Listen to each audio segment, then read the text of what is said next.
The completion process. Teal Swan. Freedom is in the reclaiming of self. The turning of life's cyanide into honey. And liberty, the pinnacle of color sketched to a world full of petals, all of which grow from soil. Perchance the squalid circumstances of our given lives were none but a call to ripen. For the life within a life is transcendental, forever searching out the ways the world has bisected us, in order to unite us again, with a kind of soundness so brave, it drowns out the throe. So you can see that beauty in its most absolute forms is not virgin to rancor. Instead, it becomes from it. Teal Swan. Contents. Part 1, Attunement. Seeking the Great Reconciliation. Digging up what was buried. Making the subconscious conscious. How body, emotions, and time relate. Part 2, Completion. Preparing yourself for the completion process. Steps 1 to 6, Safe haven and accessing the memory. Steps 7 to 13, Validation and relief. Steps 14 to 18, Completion and closing. Part 3, Reconciliation. Life-changing impact of the completion process. Introduction. The year was 2001. I was sitting in a hole, my wrists and ankles tied together. I can't say that I was afraid, because the years of abuse leading up to that point had desensitized me to danger. It was more that I had given up on life. I didn't see the point. I had conceded to the reality that my life was a torture chamber made for one, and I was never going to get out alive. When I was in grade school, I had been targeted by a family acquaintance who, unbeknownst to my parents, was a psychopath. Outwardly he presented himself as a respected community leader and health professional, but he had a much darker side. Only a few people knew he participated in cult rituals. He became my childhood mentor and gained unfettered access to me. My parents trusted him and were unaware that my relationship with him was built on torture. They saw most of the red flags but misinterpreted them. My abuser threatened to kill my family if I ever told anyone what he did, and I knew he was fully capable of murder. The ritual abuse lasted for 13 years. I spent a lot of time sitting in that hole in the ground. Nicknamed the mind space, it was just large enough for a person to sit in. Covering the hole was a nailed-together lattice of weathered wood. In the summers, the bottom of the hole was lined with stinging nettle. This was his idea of a way to train my mind. Before I was put into the space, I was usually stripped naked and my wrists and ankles were tied together. I had no idea how long he was going to leave me there.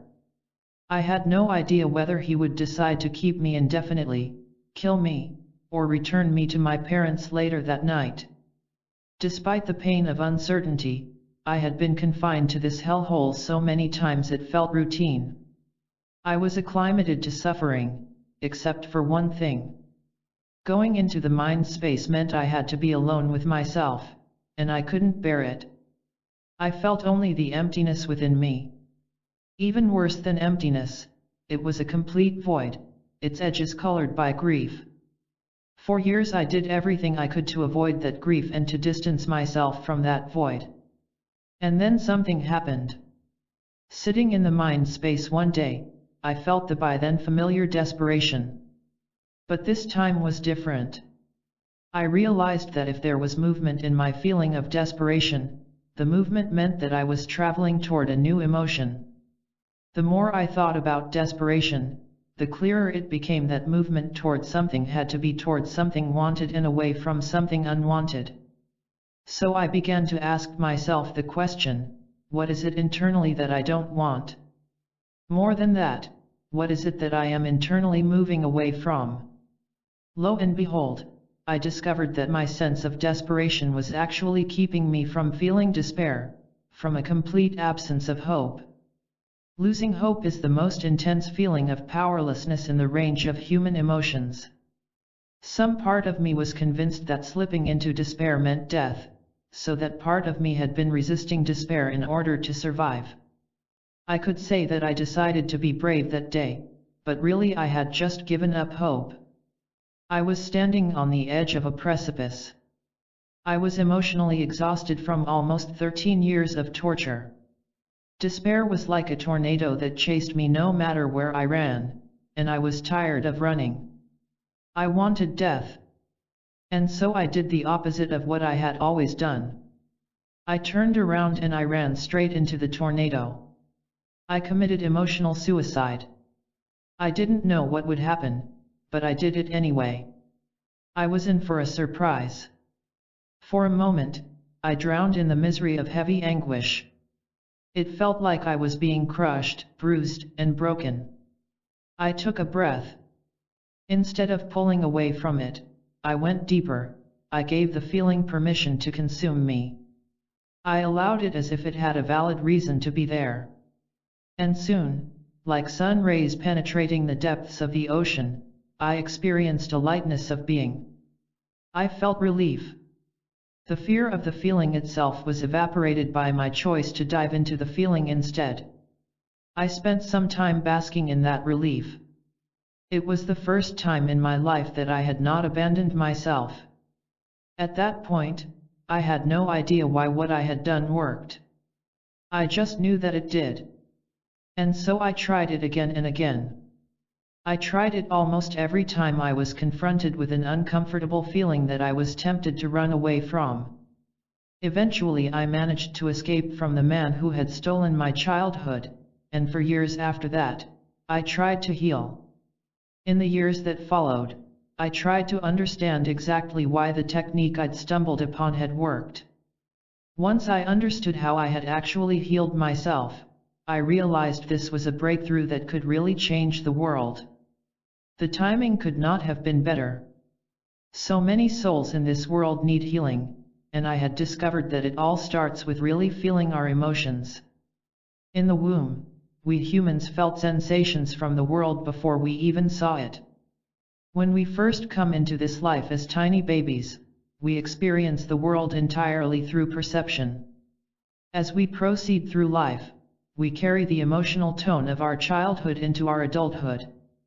It's a learned vibrational state that we build upon and add to.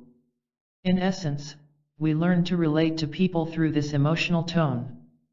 This is positive if the emotional tone of our childhood is positive. But if the emotional tone of our childhood is negative and painful, this negative and painful emotional state will be the filter through which we perceive the world as adults.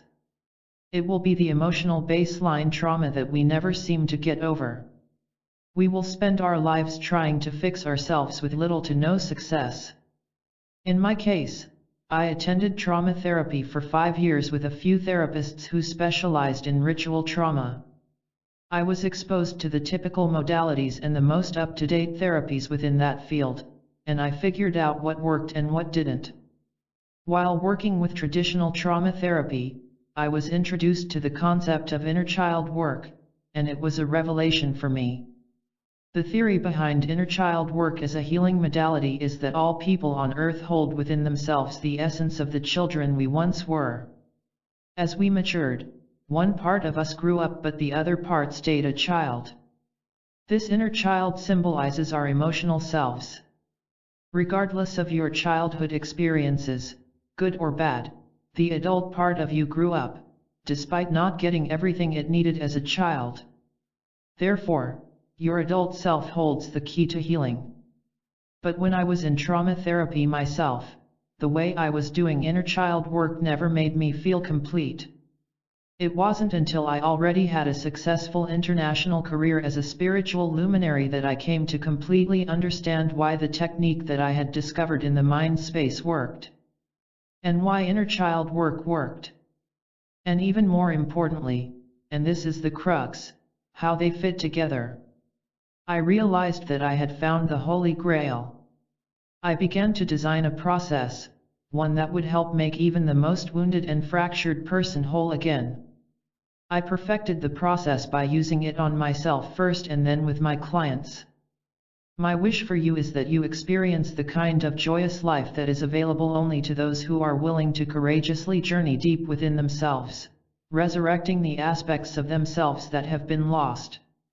After all, if this process can heal a survivor of complex ritual abuse, it can heal anyone. I call this approach the completion process. Seeking the great reconciliation. The completion process is the doorway to liberation. It's a way to put yourself back together again so you are no longer inhibited by the past or terrified of the future. This process is for anyone. We all have past hurts in our lives that need healing, and often we cannot see that the symptoms we experience in our current life are connected to these past hurts. But they are. We have simply not connected the dots. Most of us wish that our world was a platform for harmony and for pleasure. The reality, however, is that while there is harmony and pleasure here on earth, there is also conflict and suffering. Every day traumatized soldiers return from war. Inhabitants of war-torn areas struggle to pick up the broken pieces of their lives and move forward. Children are abused, women are raped, and natural disasters leave people with nothing. Emergency teams, such as ER doctors, first responders, and firefighters, assist others through horrific circumstances and often find it difficult to process the distress of what they have experienced. Others succumb to addiction to try to drown out the pain of emptiness. All of the difficult circumstances that we struggle with have one thing in common: trauma. The symptoms of trauma can manifest as flashbacks, nightmares, insomnia, paralyzing fear, addictions, anxiety, or depression, as well as unrelenting thoughts about a specific past event or series of events. Some people may find themselves struggling with low self-esteem, issues of self-harm, chronic pain, mental illness, or just a generally unsatisfying or painful life. Often a person does not know what is causing their symptoms. They don't have any idea that it's connected to an unresolved experience. Most painful episodes like these have their origins in childhood trauma. A person might not even be consciously aware of the trauma, even when it causes serious grief in day-to-day life. As current psychology modalities are beginning to recognize this, therapists' approach with patients is slowly but surely switching from "what's wrong with you" to "what happened to you." No one is immune to trauma. I have used the completion process with people, from children to adults, living all over the world, from many different cultures, in various stages of life, and on all types of career paths. In my own practice, I have used it to bring about resolve and integration for people who are grieving, who are struggling with mental illnesses, addictions, weight issues, chronic or terminal illness, or who are recovering from childhood sexual abuse. Sometimes clients can't seem to make their relationships work or they lack a sense of purpose. It has also been very effective for people who are struggling with post-traumatic stress disorder, PTSD, as a result of trauma from wars, accidents, disasters, or personal tragedy. This book is designed to lead you into this process so you can understand it, experience it, let your life be transformed by it, and even use it to transform the lives of others who might ask for your help. How to use this book. This first section is called Part 1, Attunement, and the following 4 chapters explain the rationale behind this process, particularly how the human mind works with regard to the processing of memories, emotions, and trauma. It's important for you to understand this context so that the actual steps in the completion process will make sense. In Part I, you will notice that I use examples from my own life, and from clients I have worked with, to help you further understand the universal truths. The completion process itself is made up of 18 steps that I have listed and expanded upon in Part 2, Completion. For each step, I provide the reason for it, how to proceed through it, and what to do if certain emotions or reactions arise. I have written it in this way so you can walk through the completion process on your own or engage a caring friend or certified practitioner to walk through each step with you.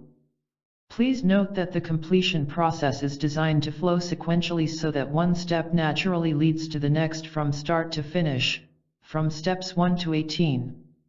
However, for the sake of comprehension, I have broken up my explanation of the process into 3 separate chapters. Chapter 6 covers steps 1-6 and pertains to the part of the process where we are re-experiencing a memory that is causing us pain in our current life.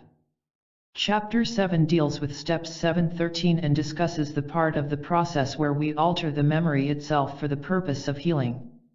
Chapter 8 details steps 14-18, which pertain to the part of the process when we rescue ourselves from the memory and bring ourselves into congruence with our current timeline. In Part 3, Reconciliation, I am honored to share a number of dramatic personal testimonials about the completion process in the words of participants and facilitators from around the world. Woven in with those stories in Chapter 9 is commentary about the many benefits that the completion process brings to those who have used it and those who continue to use it in their daily lives. What are we trying to complete? Life is unpredictable. You may experience phases where you feel as if you finally have it all together, only to have it all turned upside down. You may suddenly feel like a train that has been run off its track or that you are heading up the creek without a paddle. When you are heading for a train wreck or find yourself floating along in utter chaos, it can be a sign that you need to seek reintegration. All of these experiences are valid and necessary, they are part of our development, so learning about them can be fascinating and very beneficial. Once you learn to pay attention to the triggers of your memories and take time to deal with the core issue, then you can finally heal. The trigger is an important concept, so let me take a few minutes to explain it. A trigger is anything that helps you recall or bring to the surface a traumatic memory from your past. It can be a word, a tone of voice, a smell, a sensation, a face, a place, or any situation or thing that causes you to feel unsettled or fearful. You might not even know what is causing you to suddenly feel sick, hurt, anxious, or uneasy, but your subconscious mind knows. In this way, a trigger is a reminder of a previous wound and it is a signal to address the issue. Triggers are not negative or unwanted in this scenario. Rather, they are an invitation for you to reintegrate fractured aspects back into your being. In essence, the completion process is a practical and powerful way to use triggers to reintegrate the fractured aspects of yourself and become whole again. This approach will make more sense as you continue reading, but for now, just think of yourself as a river and the parts of your childhood self that fractured due to traumatic events are like streams branching off the river. In nature, the more streams that reintegrate with the river, the more water is available to the river. Since your consciousness is, in fact, a huge stream of energy, each time you reintegrate a lost part of yourself, you will have more energy and enjoy a greater level of consciousness than you had before the reintegration. When you become okay with the fact that you are a masterpiece that's always a work in progress, you will learn to find peace and also joy in this continual expansion. Rest assured, the better it gets, the better it gets. But since it is an ongoing process, please don't confuse completion with finished. Each time you reach a new level of enlightenment, there's always more expansion on the horizon. There is no such thing as an enlightened retirement. The great beauty of our lives is that we are never truly in a finished state. Don't be discouraged by the fact that uncovering our true selves is a continual process, a process that has no end. Once you begin to uncover yourself, you will find that you were born with freedom, you were born with integrity, you were born with joy, and you were born with love. You've simply been conditioned to forget all these gifts. Learning to talk this talk. The completion process brings your past wounds to a point of healing. Again, I'm being careful with the words I'm using. In this context, wounds are not gashes with blood oozing from them, but rather, I use the word wounds to represent any unhealed emotional, mental, or physical struggle you may be contending with. Even the word healing can be a bit misleading. Generally, healing implies that something is not okay as it is. This, in and of itself, is the primary wound that all of us carry. Something from our past is not okay. The beauty of the completion process is that the very thing doing the healing is the presence of consciousness in the form of attention that you are offering to that wound. By being unconditionally present with an inner wound, you are finally making it okay to feel exactly how you feel. As you proceed through this process, you'll come to know this concept very well. As we apply the completion process, we are not needing or asking our emotions to change. Our emotions change precisely because we are not asking them or forcing them to do anything. We are giving ourselves unconditional, focused presence and, therefore, unconditional love. These actions transform us into who and what we really are. It allows us to become whole and restore our integrity. All those who commit to the completion process commit to a healing process during which the layers concealing their true selves are peeled back, ending the cycle of suffering in their lives. It's not that we no longer feel negative emotion, it's that negative emotion no longer causes us to suffer in the ways it once did. What the completion process might feel like. As a healer, I am overjoyed when I get feedback from past clients. I am including a client story here so you can get a sense of what this process feels like and what it can deliver. This client's trauma may be very different from yours, but the process works the same way with whatever trauma you are trying to resolve. I got to know this client, whom I will call Joanna, quite well along the way. Although I know her story inside out, I believe it is more impactful to hear her in her own voice. Joanna is crystal clear about the role the completion process has played in her life. It has been a life-saving tool for me. I was a zombie of a person before finding it, she began. My life used to be so painful that I didn't want to live. I was in so much pain every day that I did not know what happiness or joy or fun was. They were concepts so far away from my reality that I had even forgotten they were possible. It felt like my life was impossible.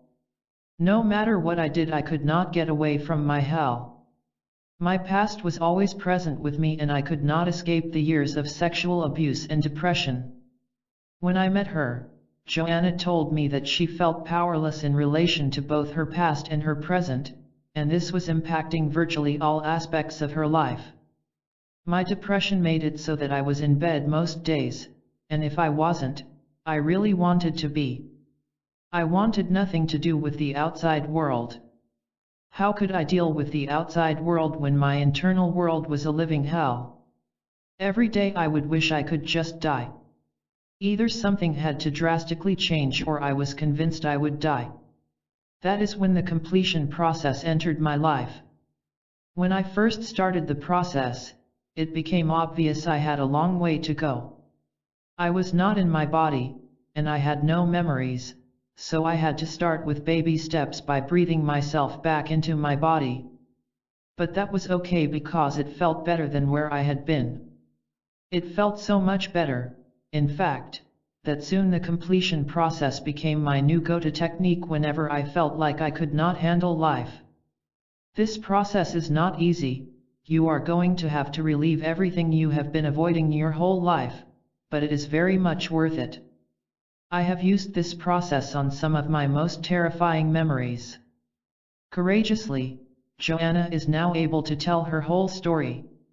She wants to share this story with others because she feels that if she is able to reveal her truth, she may be able to help others who face their own very dark and horrific situations.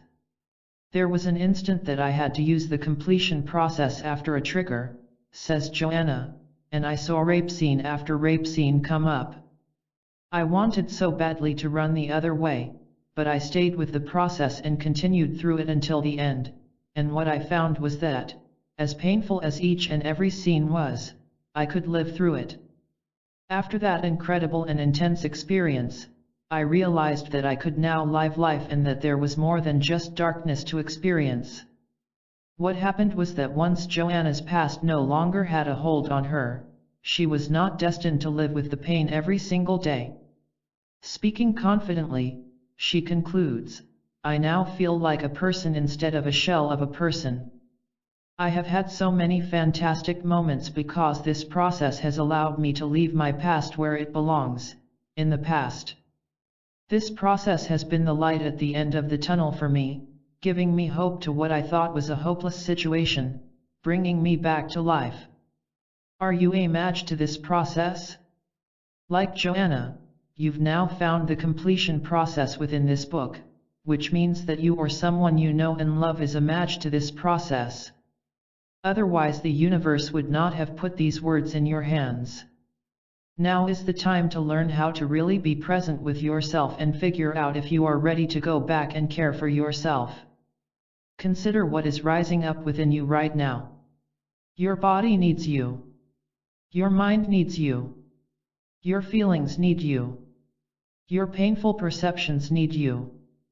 The wounded children within you need you. Your suffering needs you. It is time to really be there for all of these parts that have been crying out to you for so long. You've suffered because you haven't been touched by compassion and understanding. You've suffered because you haven't been touched by unconditional love. This has been happening because you've been giving yourself the message that you only want to be present with yourself in the moment if your life is going well and if you are feeling positive emotion. This has made you a fair weather friend to yourself. More than that, you have set conditions for loving yourself. This is the deepest form of betrayal. It's yet another wound that we collectively carry. Now you have the opportunity to heal these wounds and reconcile with yourself. The subconscious mind. Everyone on earth, regardless of how good his or her childhood may have been, has experienced trauma. Therefore, everyone experiences post-traumatic stress to some degree. The people who know for sure that they have post-traumatic stress disorder, PTSD, are the ones experiencing post-traumatic stress to such a degree that it interferes with their ability to function, thus they have been given an actual diagnosis. But as humans, we all have it to some degree. Understanding how this happens starts with understanding the human mind. The physical human was created with a subconscious and a conscious mind. We call the part of the mind that controls all autonomic aspects of living the subconscious mind. The subconscious mind is in control of things like your heartbeat, body temperature, and digestion. You don't have to think about your heart beating in order for it to beat. Your subconscious mind is in control of everything that is not being attended to by your conscious mind. If we had to think about keeping our hearts beating, digesting food, and our beliefs, we couldn't focus. Focusing is what enables us to create, to learn, and to evolve. Focusing is what the conscious mind does best. The subconscious mind is in charge of your beliefs, all of your previous life experiences, your memories, and the skills you've already acquired. The subconscious mind takes control of anything that is learned, so a person can focus on other important things in his or her life. If you think a thought enough times, the subconscious mind takes it over and it becomes automatic. The best way to understand this aspect of the subconscious mind is to think about an Olympic swimmer. When the swimmer was just learning to swim, she could not think about anything else while she was swimming. She had to intently focus on each stroke. After some time, she could do the strokes automatically, and now that she is an Olympic swimmer, she can execute the backstroke so well she doesn't have to think about how to do it. She can do the backstroke and plan dinner at the same time. This same elite athlete may have a hard time teaching a beginner how to do the backstroke because she learned how to do it so long ago.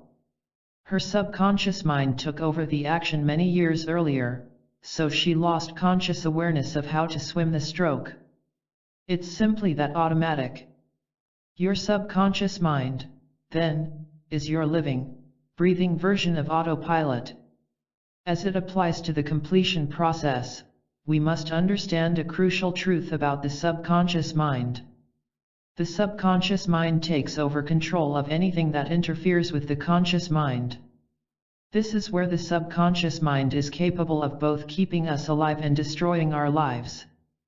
The subconscious mind is the reason we don't have to think about jumping out of the way of an oncoming train when it's barreling toward us. But there are other times when the subconscious mind takes over things for the sake of survival, and this mechanism that benefits us in the short term can harm us immensely in the long term. One example of this is our belief system. If your parents got a divorce when you were young, you might decide that it's dangerous to love anyone because you'll lose them.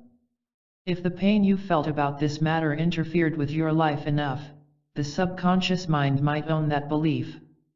You would then have no conscious awareness of your original thought or belief. You would simply observe that the minute you get too close or intimate with someone, you pull away and end the relationship.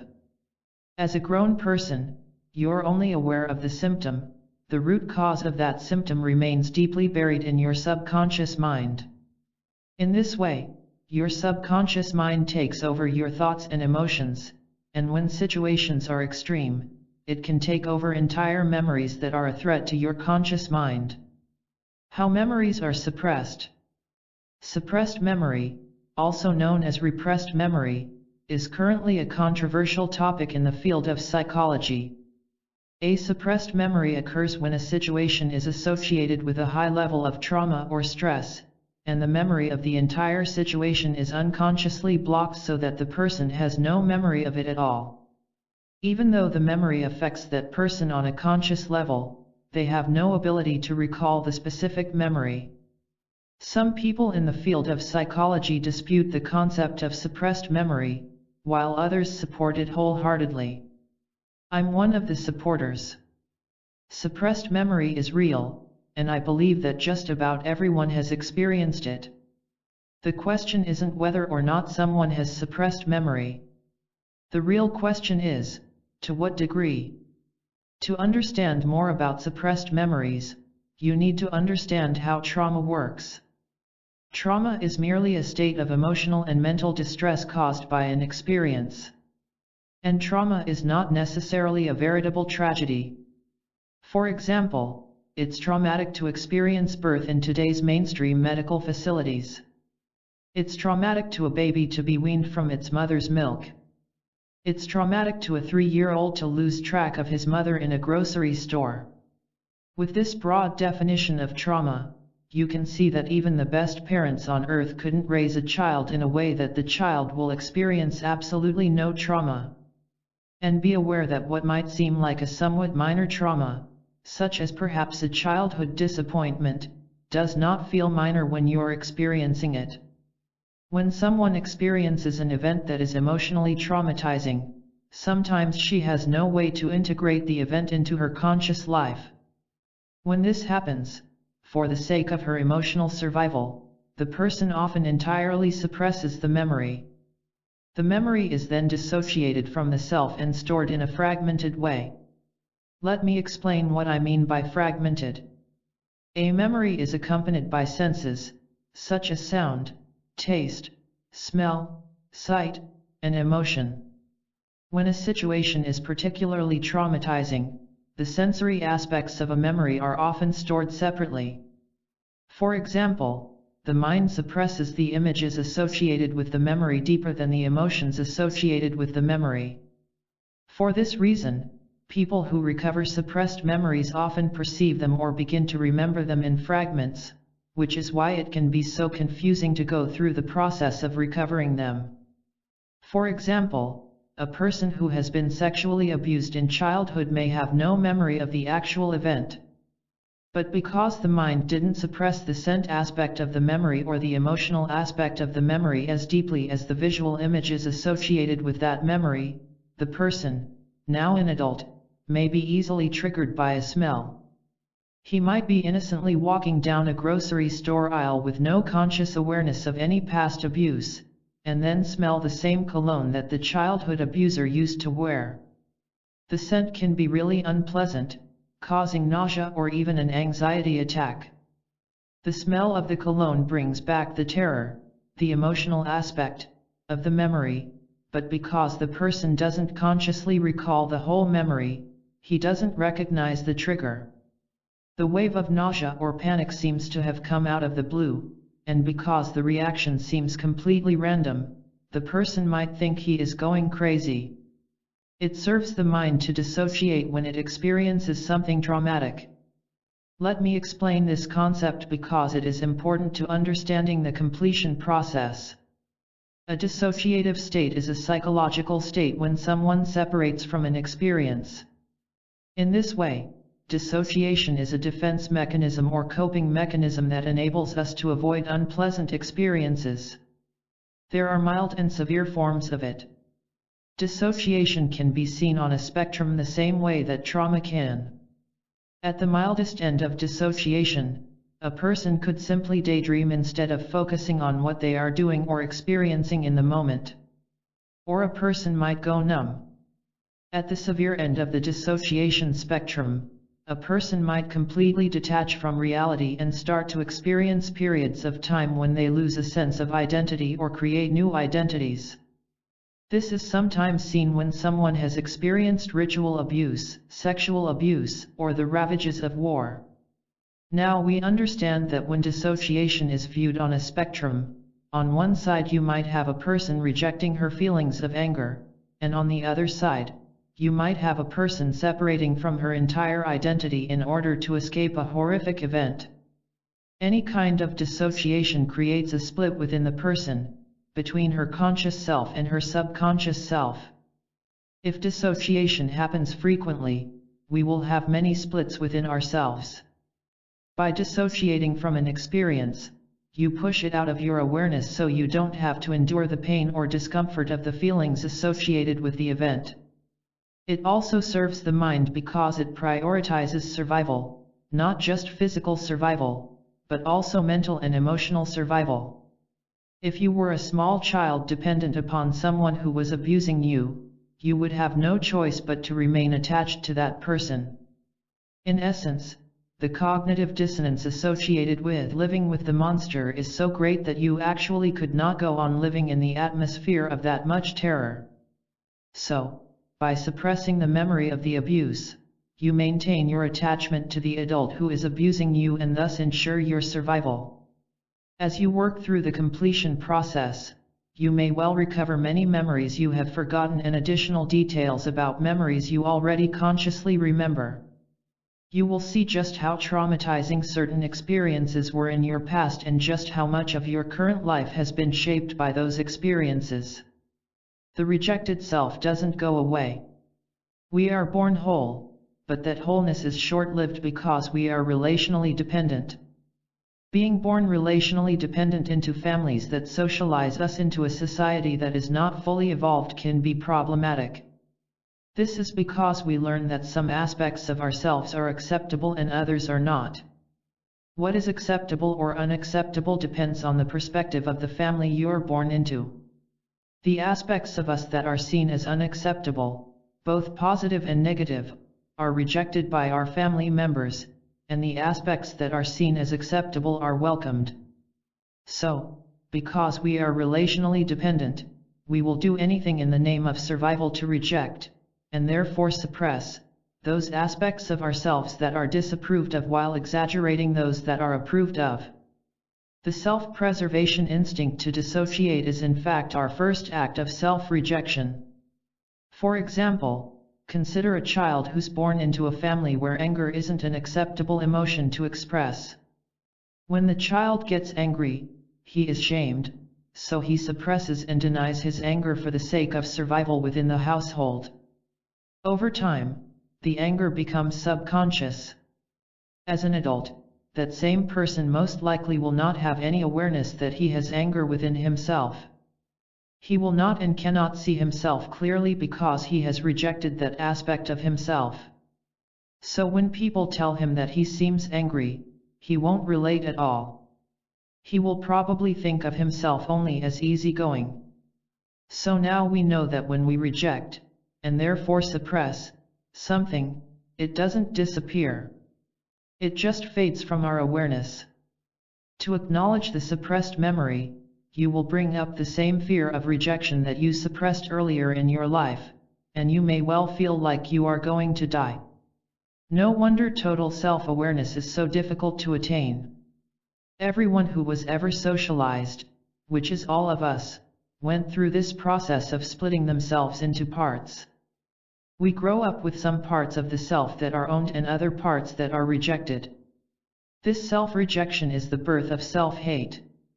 The emptiness that we feel is the result of those rejected, and therefore suppressed, parts of ourselves. Your soul wants only one thing, and that is to make you whole again. As you proceed through life, you'll be provided with every opportunity to become whole again. But in order to return to wholeness, you need to see and accept the aspects of yourself that were rejected and suppressed along the way. I know firsthand that this is incredibly painful. Self-awareness doesn't come naturally to those who avoid pain, because to become aware of those lost aspects, you must stop trying to escape the emptiness within you where those missing parts should be. Attraction and projection. What happens after years of self-rejection? You may well overcompensate for whatever trait you have rejected, and therefore suppressed. For example, the person who suppresses the aspect of herself that is a striver becomes apathetic. The person who suppresses the aspect of herself that is apathetic becomes such a striver that she excels at everything. The law of attraction applies to all our extremes. We are matches to those who mirror the aspect of ourselves that we have suppressed. We are attracted to them, even though they seem to be our opposite, because the rejected part of ourself is still deeply hidden. This is why our partners, or those who are closest to us, tend to be our opposing mirrors. They reflect the attribute that we have suppressed, and we reflect the aspect that they have suppressed. This means the person who is apathetic will end up with an ambitious person, and both of them will be caused pain by the other because each is a reminder of the rejected aspect of themselves. To better understand the idea of the lost self as it applies to attraction, look at the two diagrams below. The white aspects of the circle, the white pieces of the pie, represent the conscious, whereas the black aspects represent the subconscious. If the circles for person A and person B were completely white, they would be fully conscious. But they are not. Each has a number of black pie pieces representing some aspect of their subconscious, some aspect that has been rejected and suppressed. Each of us is naturally compelled to be whole, and so we are attracted to the conscious aspects in another person that are subconscious within ourselves. Notice how the two circles are polarized? Together they make a whole, a completely white circle. This is the substitute for being whole in and of the self. Each person reflects to the other person what is missing within the self.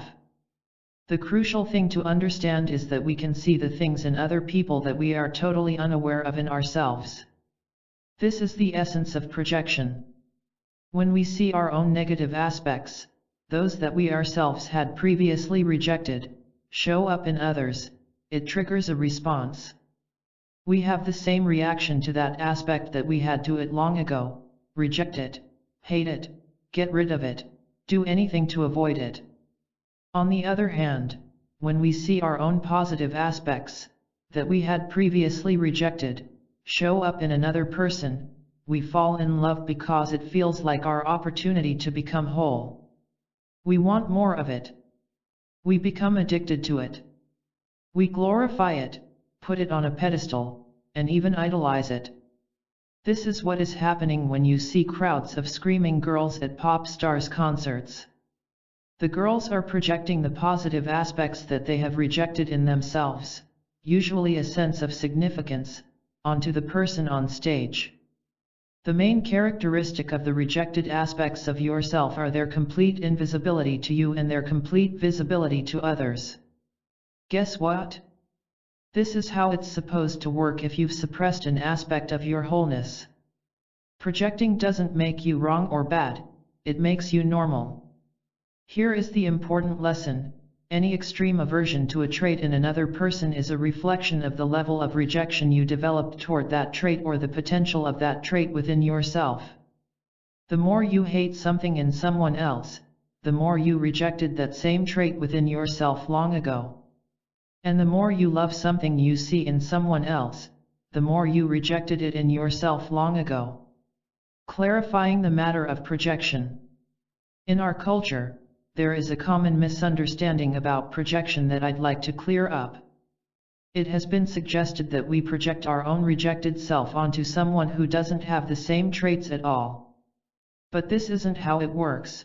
Projection is almost always a two-way street. Often what we project onto someone actually is a trait that they possess. We may or may not exhibit that same trait. But either way, we recognize the trait because seeing it causes a flare-up of the wound left behind as a result of rejecting that aspect within ourselves. Also, when someone projects something upon us, we have to be a vibrational match to that experience. In other words, the experience of being projected upon is also reflecting something that is being rejected within us. Projection has become one of the most common deflection techniques of all time. Many people use it as a cop-out, as a convenient way to avoid taking an objective look at yourself. Simply say, "You're projecting," to anyone who approaches you with a negative aspect that they see in you. But the truth is, you can't consciously and clearly see another person until you are completely conscious of yourself. Otherwise you'll continue to see everyone else through the filter of your own subconscious mind. Every time we refuse to look at ourselves and every time we hide that fact by saying, "You're just projecting," we miss the opportunity to see ourselves clearly. We also miss the opportunity to see our world and each other clearly. Everyone projects. So our goal shouldn't be to stop projecting, but rather our goal should be to become as self-aware as possible. It's far better to view our extreme negative reactions to other people, and our extreme positive ones, as the perfect opportunity to develop our own self-awareness. Furthermore, it's not healthy to continue to judge others or reject aspects of them. The more we reject something in another, the more we exacerbate our own wounds. By rejecting something in them, we are re-rejecting it yet again within ourselves. This is another reason to face and resolve hidden aspects of ourselves, rather than let them harm us over and over again. If parts of ourselves continue to be rejected and suppressed, we become inauthentic. We're no longer our true selves. We become a walking facade that we think is the real us, which is an acutely painful state. Eventually we have what I call breakthrough symptoms. This is an important concept to understand, and I usually describe it this way: the facade you show the outside world is like a strip of cellophane. When the pressure of a suppressed aspect of yourself becomes intense enough, it bubbles up and pushes through your facade, causing it to rip or tear like a piece of cellophane. At this point, we say it has broken through. The suppressed aspects within you are hidden from plain view. But when pressure causes them to break through, they appear visibly as physical symptoms. For example, someone may have suppressed his feelings of anger, and most of the time, it's under tight wraps. But given enough pressure, that anger bubbles up to the surface and manifests itself as a skin rash. This rash is an example of a breakthrough symptom. In truth, all visible symptoms are indicators of a deeper issue. We can think of them as red flags alerting us to where our conscious attention is needed. Breakthrough symptoms begin to bother us when we are in a place in our lives when the original threat that caused us to dissociate and fracture ourselves is no longer present. That's when you might hear your soul cry out for integration because you want so much to be whole again. We are living organisms, and any living organism on this earth will trend in the direction of health. This is why you don't have to think about healing a cut on your hand in order for the cut to heal. The natural state of your body is a state of health or wholeness, so your being will automatically start to heal itself. In the same way, your being will try to put all the missing aspects of yourself back together again too. You'll keep running into people and circumstances that will highlight what is fractured within yourself so that you can heal and become whole again. The first step is to figure out how to start resolving and recovering the missing aspects of yourself. Digging up what was buried. Perhaps you have heard this before. In order to reach a state of optimal health, you must address your issues with body, mind, and soul. These three elements of a person have long been considered the pillars of a complete life. But what if I told you that this isn't quite right? When we think of soul, we often imagine an ethereal and intangible energy.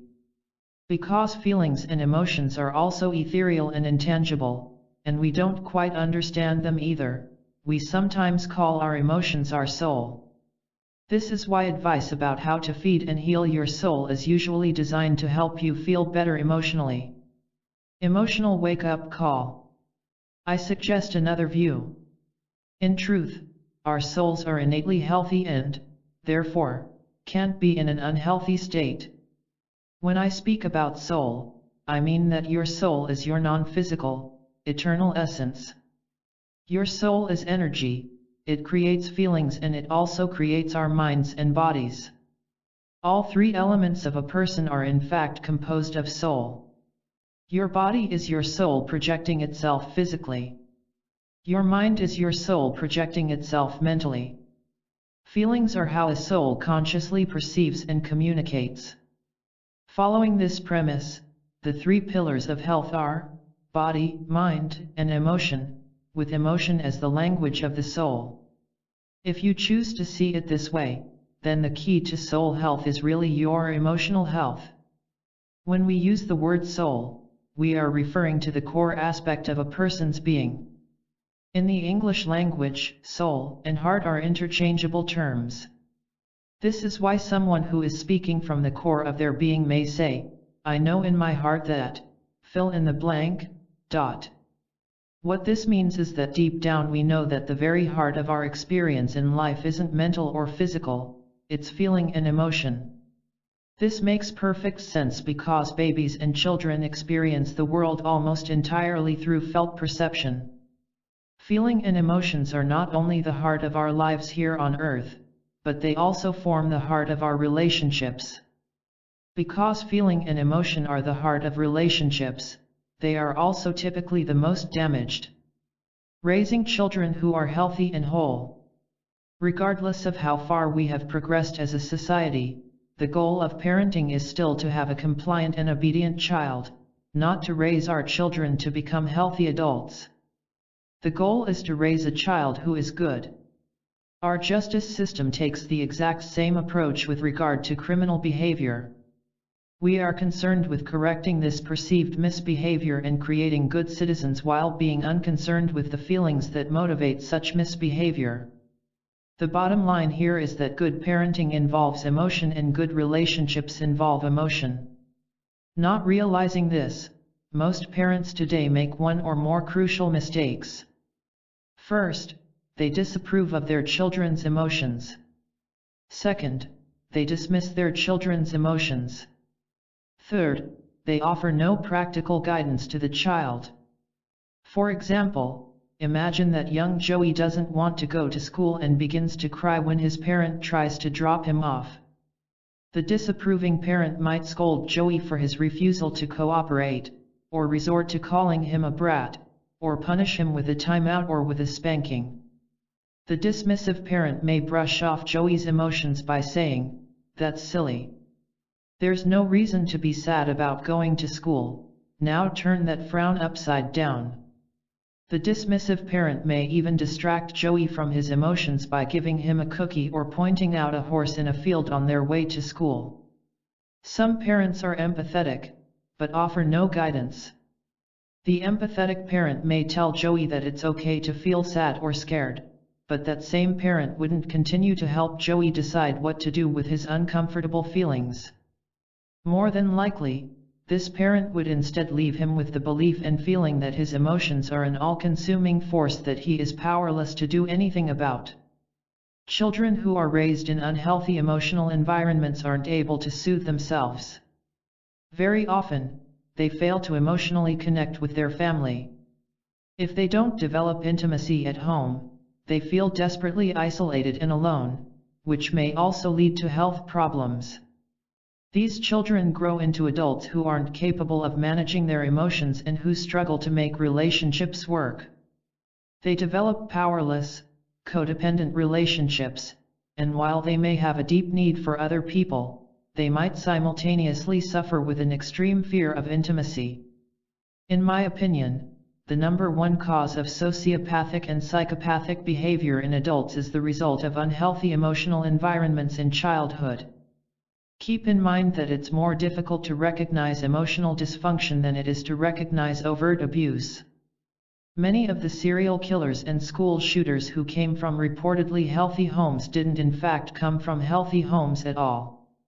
They may have come from physically healthy homes, where they were fed, clothed, and given many advantages, but underneath that lovely-looking exterior was extreme emotional dysfunction so damaging that it kept them from connecting with other people. Emotional dismissal and emotional disapproval are forms of emotional abuse. When a parent disapproves of their child's emotion or dismisses it, the child begins to accept the parent's estimation of the event and learns to doubt his or her own judgment. As a result, the child loses self-confidence. When emotional dysfunction rules the relationship, the child learns that it's wrong to feel the way that they feel. And here's the crux of the matter. The child believes that if it's wrong to feel the way they feel, but they feel that way anyway, they become convinced that something must be wrong with them.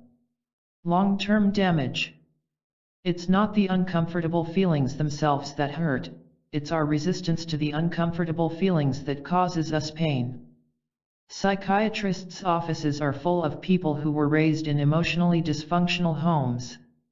These people grow up to believe that there's something wrong with them because they shouldn't feel how they feel. In actuality, they should feel exactly how they feel. They have perfect and sound reasons to feel how they feel, and the idea that something is wrong with them is a fallacy that is the byproduct of having their emotions invalidated over and over again. Having your emotions constantly invalidated is a key cause of anxiety. Anxiety disorder is so often the result of extreme self-doubt and self-distrust. Self-distrust, or being afraid of yourself, is another result of being led to believe that you should not feel how you feel. When you fear yourself, you have constant anxiety. It's like living with an enemy inside your own skin. In my estimation, the future will see an evolution in psychiatry and psychology. The many mental disorders that we think are causing symptoms will be seen as symptoms themselves. Today's mental illnesses will be understood as adaptations caused by experiences that a person went through, usually early in life. Long story short, if our parents didn't teach us how to deal with our own emotions, we're doomed to have painful friendships and unfulfilled romantic relationships because we don't know how to emotionally relate to one another. We fail to develop true intimacy, and we tend to dismiss each other's emotions because that's what was modeled to us. We disapprove of each other's feelings, telling other people how they should and shouldn't feel. We have no patience for the emotional needs of others because we view emotions and feelings as weaknesses. We call people who display emotions overly sensitive. As a result of all this, our adult relationships are emotionally unhealthy. There are many different ways that our adult relationships are shaped by childhood emotional neglect and turn out to be emotionally dysfunctional. For example, think about a woman who goes to lunch with her friend. She's disappointed because she didn't get promoted at work the way she thought she would, but her friend tells her she's just being negative. Her friend says that she needs to look on the bright side because she's just creating more disappointment by being so negative. And what about a husband who gets home late from work to find his wife crying the minute he walks through the door? The husband sees her crying and immediately says, "You always overreact. I was only a half hour late. Maybe you are just menopausal. You need professional help." Then he withdraws to his den to watch television. Or consider a man who is facing divorce. He tells his friends what's going on, and they convince him to join them for an evening out. When he shows up, none of them acknowledge that he's going through a difficult time with his relationship. Instead, they encourage him not to think about it, to have another drink, to watch the sports game, and to look at the pretty girls at the bar. Emotions and intimacy. Regardless of whether it's a friendship or a romantic relationship, emotions and feelings are the heart of every healthy and meaningful relationship. Without a healthy emotional life, a relationship is not a relationship, it is a social arrangement where no intimacy or connection exists. It's important to understand that intimacy is not about sex. Sex may be a byproduct of intimacy, but it's not intimacy in and of itself. Intimacy is about knowing yourself and being known by others for who you really are in all aspects of your life. It's the bringing forth of the truth about who you are and being received while, at the same time, the other person brings forth the truth of who they are and is received for that. Intimacy is a meeting at the heart center, where empathy and understanding occur. I have said it before, and I'm going to say it again, intimacy can be broken down into the three-word phrase "into me see." Intimacy is to see into one another so as to deeply connect. If the core of who you are is your feelings, and the language of the soul is feelings, then the most important part of intimacy is the emotional connection you share and the understanding you have of each other's feelings. The bottom line is, emotions matter. We must see the importance and value in each other's feelings. We must show respect for each other's emotions. We must listen for the feelings behind the words. We must open ourselves to being understood and open ourselves to understanding others. Furthermore, this level of understanding should always precede advice. If you tell someone how she should or shouldn't feel, you are teaching her to distrust herself. You are teaching her that there is something wrong with her. Improving your relationship with yourself. Now we come to one of the most important parts of emotional health. You are in a relationship with yourself, which means your own emotions must matter to you. It's very important that you acknowledge and validate your own emotions, and not dismiss them or disapprove of them the way you might have been taught or shown as a child. To do this, I recommend you follow the 6 steps outlined below and apply them to your relationship with yourself. This will help you deal with any negative emotions or inner conflicts that may arise. 1. Become aware of your emotions. Pay attention to how they manifest within your body and what sensations accompany them. 2. Care about your emotions by seeing them as valid and important. We tend to treat our emotions as an abstract nuisance. To work with emotions, we have to recognize that there is a good reason for them. Their presence is designed to serve us, not hinder us. 3. Listen empathetically to your own emotions and try to understand why you feel the way you feel. Allow yourself to feel safe and be vulnerable without fear of self-judgment. Seek to truly understand your emotions and feelings. 4. Acknowledge and validate your own feelings. If it helps, try to label each emotion you feel. It's valid to feel the way you feel, so avoid self-critical statements, such as, "I feel so useless." Validate yourself by saying, "I can totally see how what happened could make me feel useless, and it's okay to feel that way." 5. Allow yourself to feel how you feel and experience your emotions fully before moving toward any kind of improvement. Give yourself permission to say when you are ready to improve the way you feel. Don't impose a timeline on yourself. Practice unconditional, focused presence and continue to feel unconditional love for yourself until you are ready to shift into a new emotion. 6. After, and only after, you are able to validate, acknowledge, and fully feel your emotions should you strategize ways to manage your reactions. Think of new ways you might look at a situation to improve how you are feeling. Give yourself the kindest and best advice you can, and if the time still isn't right to shift emotions, don't push it. Your own shift in emotion will come when it comes. How to deal with the negative emotions of others. The way we deal with negative emotions in others dictates how healthy or unhealthy our relationships are. Before we progress into the completion process, we must learn the correct way to approach negative emotions in our relationships. You can use the same 6 concrete steps above in order to develop an emotional connection with another person and enhance your intimacy. This works with children as well as adults. These steps are solid gold in a relationship when facing any kind of negative feedback or conflict. Here are the steps to master. 1. Become aware of the other person's emotions and watch how their body language changes. We have the tendency to live in our own little bubbles. We need to become more attuned to others around us so that, when they have an emotional reaction, we can feel it empathically. 2. Care about the other person's emotions by seeing them as valid and important, the same way you would with your own emotions. 3. Listen empathetically to the other person's emotion in an attempt to understand the way they feel. This allows them to feel safe enough to be vulnerable without fear of judgment. Seek to understand instead of to agree. 4. Acknowledge and validate their feelings. This may include helping them to find words to label their emotion. To acknowledge and validate a person's feelings, we don't need to validate that the thoughts they have about their emotions are correct, we simply need to let them know that it's valid to feel the way that they feel.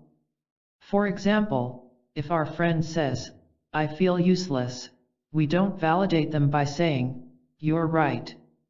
You are useless." Instead, we could validate them by saying, "I can totally see how that would make you feel useless, and I would feel the same way if I were you." 5. Allow the person to feel how they feel and to experience their emotions fully before moving toward any kind of improvement in feeling. We need to give them permission to dictate when they are ready to move toward an improvement. We shouldn't impose on them our own idea of when they should be ready or when they should be able to feel differently.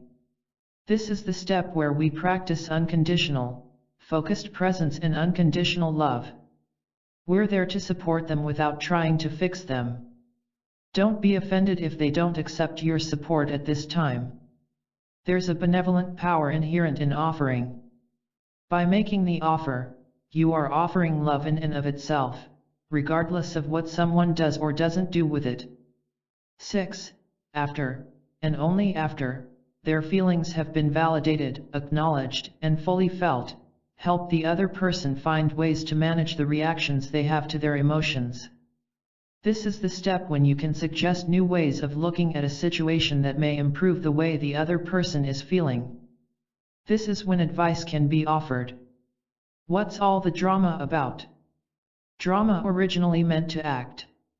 This is why the word debuted in the world of performance art and theater. As it relates to your emotional life, drama is a state, situation, or series of events involving intense conflict.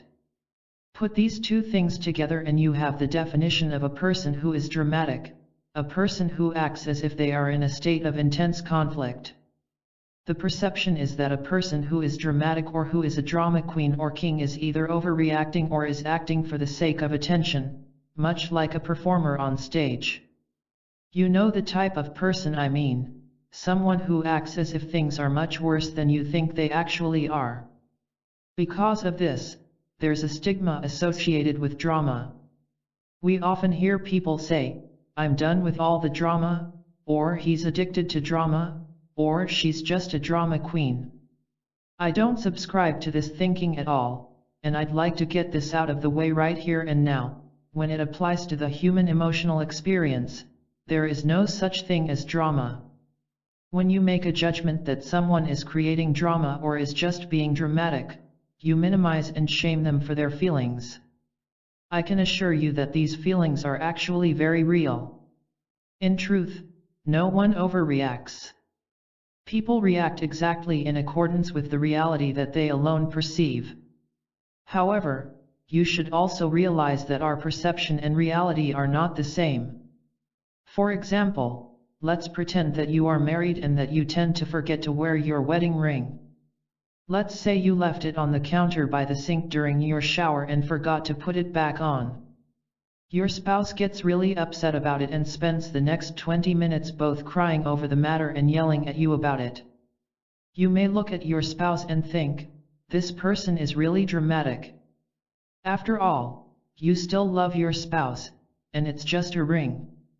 All you did was forget to put it back on. Your perspective is that your loved one is either acting out for the sake of attention or is overreacting. But let's jump into your spouse's perspective for a minute. What if your spouse is very attached to wedding rings as a visual symbol of love? When you forget your wedding ring, your partner's reality is, my spouse has forgotten me or doesn't love me anymore. Then consider that this thinking is compounded with negative memories. Let's say your spouse was married once before. One day your partner came home to a house empty except for a wedding band sitting on the countertop, left by the spouse as a symbol that it was all over. That's why your spouse associates a wedding ring left on the counter with being abandoned.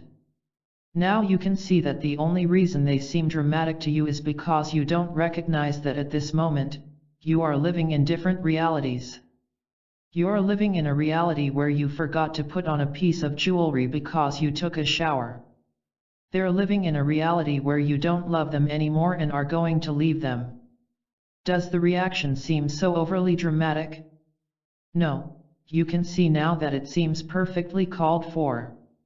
You'd most likely react the same exact way if you thought you were unloved and your spouse was about to leave you. Whose perspective is the truth? When we think someone is being dramatic, we often tell that person to be reasonable or to take a reality check. But asking people to be reasonable or look at reality is asking them to conform their perspective to your perspective. Offering them your perspective will sometimes help them feel better, but that doesn't mean that your perspective or your grasp on reality is correct.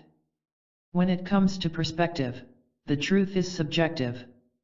If you think someone is acting as if a situation is worse than you think it is, it probably means that the situation is worse than the one you are imagining. Another way of saying this is that the meaning they have assigned to a situation is more painful than the meaning you have assigned to the situation. So now you can see that we act perfectly in accordance with the reality we perceive.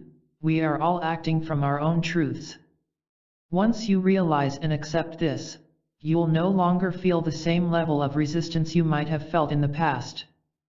You can stop minimizing or invalidating their feelings and stop shaming them for feeling the way they do. It won't seem as if they're overreacting, and you'll find that you won't take their behaviors so personally. People who say, I don't want any more drama in my life, usually mean they are sick of dramatic people in their life or they are sick of interpersonal conflict in their life. But drama isn't about the people around you, it's actually about you. I know that if I experience conflict with others, I have conflict within myself. I am at war with myself. It's the same for everyone. If you are surrounded by drama, you can't easily cut all the drama out of your life because you are, in fact, the one who is attracting it. What happens, then, if you do manage to cut certain dramatic people out of your life? Different dramatic people will find you and fill in the places left by the others. It will keep happening until you realize why you are attracting conflict to your life. You've created a cycle of drama by attracting a suppressed aspect of yourself, an aspect you are trying to avoid. If you are a person who hates drama, then you are probably also someone who frequently invalidates other people's feelings by telling them that they are the ones being dramatic. That's because you have learned over the course of your life to invalidate your own feelings, and you impose this expectation on the people who surround you. Even though you wish you didn't feel the way you do, it's time to admit your feelings and stop being ashamed. Whenever you feel resistance to drama, remind yourself that no one overreacts, including you. You always act in perfect accordance with the reality that you perceive. You perceive a certain reality as the result of previous experiences, experiences you may not even remember. So you might be wondering, how can I deal with things I can't remember? We'll look at that in the next chapter with an in-depth discussion about how subconscious memories and triggers can sabotage your life and what you can do about them. In particular, I will introduce two concepts that I personally find very powerful: inner child work and the human shadow. Making the subconscious conscious. It's widely known that the behavioral programming in the subconscious mind is acquired during the formative period between gestation and 8 years of age. These life-shaping subconscious programs are the result of observing and interacting with our primary attachment figures in childhood, namely our parents, siblings, teachers, community, and culture. Regretfully, many of the perceptions acquired about ourselves in this formative period are expressed as limiting and self-sabotaging beliefs. But the way we felt during those formative experiences had an even greater effect on us. How early childhood emotions tether us to the past. When we were young and our minds were not fully developed, we didn't think about the world as much as we felt the world. We felt the world before we saw the world. We felt the world before we could even conceptualize that we live in a world. You came to this earth for the purpose of your own expansion. You knew that doing this would guarantee expansion for the collective as well. You adopted the consciousness level of your parents upon coming into this life, so that you could become the progression of their consciousness and, by extension, your entire line of ancestry. This is one of the reasons our own cognitive brain function does not fully develop until we are about 8 years old. We spend our earliest years, those before the age of 8, essentially downloading what beliefs and experiences we can from our family and culture. During those years, the way we feel is primarily reactive.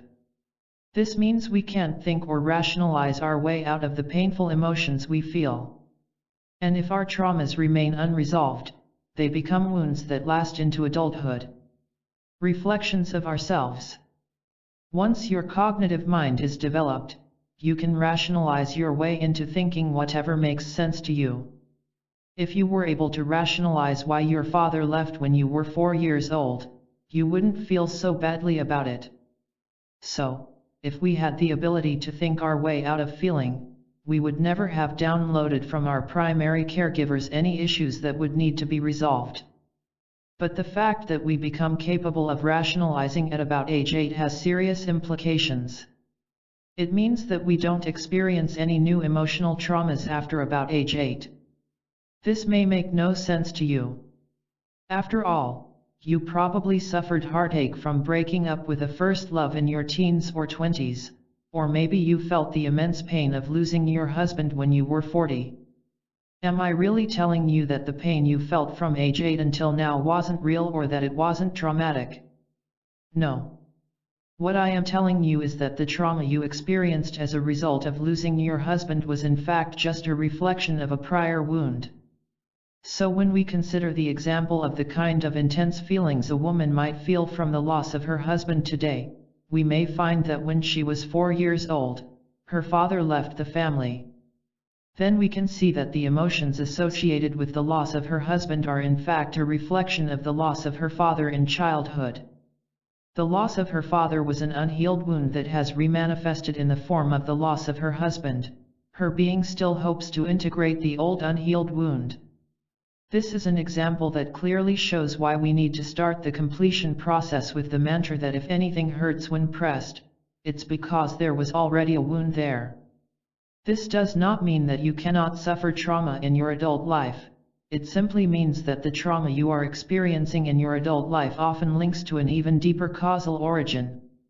The completion process will work to resolve trauma within your being no matter what age you were when that trauma occurred. For example, it will work to resolve the post-traumatic stress that a veteran is experiencing as a result of returning home from war. But what we often find while working with the trauma that we think caused our current distress is that the real trauma is in fact deeper. We discover that the trauma we think caused our distress is just a reflection of an earlier trauma. For example, the powerless feeling of being in the line of fire in a war zone could be a reflection of the powerless feeling the soldier had as a child, metaphorically being caught in the line of fire between his parents when they were divorcing. If this is a hard concept to accept, I ask you to suspend judgment for a time and simply try out this process. Let the direct experience of the completion process make up your mind. As we commence with this process, I want you to think of your uncomfortable emotions today as ropes that link your current self to your traumatic memories. When you have a strong emotional reaction to something today, the strong reaction means that your past trauma has been triggered and wants to be integrated. We can then use the emotion that is surfacing in real time to find the aspect of yourself that has been rejected, and therefore suppressed, whether it's a personality trait, a belief, a memory, or a feeling. By finding it and feeling it, you integrate it back into your present awareness and, thus, become whole again. This is the underlying premise of the completion process. Inner child work. When we become adults, we think that our childhood has ended, but it hasn't. Our child self remains alive within us. Its perceptions and beliefs affect the way we think, feel, and act today. When we encountered things in our childhood that were painful, we were stuck in that pain with no knowledge of how to assimilate or heal it. The totality of who we were at that point in time could not move forward. That's how old thoughts, feelings, and experiences froze into our being. Many of us survive and function day to day by ignoring the pain. In some cases, the feelings became so painful that, in order to function at all, you rejected the part of yourself that first experienced that particular pain. In essence, as children we buried our own inner selves. It was a coping mechanism that served us well at the time, but stifling that pain can kill us in the end. The pain we hang on to can only be healed and assimilated when we are willing and brave enough to turn our attention back toward the child who is frozen in time. We need to listen to what that child has to say and love our inner child in the same way he or she needed to be loved back then. Each and every one of us, regardless of how loving or unloving our upbringing was, holds within ourselves the essence of the children we once were. One part of us grew up, but the other part stayed a child. This inner child is the symbol of our emotional selves. The adult part of you grew up, despite not getting what it needed as a child. It's your adult self who holds the key to healing. We will always be emotional orphans if we wait for someone else to lovingly parent the underdeveloped parts of ourselves. We will always be powerless if we wait for someone else to rescue the part of us that needs to be rescued. And we will always be unhealed if we wait for someone else to take care of the parts of us that need to be cared for. The best way to begin facilitating your own healing is to consciously take care of the child self that is present within you. You need to provide for yourself today whatever you didn't receive in the past from others. Inner child work has been a foundation of self-help and psychology for many years. It's one of the most life-transforming techniques. But, unknowingly, we have been missing a few crucial components in this technique. The completion process takes inner child work to the next level and reveals that it is much more than a quaint self-help technique. How the human shadow works. What is the human shadow? Let me share a basic explanation. You probably already know about your ego, which is your self-concept. Your ego is the part of the internal you that forms as a kind of separate identity.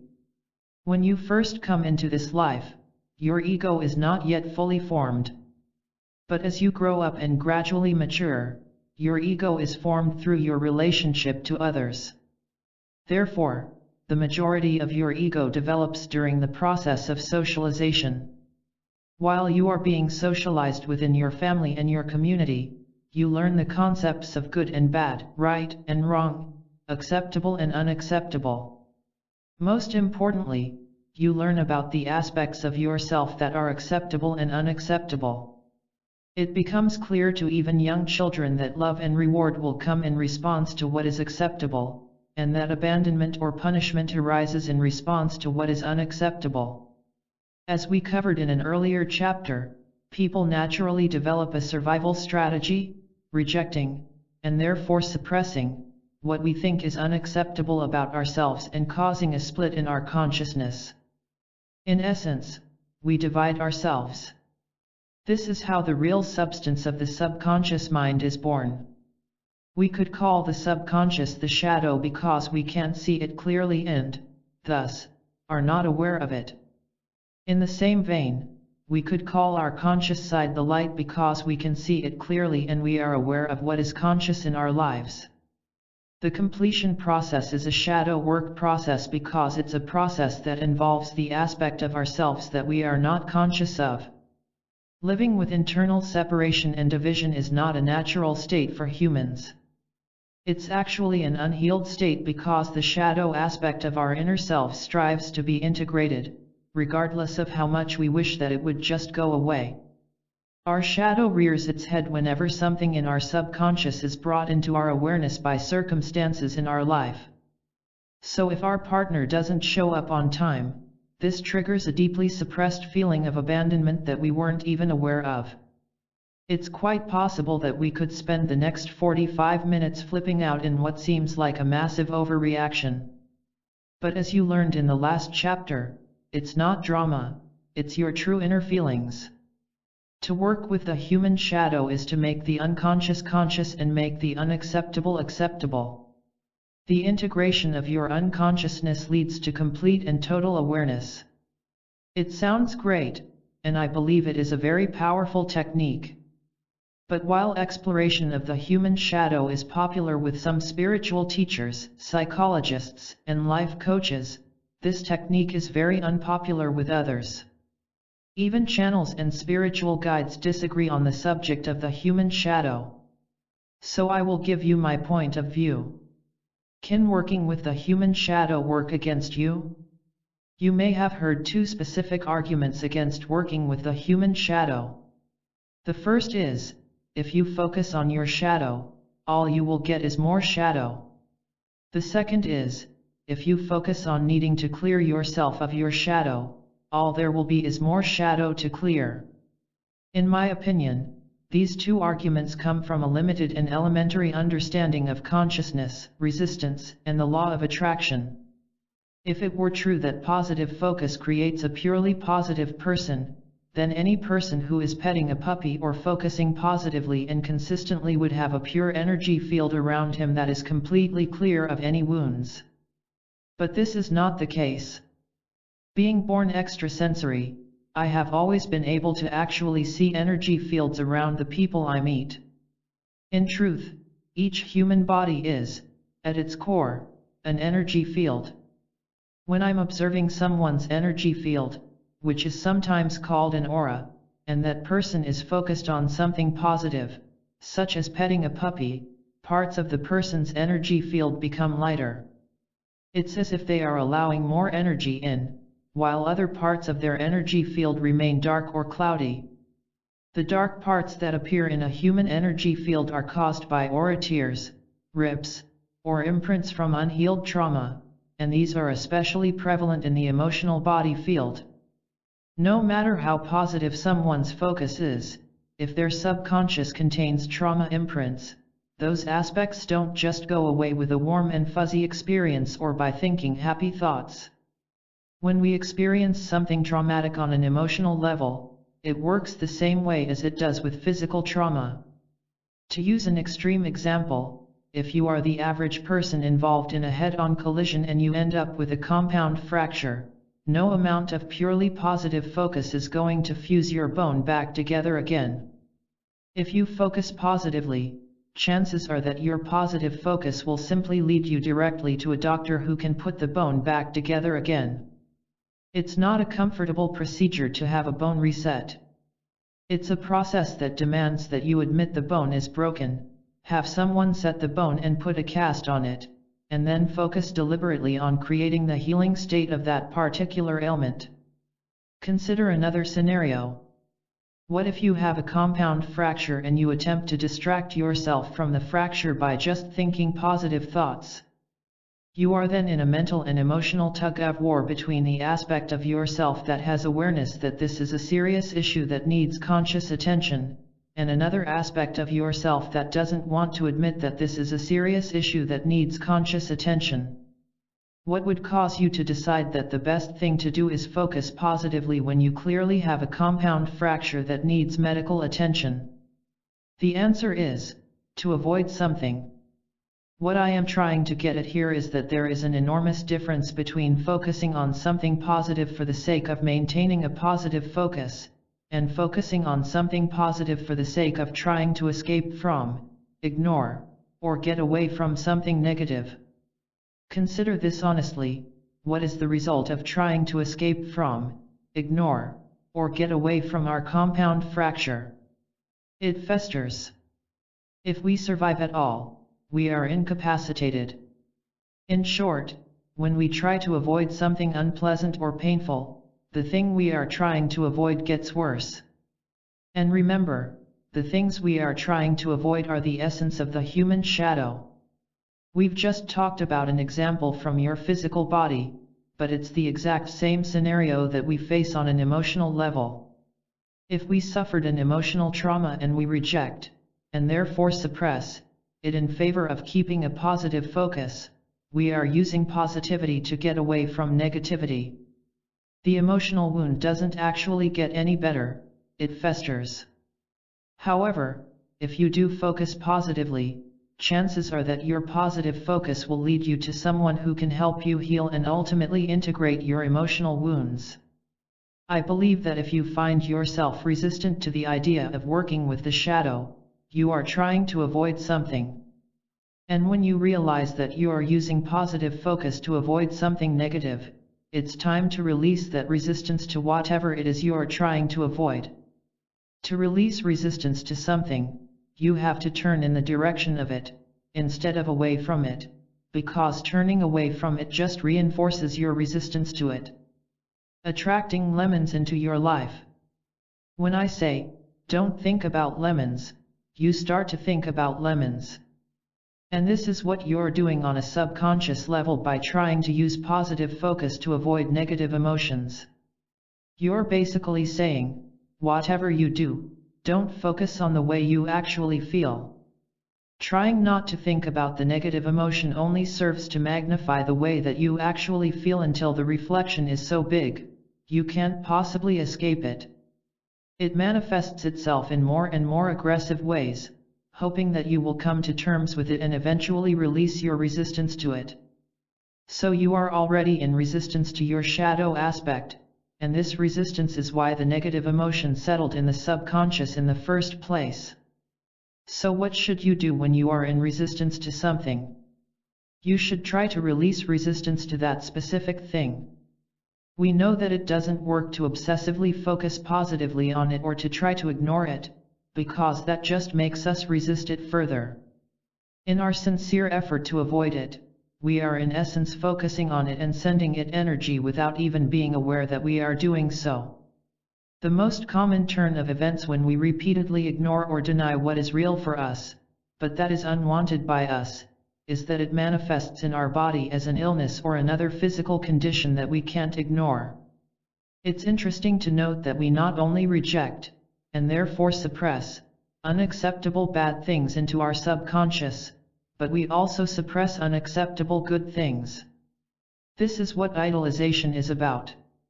Idolization is nothing more than the projection of the suppressed positive attributes of one person onto another person, so you may admire the reflection you see instead of the source, which is yourself. Seeking awareness. When it comes to suppressed aspects of our being, the first step in shifting from a lower vibration to a higher vibration is becoming aware. When we are dealing with something we're not consciously aware of, becoming aware is always the first step toward vibrational growth. Becoming aware is like the first time you shine light into a dark closet to see what's there. Awareness in and of itself generates immense relief. We fear our shadow, and that is why we initially resist it. But by becoming aware of it, we come to understand it. Understanding our shadow is the most effective way to diminish fear, which allows us to feel more grounded and authentic. Positive focus does work, but there is one major exception: positive focus works on everything except for the things you are trying to avoid. Another way of saying this is that positive focus works every time except when it is used as a tool to enable our resistance. Many of us are excited to discover the power of positive focus because it seems like a get-out-of-jail-free card. It seems like a magic pill that allows us to escape and avoid all of our unwanted aspects. Unfortunately, because of an incomplete understanding of the law of attraction, many teachers reinforce the idea that all it takes to create a perfect life is perfect positive focus. However, consider this: if we have big things we are trying to avoid, like it or not, and conscious or not, a large part of our consciousness is going to be focused on past traumas. We're like emotional cripples who, on one level, know we are really hurt but, on another level, don't want to admit it. We'd rather believe that, if our focus is positive enough, we will miraculously be put back together again. Here's the flaw in that thinking: the law of attraction, which is the governing law of our universe, is essentially the law of mirroring. The law of attraction states that whatever vibrations are contained within you are being matched exactly by experiences in your external world. And as we have already discussed, like it or not, your shadow aspects are vibrations within you that are attracting experiences into your life to match them. For this to stop happening, the shadows within you must be integrated and healed, in order to cease being points of attraction. When talking about the law of attraction, I often use the analogy of the radio dial. Whatever station your dial is turned to dictates what signal and, therefore, what radio station you will receive. On an emotional level, this means if you are tuned to joy, you receive joy. But this analogy only works if you see yourself in your entirety as one dial. In reality, you are more like a switchboard made up of a multitude of dials. The various frequencies that are being received by all these different dials make up your overall vibration. You have a dial relative to every subject in your life. Looking at it this way, my dial relative to relationships could be set on despair, and so I receive relationships that lead only to heartbreak. Simultaneously, my career dial could be set to elation, so I receive career opportunities that make me feel elated, and I love my job. If you improve the frequency of the signal being received by just one of these dials, your overall vibration increases. But to say that positive focus in any one area of your life will cause positive improvement in all areas of your life is not accurate. Regardless of how much you positively focus on your career, on your friends, or on your body, you can still have a terrible vibration about romantic relationships, and so you will still experience negativity in your romantic life.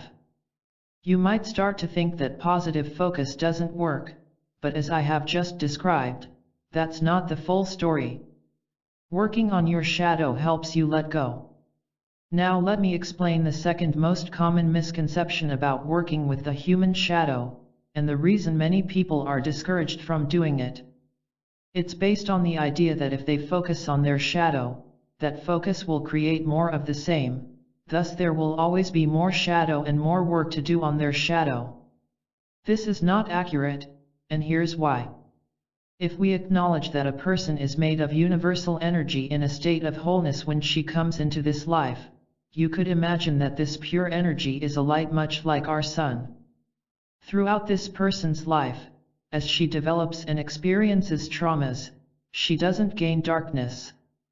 The light within her doesn't go away, but rather her light is obscured. So when you work with your shadow, you will notice that it is as if you have wiped a dusty film off of a window. You don't need to work at creating more light because once the dusty film is wiped off the window, light will stream into the room. You have removed what was obscuring the light. Alternately, you could view your subconscious aspects as anchors that are holding you underwater. If you turned in the direction of the anchor and unhooked yourself from it, you wouldn't need to swim toward the surface. You would naturally float upward. This is what your vibration does when you do shadow work. It acts as a buoy, naturally increasing your vibration, because the things that were decreasing it reintegrated and there is no longer anything to weigh down your vibration. When you understand this concept, you will see that it's a myth to say that if you focus on the shadow, there will always be more shadow and more work to do on your shadow. That would be like saying that if you stand at the sink and begin to wash dishes, there will always be more dishes to wash, as if a new one will pop up in your sink the second you finish cleaning the last one. Dealing with a rush of emotions. People who have dedicated some aspect of their personal practice to exploring their shadow know from experience that, over time, less and less work on their shadow has to be done because they become more and more integrated. But I can see why some people are confused and might think the opposite. I believe this is because a great many of the people who are against working on the human shadow have experienced what I call an emotional healing crisis or a catharsis.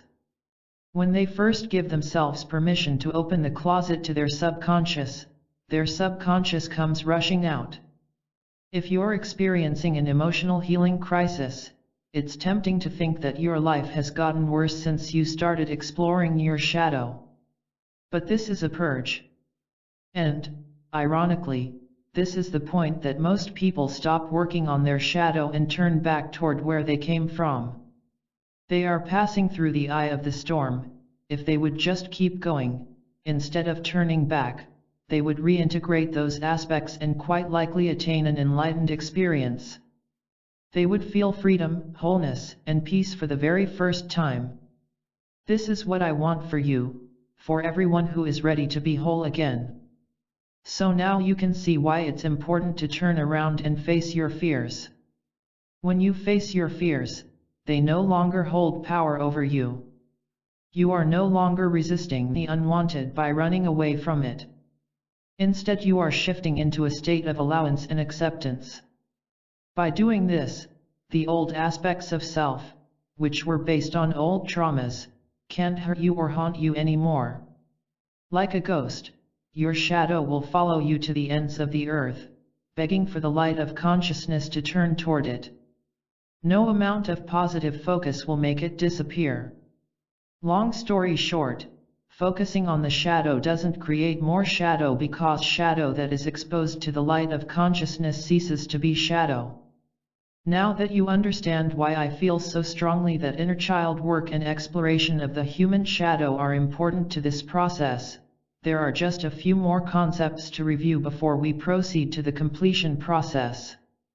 Specifically, I will explain how your physical body, your feeling body, and the concept of time relate to our lives and to the process of reintegration. How body, emotions, and time relate. In truth, there is no high or low in this universe, but for the sake of our understanding, let's say that at the highest level of consciousness, all is integrated. All is one. At lower levels, however, there are different dimensions and facets. In this way you are like the universe because you are also multidimensional and multifaceted. At your highest level, all is integrated. Your physical, etheric, feeling, thinking, and spiritual bodies are all one. They are all just energy expressing itself. At lower levels, these aspects of you present as different dimensions overlaid upon one another. But these aspects are all just different expressions of the same consciousness. The feeling body. Each feeling state has a unique sensation within the body, in the same way a morsel of food creates a unique flavor experience when you eat it. I like to refer to our unique feelings as feeling flavors in the body. Your feeling body, which is what most people call the emotional body, is the truth of who you are at a feeling level. This layer of you contains the imprints of the emotional aspect of your memories as well as your current emotional state. It's the bridge between your physical self and your thinking self. Because of the emotional body, you are able to physically experience your own thoughts. First, your thoughts are converted into feeling impressions. Then your physical body interprets those feeling impressions, as if translating a message, and converts those feeling states into neuropeptides and hormones. These elements cause the physical reactions in your body called emotions. Emotions range from fear, anger, and stress to love, compassion, and happiness. Not surprisingly, your feeling body specializes in feeling. Feeling is not only about emotion. It's also about sensation and perception. Even though emotion does not exist beyond the physical body, feeling does. Another way to say this is that an emotion is a physiological experience of a feeling, and each feeling is sensation-based perception awareness, awareness that is taking form, if you will. But your feeling body is not an actual physical body. Your feeling body is etheric in nature. However, if you wish, the feeling body can be visualized and therefore understood symbolically as an actual body. Seeing beyond the physical body. This idea of visualizing the feeling body as an actual body is easier understood through examples, so let me share some experiences that I think will help. I have a male relative who is stoic with a confident, independent air about him. He's very hardworking, and his attitude about life is, "You've got to break some eggs to make an omelette." When his feeling body revealed itself to me, it was gray-blue in color. It was hunched over at the shoulders, leaning lopsidedly to the left. The gaze of this feeling body was toward the floor. Its movements were constricted and, most shockingly of all, it was covered, especially on the left side of the face area, with disfiguring, raised scars. The scars were so bad that it looked as if they had been caused by a meat grinder. The energy of this man was the energy of suppression and deeply imprisoned grief. Inherent in the situation is a tendency that I see quite often. When there is damage to our feeling body, it weakens one aspect of ourselves, causing another aspect of ourselves to overcompensate. This compensation leads to a severe lack of integration within the self, so that the self becomes fragmented and fractured. The physical body most often compensates for the emotional body. For example, say someone's emotional body is weak and fearful and appears to collapse in on itself. Often that person will exaggerate their physical posture to appear strong, confident, and outward moving. Or that very same person might instead be particularly spiritually developed with a great talent for withdrawing into their own consciousness and perceiving things from a more objective perspective. In each case, one aspect of self is compensating for deficiencies in another. Why pay attention to your body? I feel that it's important for you to pay attention to your feeling body. For starters, the feeling body is the translator between physical experience and non-physical experience. It's what makes you able to experience thought as something real.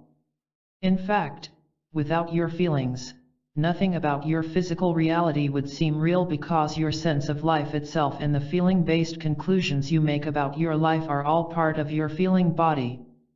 Your interpretations are a part of your feeling body, and we already talked about the fact that your emotional trauma is a part of your feeling body. If your sense of life is painful, and if the conclusions you've drawn about life are painful, and if memories are painful, then your feeling body will continue to convey all these painful messages to your physical body. This will be interpreted as an unpleasant emotion within your body and quite likely will lead you to have an unhappy life. So, for example, if you have a negative interpretation of your life, this will lead to a physical reflection of those painful emotional states. The worst part is, you can't stop reliving that original trauma. You can't be in the present moment because the emotional trauma comes up over and over again in an attempt to integrate itself. In other words, if I felt like my father abandoned me in some way when I was young, over the course of my life I will manifest situations that make me feel abandoned. It makes sense that if healing must take place on the emotional and feeling level, you do have to address the emotions and feelings themselves. You must address the first time you felt those emotions and feelings. But here's the catch: The minute you say, I need to heal something, this implies that you have to change or fix something, which means that you disapprove of something. The best way to damage yourself emotionally is to look at yourself through the lens of something needs to change. If you approach your feeling body with an attitude of I need to fix you, you have just taken a serrated knife to a wound. You have not healed anything. So what is the alternative? The best alternative to trying to fix or heal the emotions is to embrace the feelings and emotions entirely, no matter how painful. Be with the feelings and emotions instead of trying to change them. Listen to them and what they need you to know. We can call this process integration instead of healing. As you go through this part of the completion process, you will learn how to be fully and completely present with yourself and your emotions. I believe that one of the best ways to do this is a variation of Vipassana meditation, which is one of the oldest meditation practices on the planet. It's the form of meditation that the Buddha used to attain enlightenment. Vipassana means to see things as they really are, and the goal of Vipassana meditation is to transform oneself through self-observation. You will experience this as you work through the completion process, becoming fully present with yourself, but more than being fully present without thoughts, you will be fully present with your emotions. For this reason, I've lovingly nicknamed this part of the process emotional Vipassana. Feeling and being. Much of the focus in the world of healing seems to center around one thing, feeling better. There is nothing wrong with this goal, it's natural, but it is a trap that actually prevents the completion of our healing. By thinking that you have to feel better, you unconsciously send yourself the message that there's something wrong with feeling the way you feel. You've given yourself the message that you need to be fixed, which we now realize is a covered level of self-rejection. You reject the place you are if you think where you are needs to be changed. You reject the way you feel if you think the way you feel needs to be changed. This is exactly the problem that caused you to end up in this position in the first place. People around you couldn't simply be unconditionally present and loving of you exactly as you were, so now you must do it for yourself. When you were young and feeling sad, you didn't want your parents to rescue you from the pain or try to make you feel better, as much as you wanted them to be completely and unconditionally with you while you felt how you felt. Because they didn't do this, you got the message that their presence was conditional. It was conditional upon you being sweet, cheerful, or silent. You have continued to give yourself that same message, that you only deserve your presence if you feel a certain way. Here is that fair weather relationship again. So what's the alternative? What I'm proposing is to switch your focus from feeling better to being willing to feel. Give yourself, your thoughts, and your emotions the unconditional, focused presence and loving care that you've been craving and not getting from other people for so long. If we want a world where we can do this for each other, we need to learn how to do it ourselves and then pass it on to other people through our own willingness to be unconditionally present with them. Is it desire or is it a craving? Thousands of years ago, it was said that desire was the root of suffering. Is this true? No, it's not. The actual word that was used in this phrase was tan. What is the translation of tan? Thirst. What is the difference between desire and thirst? A whole lot. Think of choice as a two-sided coin. On one side is desire, and on the other is thirst. Thirst is the shadow side of desire on this coin called choice. Thirst implies that there is a lack and that the lack is what is motivating the craving. Thirst is an attachment, a craving of something, but it's also motivated by an aversion to something else. The root of suffering, therefore, is the state of perpetual movement from aversion toward attachment, the thing we crave because of our acute awareness of the lack of it. Attachment is nothing more than an addiction, that is to say the desperate wanting of something because of something else you are lacking or trying to avoid. So there is a difference between a craving and a desire. Craving is the shadow aspect of desire. The shadow of desire stems from a perceived deprivation. Desire is not bad.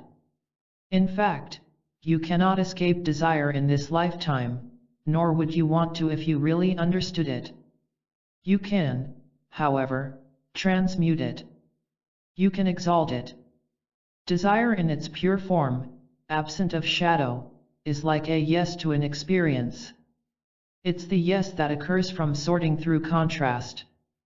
But it's a yes that is not the byproduct of a no. In other words, it's a yes to an experience or the choice of an experience that is not motivated by aversion, thus, it doesn't take on the form of attachment.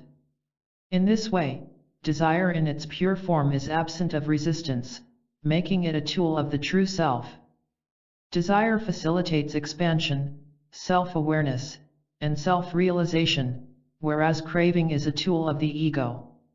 Here's perhaps the most surprising part: ego is a term that the Buddha did not even know. It is a Freudian term, which was adopted into modern Buddhist circles and applied to the teachings of Buddha.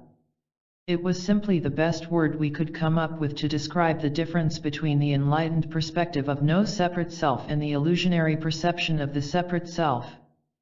Later, the famed psychiatrist and psychotherapist Carl Jung called this the shadow aspect, meaning conscious versus not conscious. But when the Buddha accurately described his enlightenment experience, what he was trying to explain was that he had observed a polarity inherent within himself, a polarity like truth and illusion, conscious and unconscious, suffering and happiness. And that enlightenment transcended all polarity. Enlightenment is not happiness any more than it is suffering. Enlightenment is liberation from polarity. The route to feeling better. All of our behaviors then, regardless of whether they are seemingly malicious or seemingly benign, have a single root: we want to feel better. The person who shoots up heroin does so because she wants to feel better.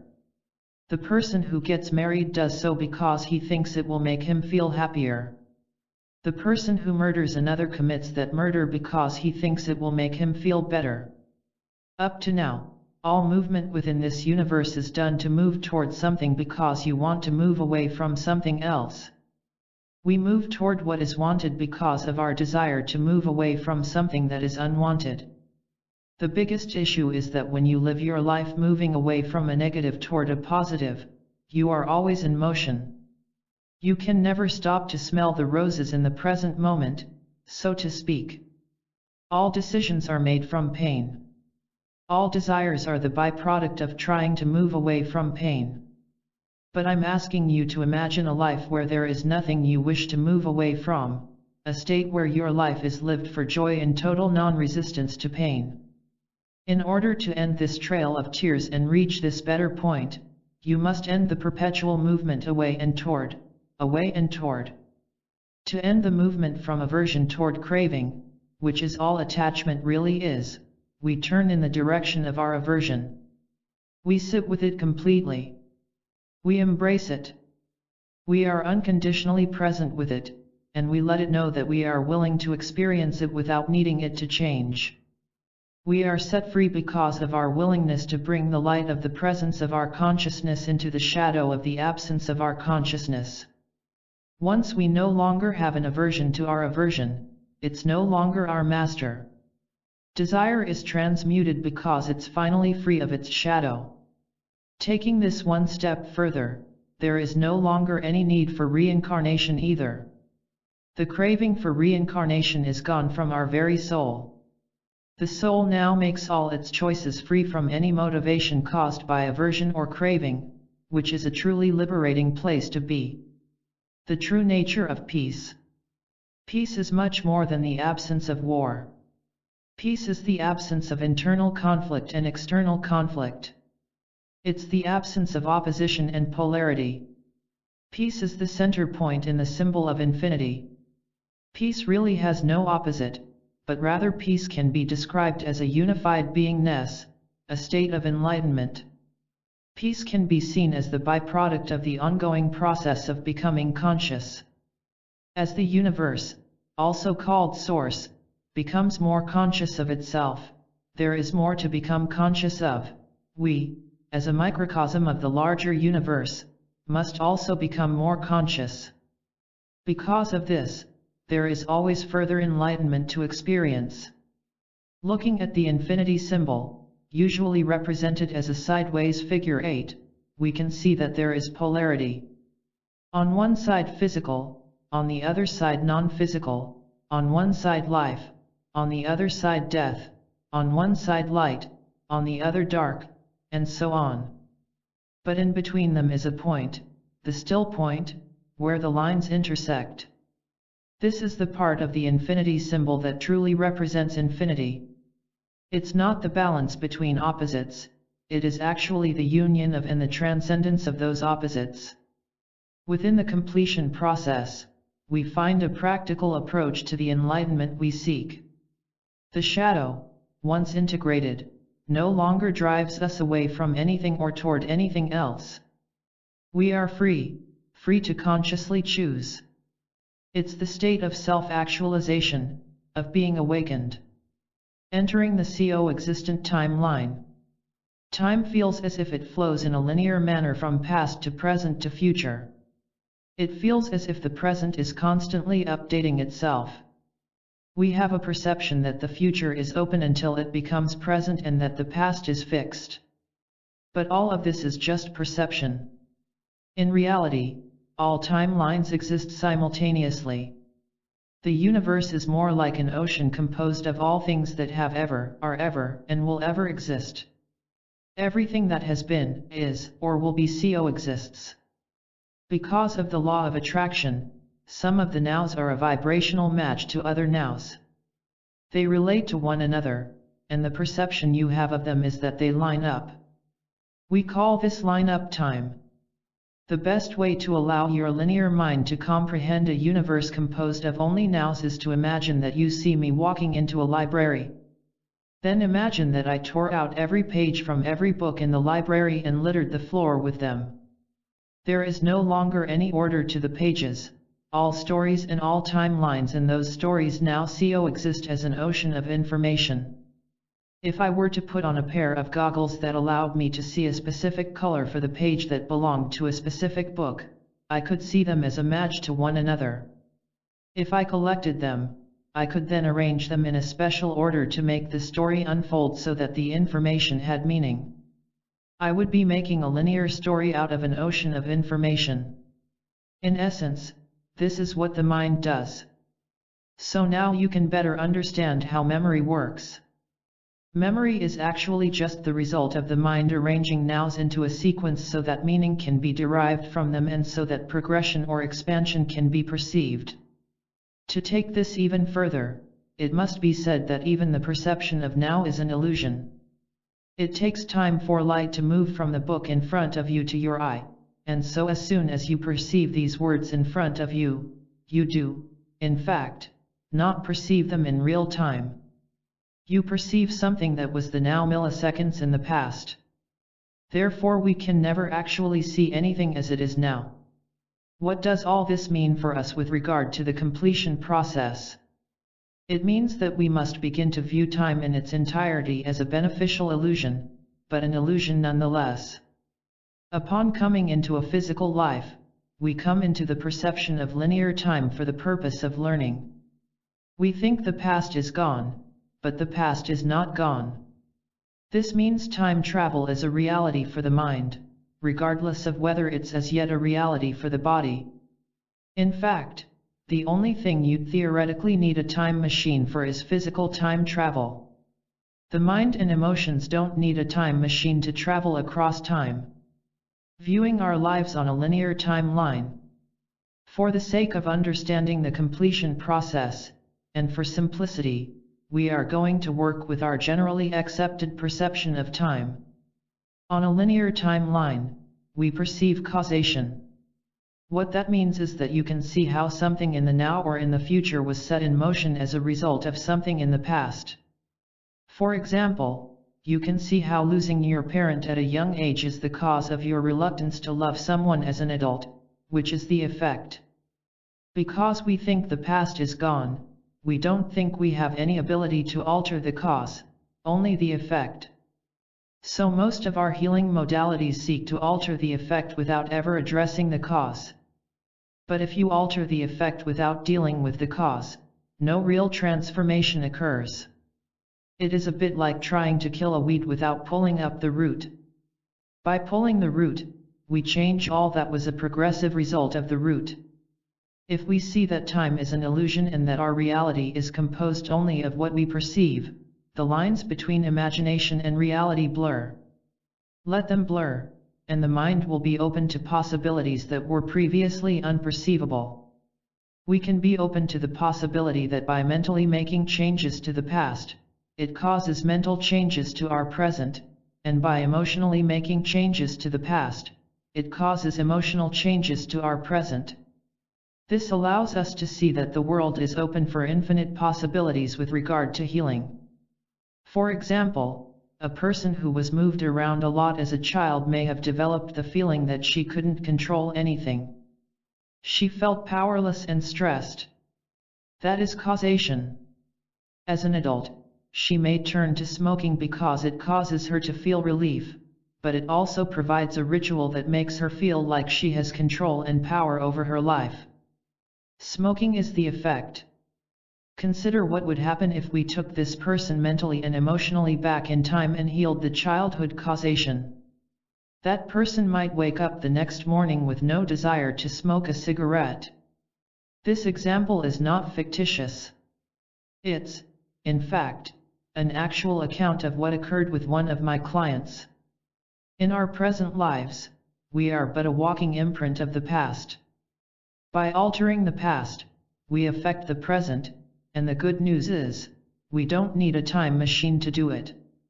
The past is not lost to us. We can use the painful emotions that arise in the present to access our past. So often, we have wished we could alter the course of history without knowing that we can. We can put ourselves back together again and make ourselves complete again. Preparing yourself for the completion process. Now that you have attuned yourself to the completion process by reading chapters 1-4, it's time to make it a part of your life. You cannot do the process incorrectly. There's no such thing as a correct or an incorrect experience while doing the completion process. From this point forward, you should progress with the following statement in mind: every experience I have while doing the completion process is valid, and every experience I have while doing the completion process is the right one for me. It's the exact experience that I need at this time. Getting started. When you commit to the completion process, you adopt the perspective that any current emotional upset is, in fact, just the echo of a traumatic memory. You might be haunted by it or not even remember it, but the circumstance in your current life that you think is the cause of your upset is just a trigger from a prior wound, a wound that needs your attention. Because triggers today help you see the wounds you have tried to suppress, the triggers are beneficial instead of detrimental. You might find it difficult to accept that triggers today are a good thing, even when they hurt so badly. You don't have to feel grateful for them, you just have to commit to viewing them as messengers carrying the echo of something important. Looking at triggers this way, you can use them to your advantage. You can see each trigger as a wide-open opportunity for integration. The beauty of the completion process is that when you use triggers to integrate yourself, you'll eventually lose any negative association that you might have had with the triggers. You'll be much less reactive when a trigger does occur, and you'll begin to associate triggers with integration and feeling better instead of feeling worse.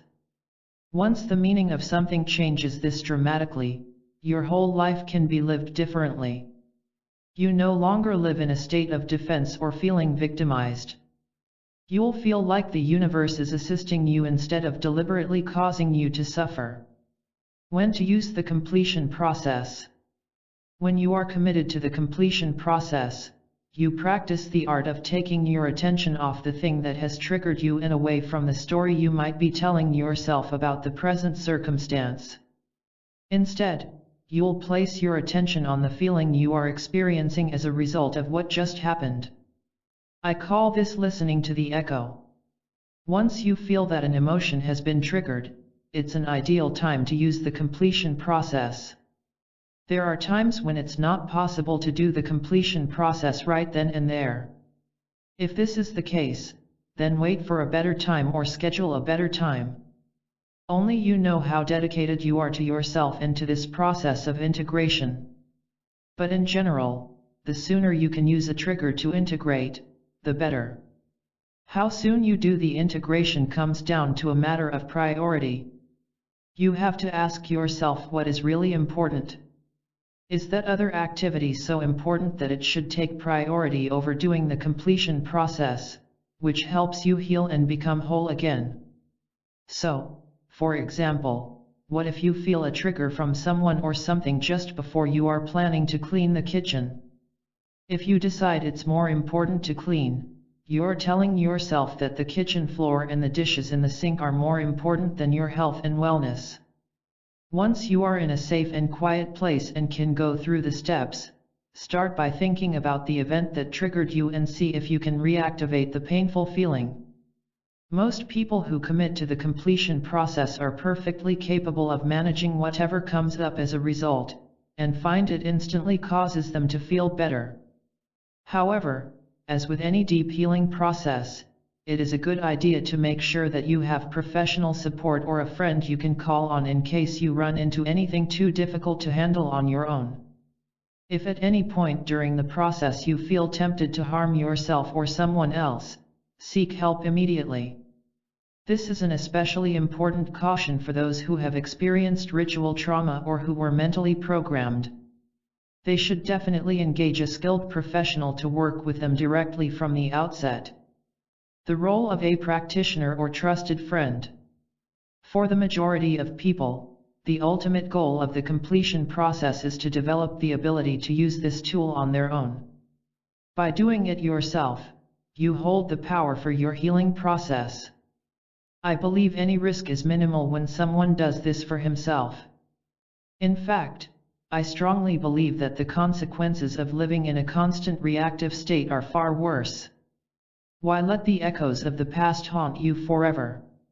If you have read the whole process and you feel called to try it, then you should do so.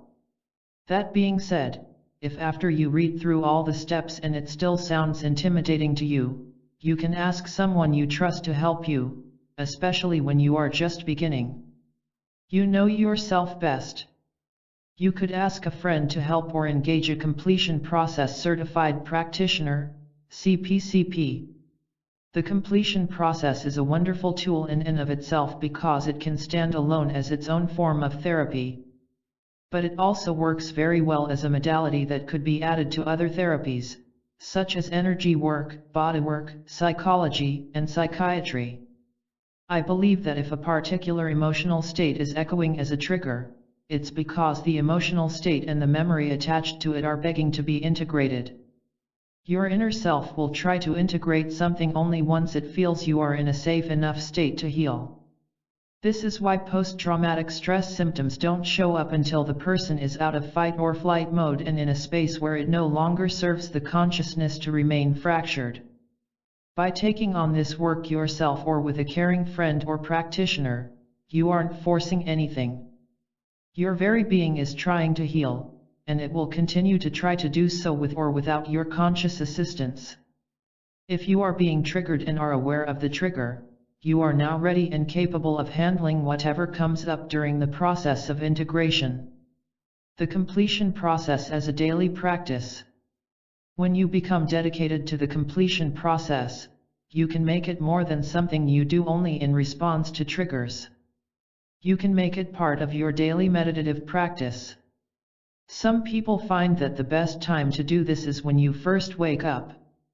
Before you do anything else, sit up in bed or walk to a chair or meditation cushion and commence the process. Begin by being present with whatever feeling is within your body. You might find that the feeling is a holdover from the night before or an emotional response to a dream that you had while sleeping.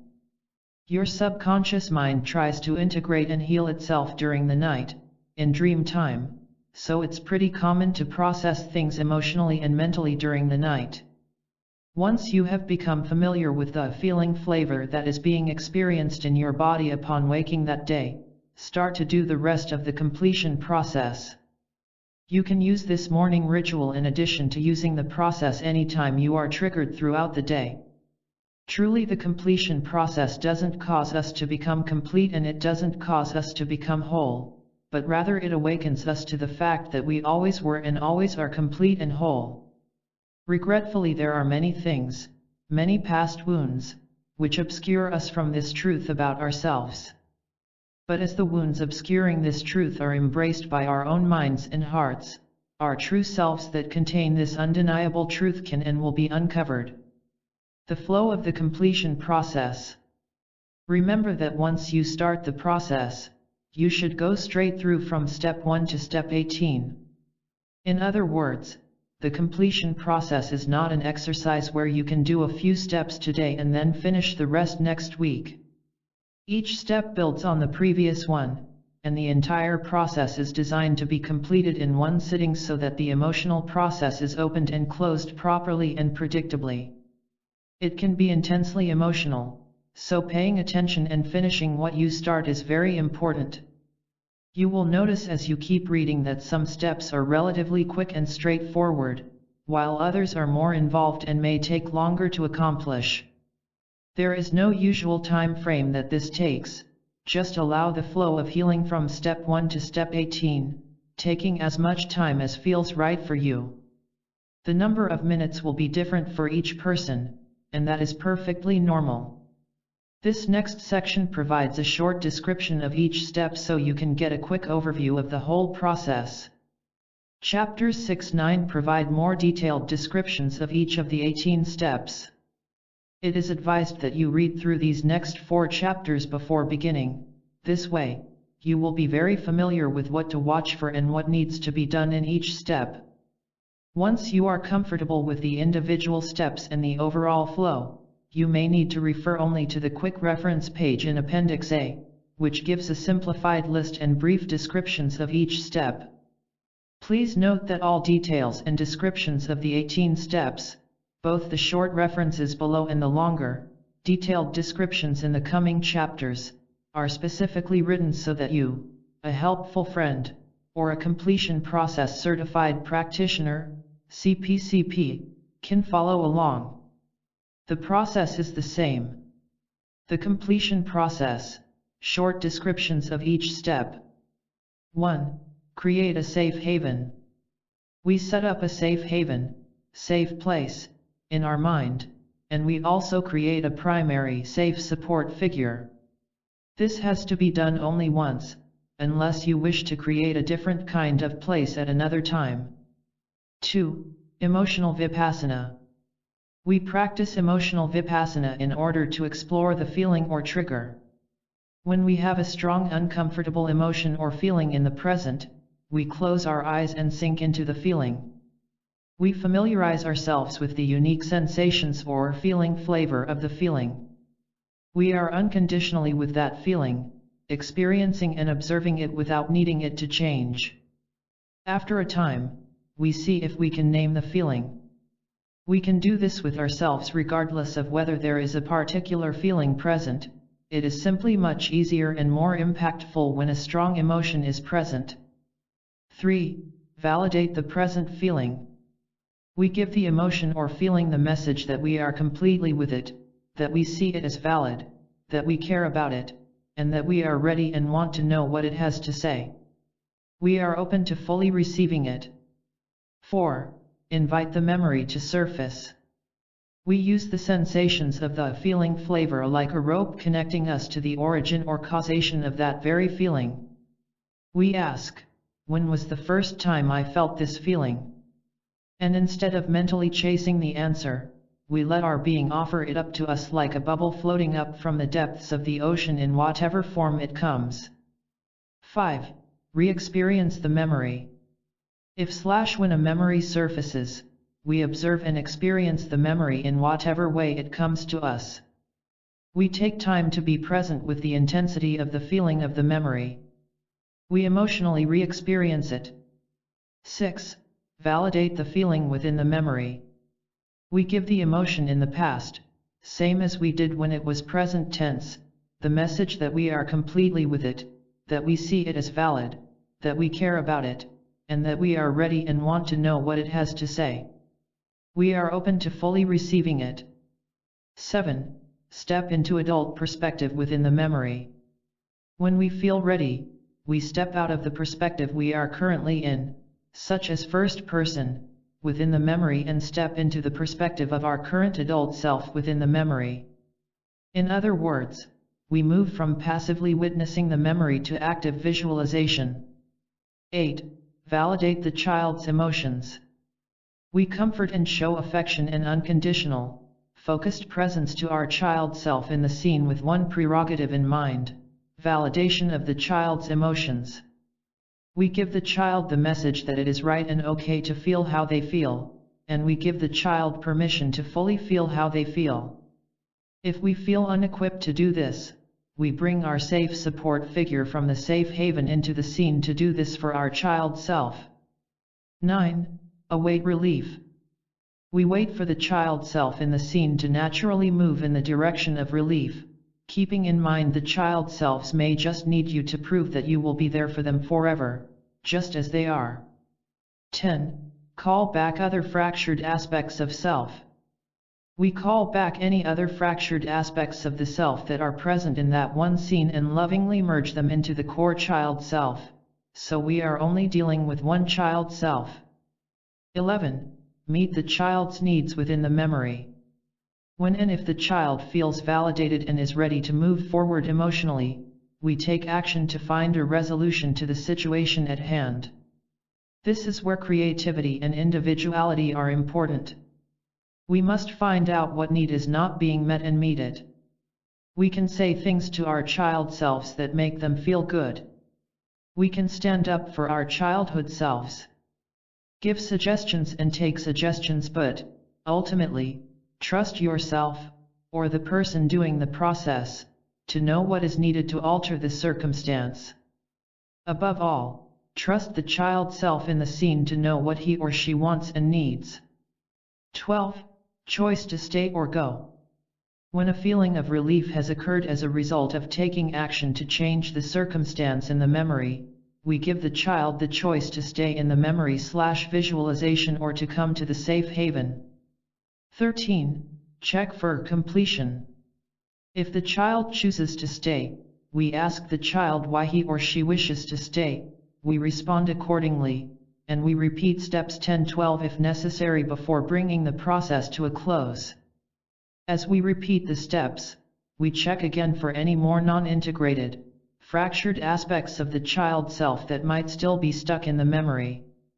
If we find any, we merge them into one child self and ask again. We trust the child to know what is right for him or her, and we meet all of the child's needs within the context of the memory. If the child wants or needs someone to stay, we leave an aspect of ourselves or our safe support figure there with our child self.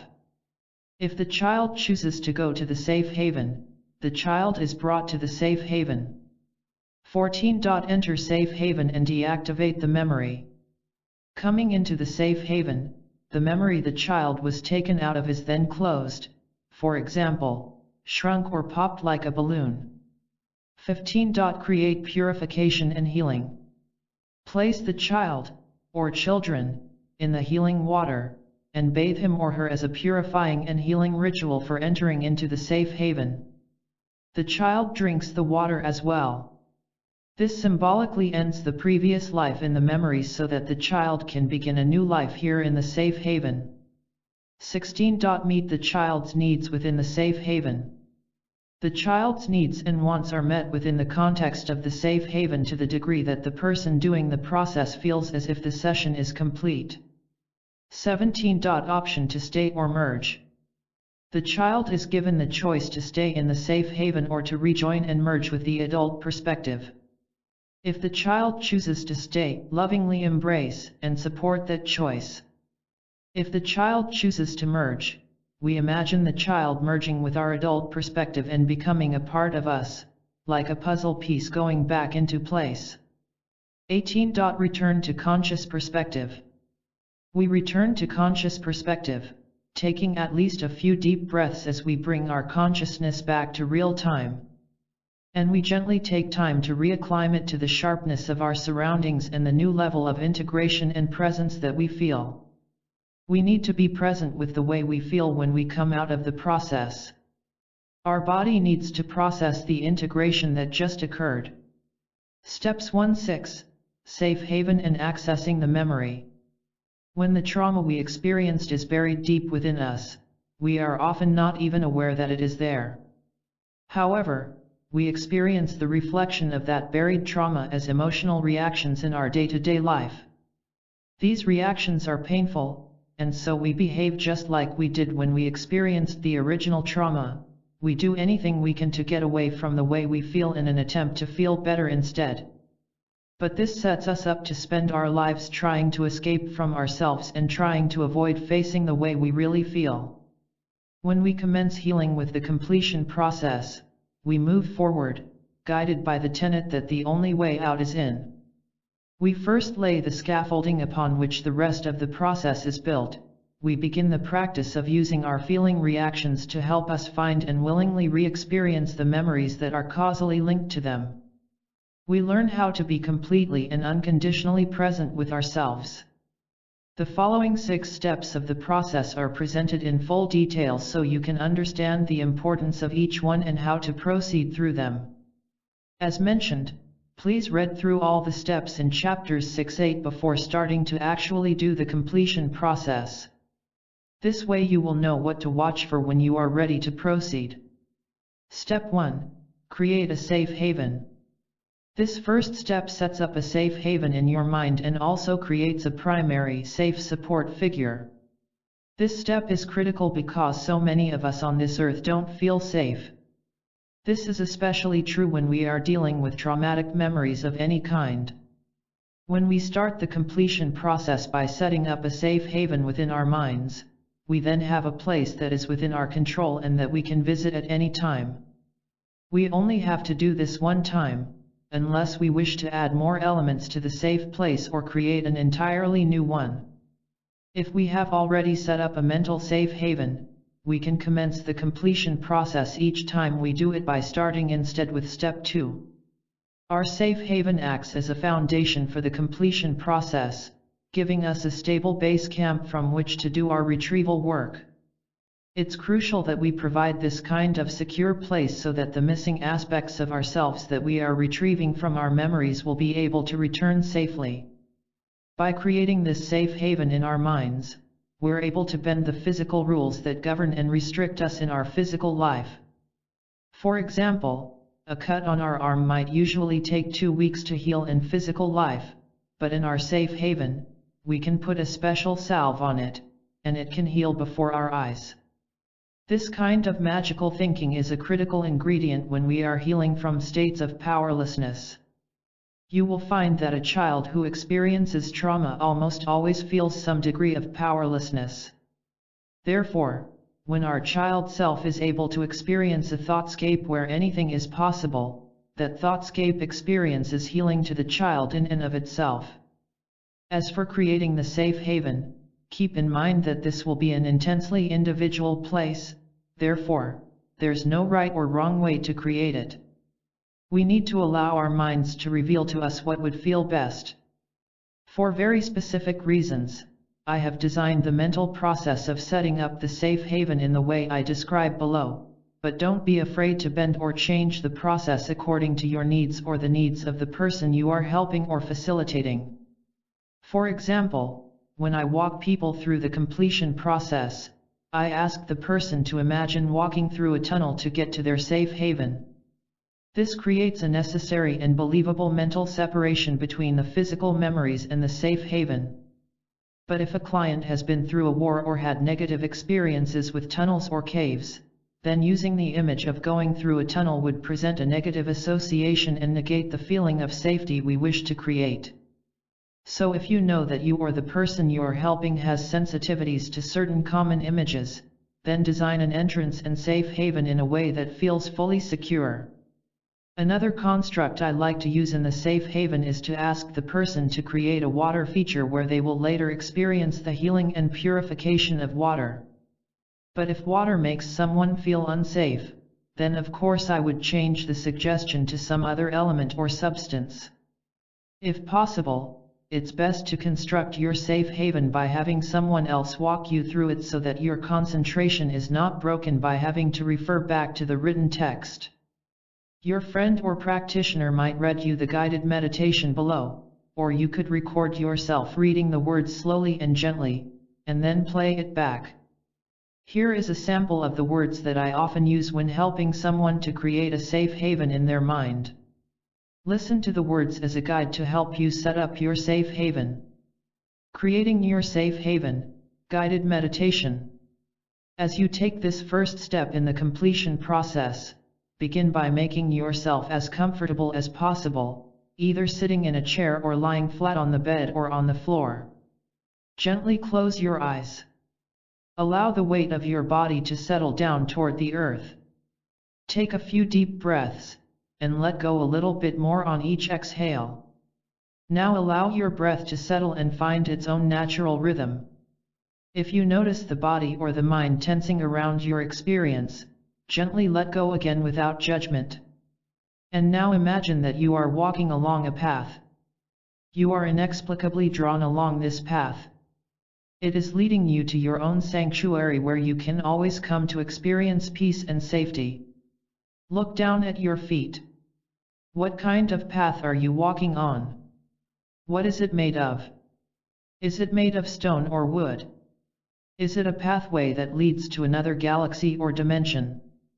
Perhaps it has been specially made out of some other material that is not yet known to this world. Is it strewn with something, such as flower petals or shells? Is the path narrow or wide? See and feel this path in your mind. As you continue to walk along the path, breathe freely and easily. Sense your anxieties and stresses and pressures fade away. They are unable to follow you here. Up ahead, you notice a secret entryway that only you can see. This entryway is the door leading to your very own safe haven. How is this entryway concealed? Perhaps it is a wooden door, covered in ivy. Perhaps it is a portal that opens and closes when you say a magic word. Maybe it's a cave entrance that appears in the snow. Imagine or sense this unique secret entryway, revealing itself only to you as you approach it. Then walk through the entryway. As your eyes adjust to the light, you realize that you are now walking or being pulled through a secret tunnel or portal. What does this tunnel look like? Is it a wormhole in space? Is it a cave in the ocean? Is it a tunnel made of dirt and stones? What do the tunnel walls look like? Are they covered with beautiful, exotic flowers? Is the tunnel made of metal or some other man-made material? Is the tunnel made of swirling energy? Just experience this secret, sacred tunnel that leads you to your very own safe and sacred place. You continue to walk through the tunnel, and suddenly you see your perfect sanctuary for the very first time. You step into it, and you can hear or feel or see the tunnel close behind you so that no one may follow. In a space that is created by the mind, there are no limits whatsoever. This place can be as real or as imagined as your soul wants it to be. This place could be like a place that is found on Earth or like a place from a science fiction or fantasy novel. As your safe haven is revealed to you, you may see that you are outside in the mountains or on a beach. Or perhaps you are inside a soap bubble, a flower, or a geode floating through space, looking back at the earth. You may be in a forest or in a coral reef under the ocean waves or in the billowy clouds. Your safe haven might even be in another dimension, on another galaxy or planet. This is the place that makes you feel the most at ease, the safest and the freest. Now look around you. What can you see? Are there birds or trees here? Are there fish or other animals? If you are outside, what is the weather like here? Spend some time noticing all the things that you can see in your safe haven. What can you hear in your safe haven? The wind rustling the leaves in the trees? A beautiful song? The sound of waves crashing? Or maybe the sound of absolute silence? Spend a moment noticing the sounds that fill your safe haven. What can you smell here? Can you smell ocean foam? Or the dampness of soil? Can you smell the scent of bread or cookies baking in the oven? Can you smell the scent of summer rain? Or is it an out-of-this-world smell that you have never smelled before? Spend a moment noticing the smells that linger in the air in your safe haven. Now you are going to create a house or dwelling in this safe haven. Since you are the designer and builder of your safe haven, you get to decide exactly how you want it to be. You may design a palace or tree house or monastery or even a simple, rustic cabin. Inside this place are beds, where your child self can choose to lie down and rest or sleep. The beds can be ordinary beds, or they can be nests or forts. Design whatever beds feel the most inviting to you. You can make this house and the beds in it out of anything you wish, real or imagined. If you have built rooms, are there windows in the rooms? What can you see out of them? If you wish, you can decorate your safe haven, both inside and out. Perhaps you would like to leave it simple and natural.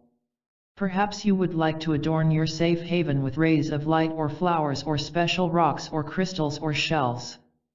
Perhaps there are hand-woven rugs, should you wish to lie down. What materials have you chosen? Who made them? Choose the decorations you love. Now somewhere in this safe haven, see a water feature. This might be an ocean or a fountain, a stream, or a lake. It may be a bathtub, hot tub, or shower. And imagine that this water is special water. It's magic water. Anything that touches it is instantly healed. See the water shimmering and sparkling in the light. What color is the water? Is it clear or opaque or iridescent? Maybe it's turquoise or purple or gold. This is going to be where you bathe and heal your child self as she comes to the safe haven. Now imagine that in your safe haven, there is a kind and loving being or person who is strong enough to assist you and tend to this safe haven. Your safe haven is where this being or person lives. This safe support figure is a being or person who is so transcendent that he or she is able to calmly and lovingly assist with anything he or she may come across. This is your own personal helper. Who is this being or person? Is it a character from a novel you read once? Is it an imagined person? Is it a person you admire, such as Jesus or the Buddha? Is it someone you know and trust, such as a grandmother who has passed? Is it an angel or a benevolent extraterrestrial being? Or maybe a favorite superhero? What is his or her name? Spend some time acquainting yourself with this special being. Know that this being that lives in your safe haven will be there for you anytime you want or need. Breathing freely and easily, look about your peaceful safe haven and see if there is anything else that you wish to add. For example, maybe you would like to add animals, real ones or fantasy animals. Just take a moment to decide what would make this safe haven feel even more perfect to you and add it to the scene. Now imagine that in this peaceful space, there is somewhere for you to sit or lie down, a place that you can come to sink deeply into relaxation and security. Is it a chair, bed, or hammock? Is it a smooth rock or a throne or the edge of a cliff? What does it look like? What color is it? What material is it made of? Take a seat now in whatever resting place you have designed. No matter where you find yourself resting, feel the tension and stress drain away with the peaceful safety of this sacred place. This is the place you can come to sit and feel at peace anytime you should wish. It's also the place you can sit and hold your childhood self if you should retrieve this child and he simply wants to be held by you or fall asleep in your lap. Spend some time here, observing and listening to and smelling and feeling this perfect place. Let your mind make this imagined place as magical and unbelievably perfect as possible. Whenever you feel ready to rejoin your day-to-day life, imagine yourself slowly standing up and leaving your safe haven. You leave through a doorway that opens only for you, in response to your presence, a signal, a code, or a special phrase you recite. Whenever you come here, use your signal or code to gain entry. Take a moment to memorize the special way that you and only you can gain access to your safe haven.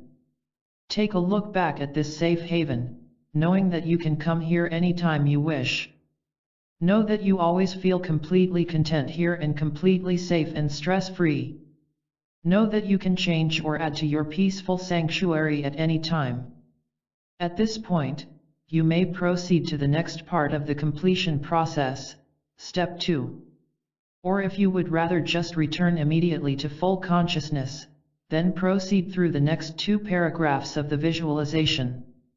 Once your visit to your safe haven is complete, turn back around and walk through the secret doorway, back through the tunnel that opens up once more, and follow the pathway that brought you to this place. Taking a few deep breaths, decide for yourself if you are ready to return.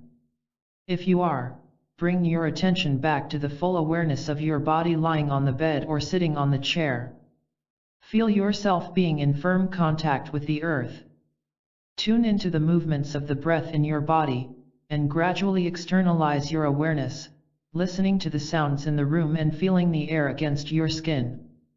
When you're ready, gently open your eyes and reacclimate to your real-life surroundings. Returning to the completion process. As we progress through the completion process, we will find ourselves changing or adding things to our safe haven. This is normal. As your childhood self comes to the safe haven and enters with her own desires and preferences, we will see a great many additions to this place. For example, one part of your childhood self might want a sandbox, so a sandbox will become a part of the safe haven. Another part of your child self may want a unicorn to keep her company, so a unicorn may be added to the safe haven. You may decide that you want to change the house for children to live in, or build a second one in a completely different style just to suit your childhood selves whenever you come to stay. You may even wish to add beloved relatives to your safe haven. There is no limit to what you can do to enhance your own safe haven so it becomes your own sacred mental paradise. Trust it to evolve over time in exact accordance with what is best for you. Step 2. Emotional Vipassana. Now we practice emotional Vipassana. Whenever you experience a strong uncomfortable emotion or feeling in the present, close your eyes and sink into the feeling. As you do, familiarize yourself with the unique sensations or feeling flavor of that uncomfortable feeling. Ensure that you are unconditionally with that feeling, truly experiencing it and observing it without needing it to change. After a time, see if you can name the feeling. If thoughts arise, just observe them in a detached way, as if they are rising like bubbles in the mind, and let them be there. You can do this step with yourself anytime, regardless of whether there is a particular feeling present. It's simply much easier and more impactful when a strong emotion is present. This step, along with step 3, are the 2 most crucial parts of the entire completion process. If you did not do any other part of the process, this would be enough because this is the step that facilitates emotional integration. Here's how this step works. When the average person begins to feel emotional pain, he subconsciously interprets that pain as something that is trying to hurt him. We feel like the underdog to our own pain. If emotional pain is a chronic aspect of someone's life, then this subconscious interpretation leads to a kind of living hell. When we think that an emotional pain is trying to hurt us, it begins to feel like we are living with an enemy inside our own skin, as if an aspect of ourselves has turned against us and is trying to destroy us. But because it's inside us, we can't escape it. From this point forward, it's better to view emotional pain in a different way. Instead of viewing it as trying to hurt us, we need to view it as desperately crying out for our help. We need to adopt the perspective that our pain is like a child who doesn't know how to make itself feel better. It's doing everything it can to get our attention so we can take care of it. And to take care of it, we must first embrace it and listen to what it's trying to convey. In other words, our emotions are like messengers, and we must embrace emotional pain and listen to what it is trying to tell us. By allowing the feeling, listening to it, experiencing it, and being completely with it, the lost aspects of ourselves are allowed to rejoin us. We also receive the message that the emotional pain is trying to send us. This is why you will find that effortless realization and insight so often accompanies this step. You can imagine what is happening in this step by thinking of yourself standing in a house. Imagine that your child self is outside the door, crying and trying to get in. You could try to avoid the child and avoid the child's desperation to join you in the house, or you could go open the door and let the child in. When you go in the direction of your emotions and experience them by opening yourself up to them, then you are, in essence, opening the door for your child self to rejoin you and thus fully integrate with you. So during this step, you essentially stop running from the tornado that is chasing you and run right into it instead. Once you develop a willingness to feel, eventually your emotions will no longer frighten you. This is the beginning of true and lasting peace, from which so many good things are possible. You will no longer feel any need to try to sedate, control, and avoid your negative emotions. Self-medication will no longer be needed. Your emotions are the truest representation of who you are. When you move away from the way you feel, you are doing the same thing to yourself that a parent might do when he or she moves away from a child who is crying to be held, fed, or changed. This step is important because it allows us to consider that if we have a strong emotional feeling, there must be a good reason to feel that way. In other words, there must be a genuine reason why we are experiencing such intense emotion. In today's world, there are plenty of escape routes to take to run away from the truth of oneself in the current moment. But you will soon find that every one of these escape routes is a dead end. You will run and run and run until you realize that the running will never end. It's the running away that is, in fact, torturing you. By giving yourself your unconditional attention and presence in the face of an uncomfortable emotion, without being in a hurry to get over it, you are giving yourself the unconditional love that you did not get enough of when you were young. This is what is really doing the healing. Nothing on this earth is more healing than unconditional, focused presence. Physical sensations may arise. When you are doing this part of the process, don't be surprised if you begin to experience extreme sensations in your body. When an aspect of your consciousness rejoins you, it can give rise to dramatic sensations, not unlike the sudden injection of a drug into your system. The drug might make you feel as if your whole body is tingling or as if you are expanding or shrinking or that your skin is on fire. Don't be surprised if you experience tactile hallucinations, Lilliputian hallucinations, where you might feel very tiny or very large, or see things around you in distorted sizes, and physical sensations that are disorienting or painful. Know that it is not uncommon to feel these things and you will get through it. In fact, when this happens during the completion process, it's actually a really good sign. It means that you are integrating the emotion with the rest of yourself in the now, as if a puzzle piece is being clicked back into its correct place. My recommendation is to breathe through these strong sensations and surrender to them with the intention of allowing them to run their course. Sometimes when we focus on the feeling, it intensifies, while at other times, just the fact that we are willing to be present with the way we feel brings us relief. Just let whatever surface and let whatever changes, change. On occasion people will experience numbness as a result of doing this part of the exercise. It's as if the attention to the emotion makes it go away. But in reality, it has not gone away. Some people even fall asleep. If this happens, the person is encountering a defense mechanism within himself or herself. The defense mechanism is unconsciousness. Sometimes, when our emotions are too painful and we can't do anything about them, we cope by becoming unconscious of the way we feel or even becoming unconscious in general. If this happens to you, treat it like any other response. Stay present with your unconsciousness.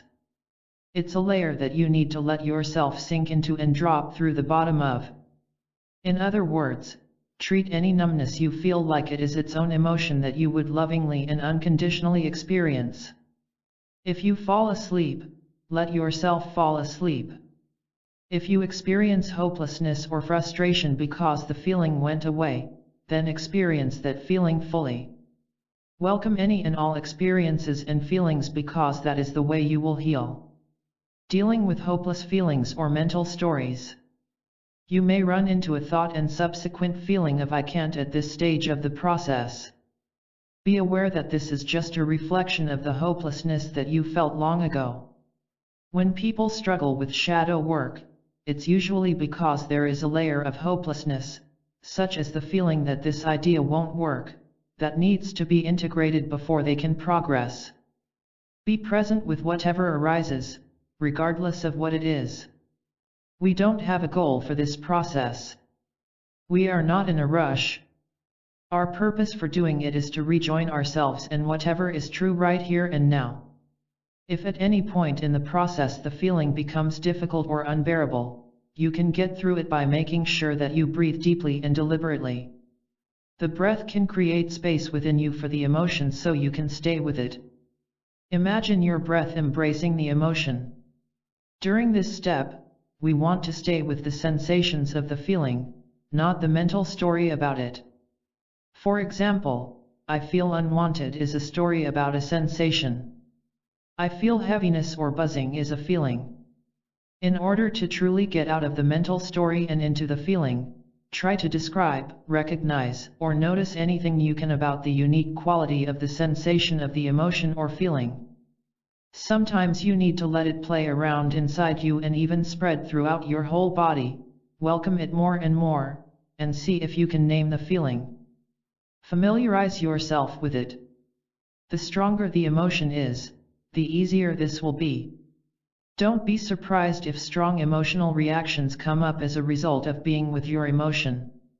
For example, you might find that you begin weeping uncontrollably or shaking. I encourage you to fully allow these reactions to flow. Don't suppress them in any way. Often emotional energy needs to move. This is incredibly healing. The body is clearing itself. If you are facilitating someone with this process, and the person doing the process begins to cry, you might notice that she is tempted to try to compose herself. It's natural, but it actually impedes healing. It is better to gently encourage her to allow whatever reaction she is having while staying present with the feeling. Recognizing cover emotions. With this step, we learn to become aware of cover emotions. Cover emotions function exactly like ice on the surface of a deep lake. In the same way that the ice covers the water, a cover emotion exists to cover another emotion below it. Ice on a lake prevents you from falling through and into the water, and in the same way, the cover emotion prevents you from sinking into and feeling the emotion that it is designed to cover. Cover emotions exist to keep us out of lower vibrational states. They are natural defense mechanisms within the emotional body. Anger is often a cover emotion for fear, just as hatred is often a cover emotion for hurt. Desperation is often a cover emotion for despair. Numbness is often a cover emotion for shock or confusion. When we are completely present with an emotion, we often drop into an even deeper level of emotion. It's a bit like an emotional version of falling through the ice into the deep water below. If we feel as if we have encountered a cover emotion, we can ask ourselves, what is below this? If you are facilitating someone in the process, you can ask the person, what's underneath this feeling? Is there something deeper or more painful there? In this way, we encourage ourselves or someone else to metaphorically fall through the ice. Once the person goes deeper, he or she will have greater access to the causation of the real emotion. The real emotion is the one that the cover emotion might be trying to save or rescue him or her from. If we feel particularly resistant to this part of the process or feel like we can't allow ourselves to be pulled more deeply into the emotion, we need to ask ourselves, am I ready to go into this feeling? This question places us in an attitude of choice. In choice, there is freedom. Often the emotions that we are most resistant to are feelings of powerlessness. Making a choice about whether or not to be with a feeling of powerlessness is in itself empowering. And honestly, sometimes what we need for our healing is just to recognize that we have choice. For this reason, we must honor the answer regardless of what it is. We don't have to do what we don't want to do. There is a huge difference between doing something that scares us and that we really don't want to do, and doing something that scares us but that we really do want to do. Truly, we should only be doing the latter. Therefore, if you are facilitating someone in the completion process, you must let him choose. You must give the other person the reins to steer his own life. This is the only way lasting healing can occur. If someone doesn't feel ready and doesn't want to go into a feeling, even with the reassurance that you are there with him, you need to give him permission not to enter that emotion. If this happens, then I recommend that you help him to be present with the emotions that arise as a result. I believe that we especially need to help the other person feel the feeling of empowerment that comes as a result of getting to choose. If we feel as if we are being pulled out of the emotion, but we really are ready to be with it, we can imagine seeing, feeling, sensing, or hearing ourselves being separated from whatever is pulling us out of the feeling. For example, if you are the one going through the process, you could see your mind pulling you out of the emotion with ropes or strings. Then you can imagine lovingly and knowingly, and with gratitude for the mind because it's trying to save you, cutting those cords or strings so that you fall away from the mind and into the emotion. Step 3. Validate the present feeling. In this step, we give the emotion or feeling the message that we are completely with it, that we see it as valid, that we care about it, that we are ready to listen, that we want to know what it has to say, and that we are open to fully receiving it. This is the validation that we didn't get growing up. This is the unconditional love that we didn't get, quite likely because the people in our lives didn't know how to give it. This is what we have been wanting all our lives, and to give this gift of validation to ourselves is life-changing. This step is the opposite of self-abandonment. It allows your intense emotional feeling to offer up to you the memory that it is attached to. It's what makes your subconscious feel safe enough to offer up the original source of the feeling to your conscious awareness. You may choose to use affirmative mantras during this step to deepen your ability to truly allow the emotion to feel validated, to trust your presence and truly accept the validation you offer. As long as it feels strong to you, any affirmative mantra will do. Here are some examples of statements that people might repeat to themselves or say out loud. I am completely here with you, or with this, right now. I am here with you in this. I'm with you no matter what. I am open and ready to feel this. I am open and willing to receive anything you want or need to show me. I choose to feel this unconditionally. I welcome this feeling. Basically, any words that help you to complete this first level of validation are worth saying and repeating because they will help you stay calm and focused. The reality is that the feeling is valid, it is there for a reason, it has meaning, and it is part of you. That is why it is so important for you to validate it to yourself. Step 4. Invite the memory to surface. In this step, use the sensations of the feeling flavor as if they were a rope connecting you to the origin or causation of that very feeling. Ask yourself, when was the first time I felt this feeling? Instead of mentally chasing the answer, let your being offer it up to you, like a bubble floating up from the depths of the ocean. We don't need to conceptually re-experience full memories to integrate an aspect of ourselves that is frozen in the past. Sometimes just being with a feeling enables us to integrate the emotional charge of a memory, which might be the only part that is frozen or stuck. The actual memory never surfaces. If we only need emotional integration, a tangible memory is unlikely to come. If we become consciously aware of an actual memory, we are meant to gain wisdom from mentally re-experiencing and interacting with it. In other words, we are meant to become aware of that memory because, in doing so, we are assisted in our current development. Often the mind and the emotion both are in need of healing and integration. When this is the case, memories surface as a result of asking the question, when was the first time I felt this exact feeling? Another way to approach this is to ask the feeling itself, as if it were a separate being. When was the first time I felt you? Keep in mind that we have a limited view of memory. We rely on the visual aspect of our lives so heavily that we forget that there are many different kinds of memory. Our bodies can remember sensations, smells, sounds, or feelings.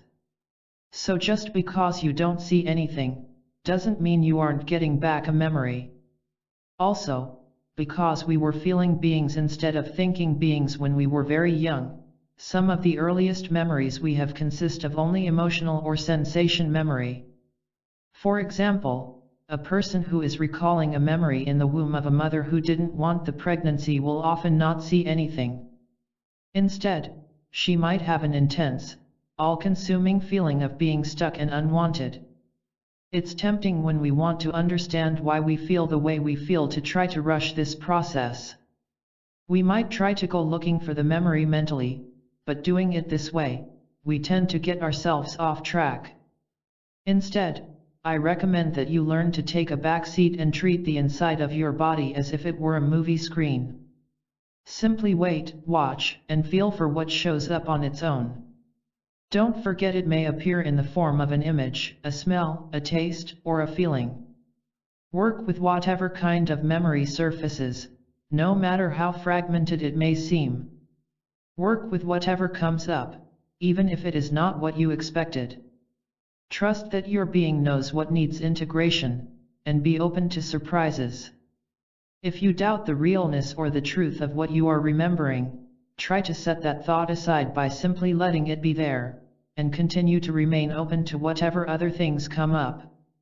At this point, it's not about how true or untrue, or real or not real something is. It's about your being trying to reintegrate itself in the way it feels it needs to. If no memory surfaces after a long period of time, allow yourself to stay longer with whatever sensations are happening in real time.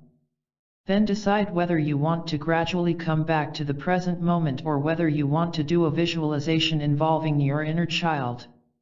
If you want to do a visualization involving your inner child, imagine that your inner child, at whatever age you intuitively see him or her, is standing or sitting in front of you and is experiencing the exact same emotion that you are experiencing right now. Then jump to step 8 of the completion process with regard to your visualized inner child and go through the remainder of the completion process just as you would have done if a memory had come to your awareness. Memories are buried deeper for some of us than for others. We need to remind ourselves that if no memory comes up, that's okay too.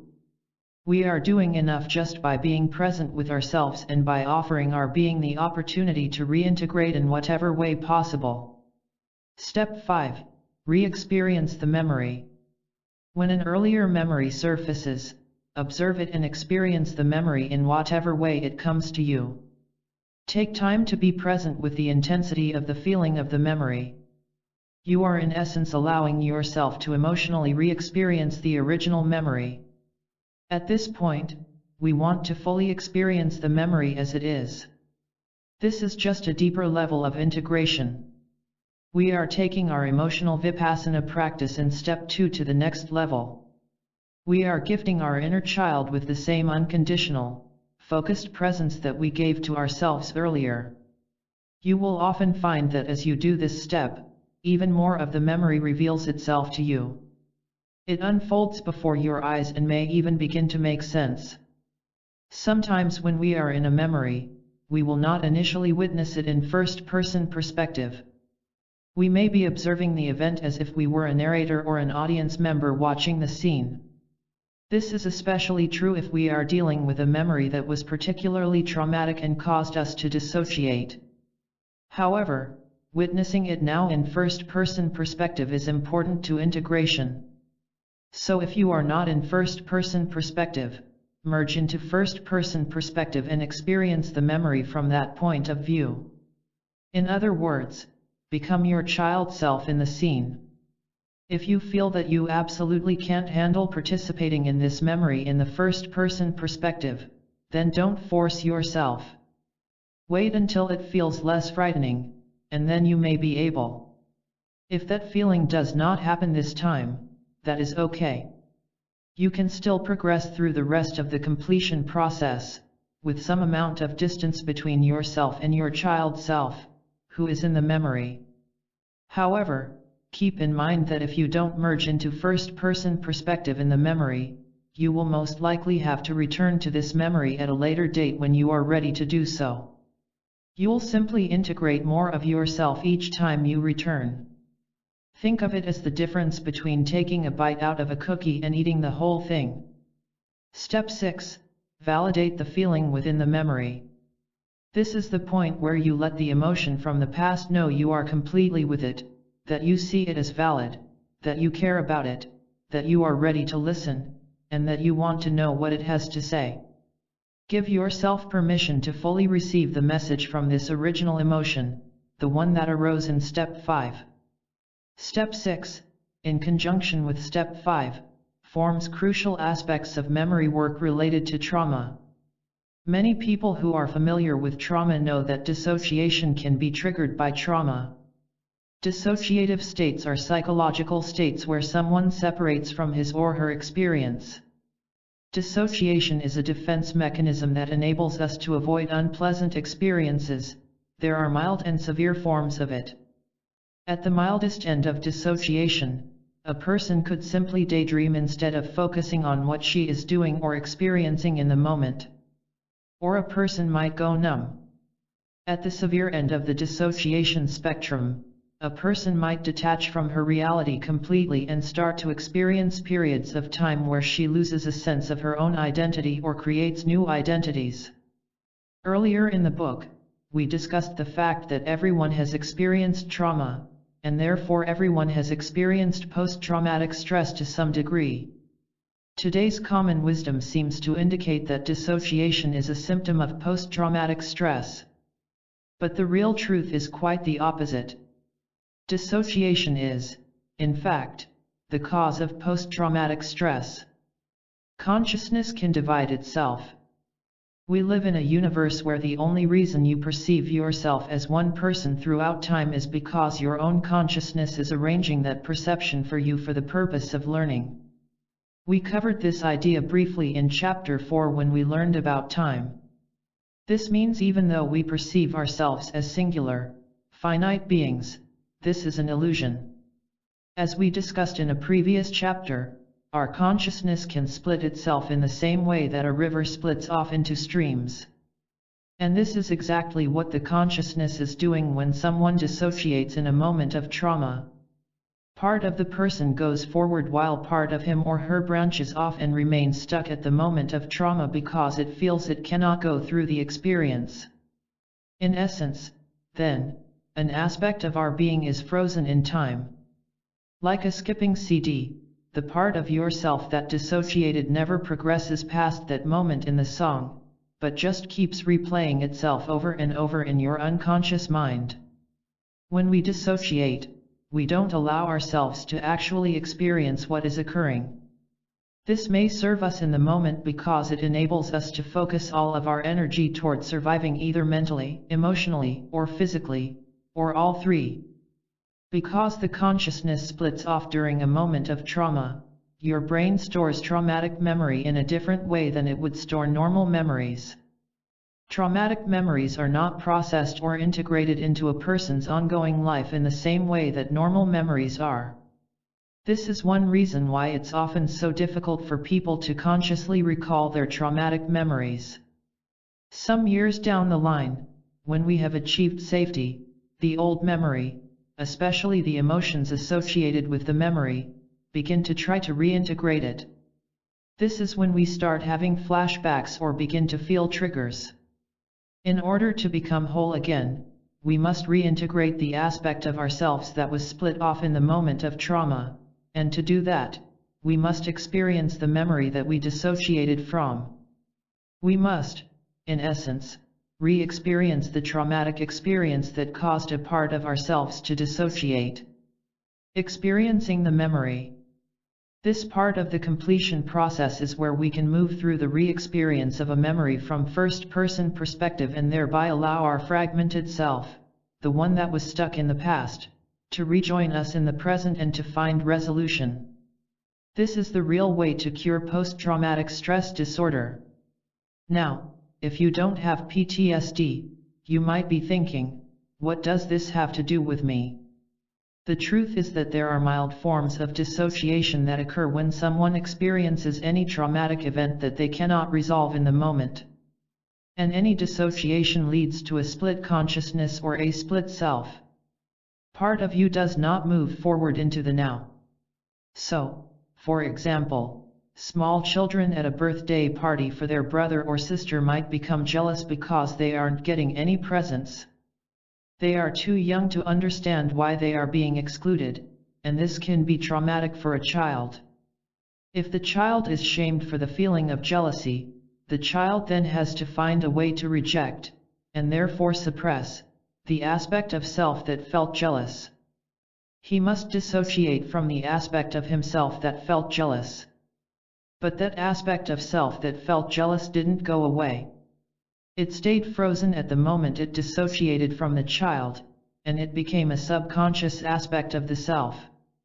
Because the law of attraction is still responding to it, the person will attract reflections of that lost self that felt jealous. The reflections felt in the present day will be circumstances and events in his adult life that cause him to feel jealous. The unintegrated jealous self is being triggered in an effort to try to rejoin the rest of the human being who it belongs to. So this adult might feel jealous of a coworker who is getting all the attention at work. The first adult has no idea that this strong jealous emotion is in fact just a reflection of a past event he doesn't even remember, related to the part of himself that dissociated from himself as a small child at the birthday party. By re-experiencing the memory, this time fully experiencing it, the adult is able to move through the memory and reunite himself.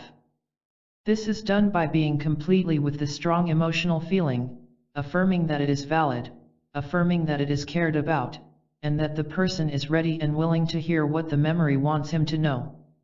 This approach is the exact opposite of the way the strong emotion was approached the first time around, which was with an unwillingness to deal with it.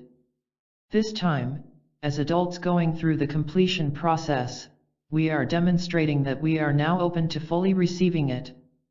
Long ago, by dissociating, we sent ourselves the message that we would not be there with ourselves during a difficult experience. For the sake of survival, we unconsciously gave ourselves the message that we didn't have our own backs and we were not there for ourselves. Now during this step, step 6, the healing action we take is that we give ourselves the opposite message, the healing message, I am here with myself, and so I am not alone in this. I care about you, my child self, and the way you feel is important and valid. A memory beneath a memory. Sometimes a memory will surface from your adult or teen life. If this occurs, before we move on to the next steps of the process, we use the memory to see if there is anything deeper. Usually when we have an upsetting memory that comes from our teenage years or our adult life, it's not the root memory. It is instead an earlier reflection of the root memory, which usually occurred between conception and age 8. You'll remember that earlier I described cover emotions, which exist to cover up or mask our deeper, more painful emotions. This memory of a teenage or adult trauma is a bit like a cover in that it is merely a reflection and not the one that started it all. So at this point, we would want to encourage ourselves to fall through the ice with this memory the same way that we fell through the ice to figure out the deeper emotions. For this to work, we must be fully merged in the first-person perspective with our child self and again ask the question, when was the first time I experienced this exact same feeling? Remember, it's crucial to witness the reflective memory in first-person perspective if we are to use that memory to access the even earlier memory. So merge into first-person perspective in the teenage or adult memory before trying to go deeper into an earlier memory. When an earlier memory surfaces, repeat steps 5 and 6 with this memory before continuing with the rest of the completion process. You don't need to come back to a reflective memory unless you feel compelled to do so, because by altering the causation in the deeper memory, you automatically affect the later memory that is causally linked to it. Be aware that it's possible that if a later memory is traumatic, we need to move all the way through the completion process with that later memory, one that happened past age 8, before we can go back and access an earlier memory that it is causally linked to. Remain open to doing it this way, if the earlier memory will not come to your awareness at a given time. When you feel as if you have completely surrendered to experiencing the memory in whatever way it comes up, and you feel the release or relief that comes as a result of no longer resisting the experience of it, you can then move on to the next step. Step 7:13, Validation and Relief. When we experience something traumatic, we often get stuck in a kind of holding pattern where we can't get past what happened. At the time, we did not know how to resolve the situation. We felt some degree of powerlessness. We assumed there was no way to improve the situation, and as a result, many of our needs went unmet. But by re-experiencing the memory and then altering the memory so as to create mental and emotional resolution, we create resolution in our current life. We begin to meet emotional needs and set ourselves free from the past. The next 7 steps in the completion process walk you through this part of the process. I have detailed below the key points to understand as you go through steps 7:13. Step 7. Step into adult perspective within the memory. When you feel ready, step out of the perspective of your younger self and instead begin to view the scene from the perspective of your current adult self. This is the step where the adult self intervenes. You are still within the memory, but now you are watching it as an adult, not as a child or younger person. This is the step that enables us to reparent ourselves. The child self may feel as if he has no advocates, no one to speak up for him and protect him. This is your opportunity to be that advocate for your child self. When we experience trauma, we feel powerless. In this step, we are taking our power back. The child self doesn't need to grow up and defend himself. The child self needs to be allowed to be a child and to have an adult who parents him in the proper way. The child self needs an adult who cares about him enough to be unconditionally present, to meet his needs, and to alter the circumstance so the child's experience feels better. As you enter this step in the process, be aware that you may need to introduce yourself to your child self if he doesn't immediately recognize you. Your child self may not instantly trust you, so you may have to demonstrate your unconditional care for a while before he can come to trust you. This is all good. When you are demonstrating your unconditional care for your inner child, you are demonstrating your unconditional care for yourself. So as an adult, you are also learning to trust yourself again.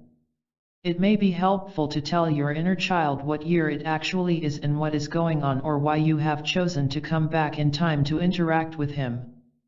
Step 8. Validate the child's emotions. In this step, the adult takes the time to offer comfort, affection, and unconditional, focused presence to your child self.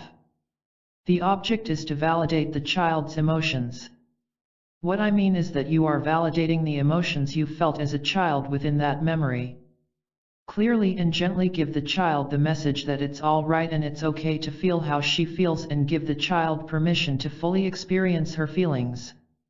If you feel ill-equipped to do this yourself, then call in the safe support figure that you created in step 1 to validate the emotion your child self is feeling. This validation step is the step in the process that most inner child therapies or approaches seem to skip. In my mind, this is a travesty because it's the most crucial step when we are doing inner child work. When we are working with the inner child, we usually rush to take the child away from the feeling, wanting to immediately make her feel better. By doing this, we miss what the child needs, and we also send the message that the way she is feeling has to change because something is wrong with it.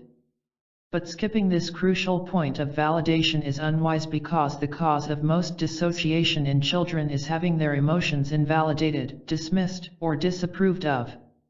The children learned early on that they were expected to separate from an aspect of themselves, and they learned to banish it to the subconscious. In doing so, these children became fractured. In other words, it's the invalidation, dismissal, and disapproval of a child's emotions that causes him to fragment and be unable to move through the experience and integrate the feeling or event within himself when something traumatic happens. And we all know the outcome. The person becomes wounded and reactive. He grows up and starts to manifest experiences that mirror the original trauma, but now that mirror is happening during his adult life. Thus we have the reason for the completion process in the first place. Now in this step, step 8, you can personally give your child self the validation he requires within this memory, and in doing so, you are fixing the skipping CD. You are allowing your child self to move through the original experience and integrate the experience so that he can move forward. This creates the ability and willingness for the fractured and stuck aspect of your own consciousness to rejoin you, and you will become more whole. To use the earlier metaphor of the river and streams, you are taking the streams that had branched off and bringing them back to join the main river. How to validate emotions. Here is an example of how we might validate our inner child's emotions. Sticking with the earlier storyline, let's assume that we joined our inner child in a memory that involved a birthday party. At that birthday party for a sister or brother, our inner child felt jealous because he was not getting any presents. This made the child feel unloved, unvalued, and insignificant. It also filled her with a sense of lack because she was watching another child get so much abundance, love, value, and significance. In our example, now when we are serving as the parent figure to our child self in the scene, we don't instantly try to make our child self feel better or less jealous. We don't instantly get her a toy. Instead we validate the child's feelings. Validating feelings is not the same as validating that they are correct in their version of truth, in the event that the validation of their truth will do them more harm than good. In other words, we don't say, "You're right, they don't love you and they don't value you, and the other child is more significant than you." Instead we comfort the child and validate the child's feelings by saying something like, "You're right to feel this way. Anyone who was in this situation would feel this way. It's totally understandable how you could feel like people love the other child more. It makes sense that you would feel sad because you aren't getting what the other person is getting. I'd feel that way if I were you. But I'm here with you no matter what. It's okay that you feel this way. You have a right and a valid reason to feel the way you do." Then we remain present with the child however he or she feels as a result of the validation. Keep in mind that, on occasion, a child might actually need his version of truth, not just his emotions, validated in order to move forward. For example, if a child is being abused, but is constantly told by the perpetrator that he is just being given a bath in the places that he is dirty, this can create cognitive dissonance in the child great enough to be its own state of mental trauma. Therefore, during this step, we would also affirm that he is right in feeling that he is being abused. It's natural to have a reaction to being validated when it finally happens, and usually the reaction is a good one. The child experiences a release and a sense of acceptance, and he or she can shift into an emotional readiness to move forward on his or her own into a solution. However, sometimes more painful emotions, such as sadness, come up. When this is the case, continue to validate those new feelings and remain present with those feelings as well. The point here is that you must be unconditionally there with the child, without needing the child to feel different than how they feel.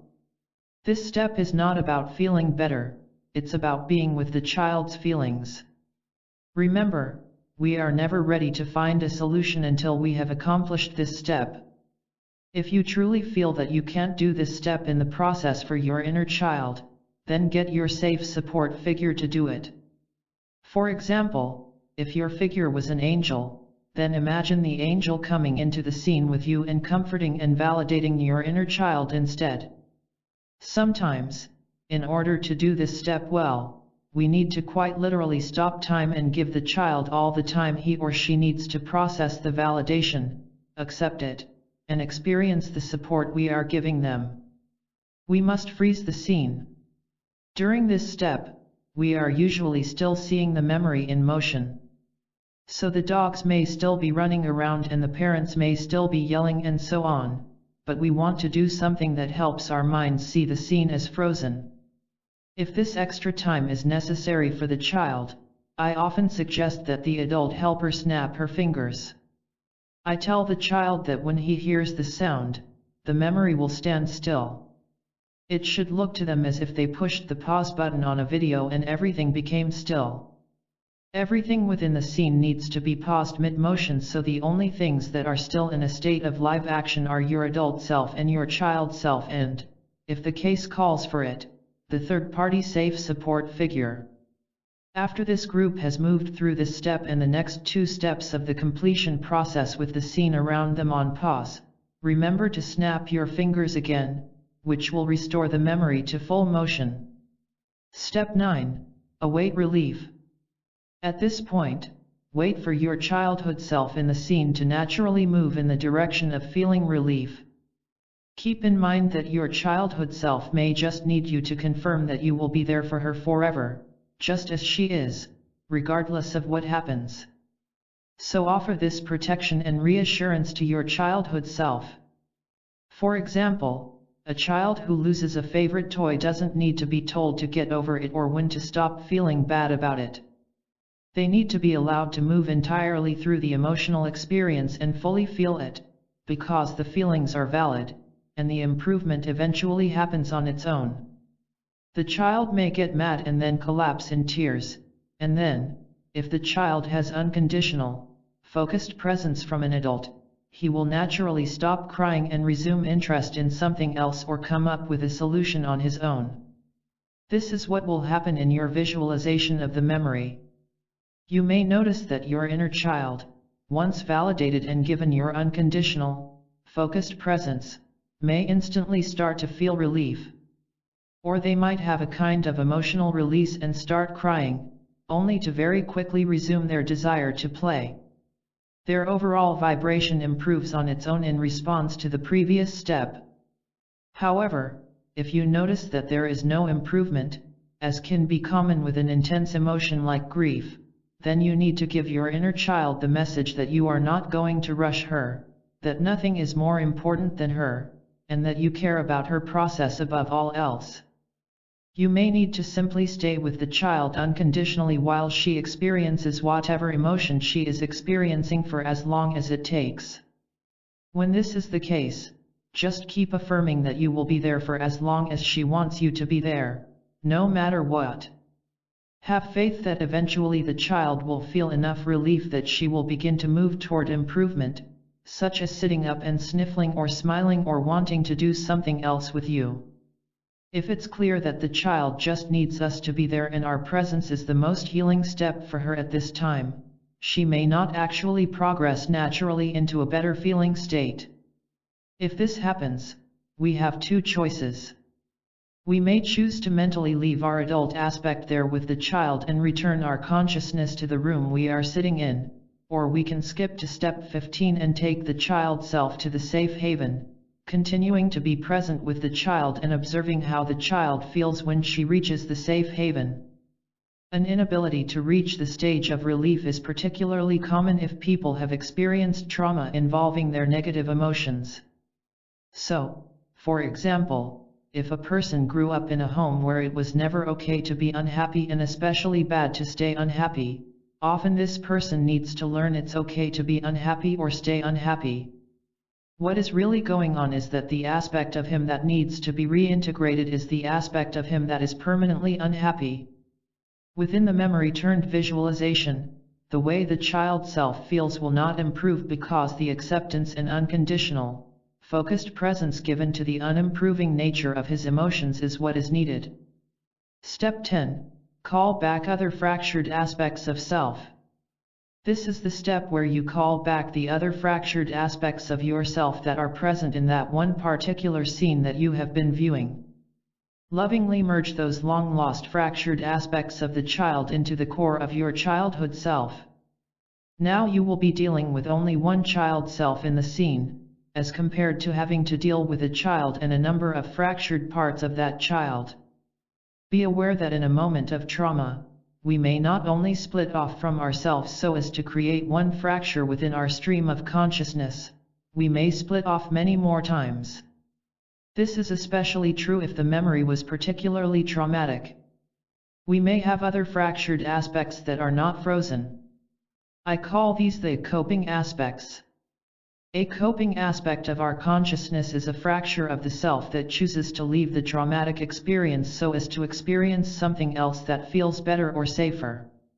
For example, a girl who is being molested may fracture into multiple selves at the time of trauma. One aspect may shrink and project itself into the carpet fibers as if it is hiding. Another might choose to shrink and go into the snow globe sitting on the table. Another might go into a fantasy life where she is a princess.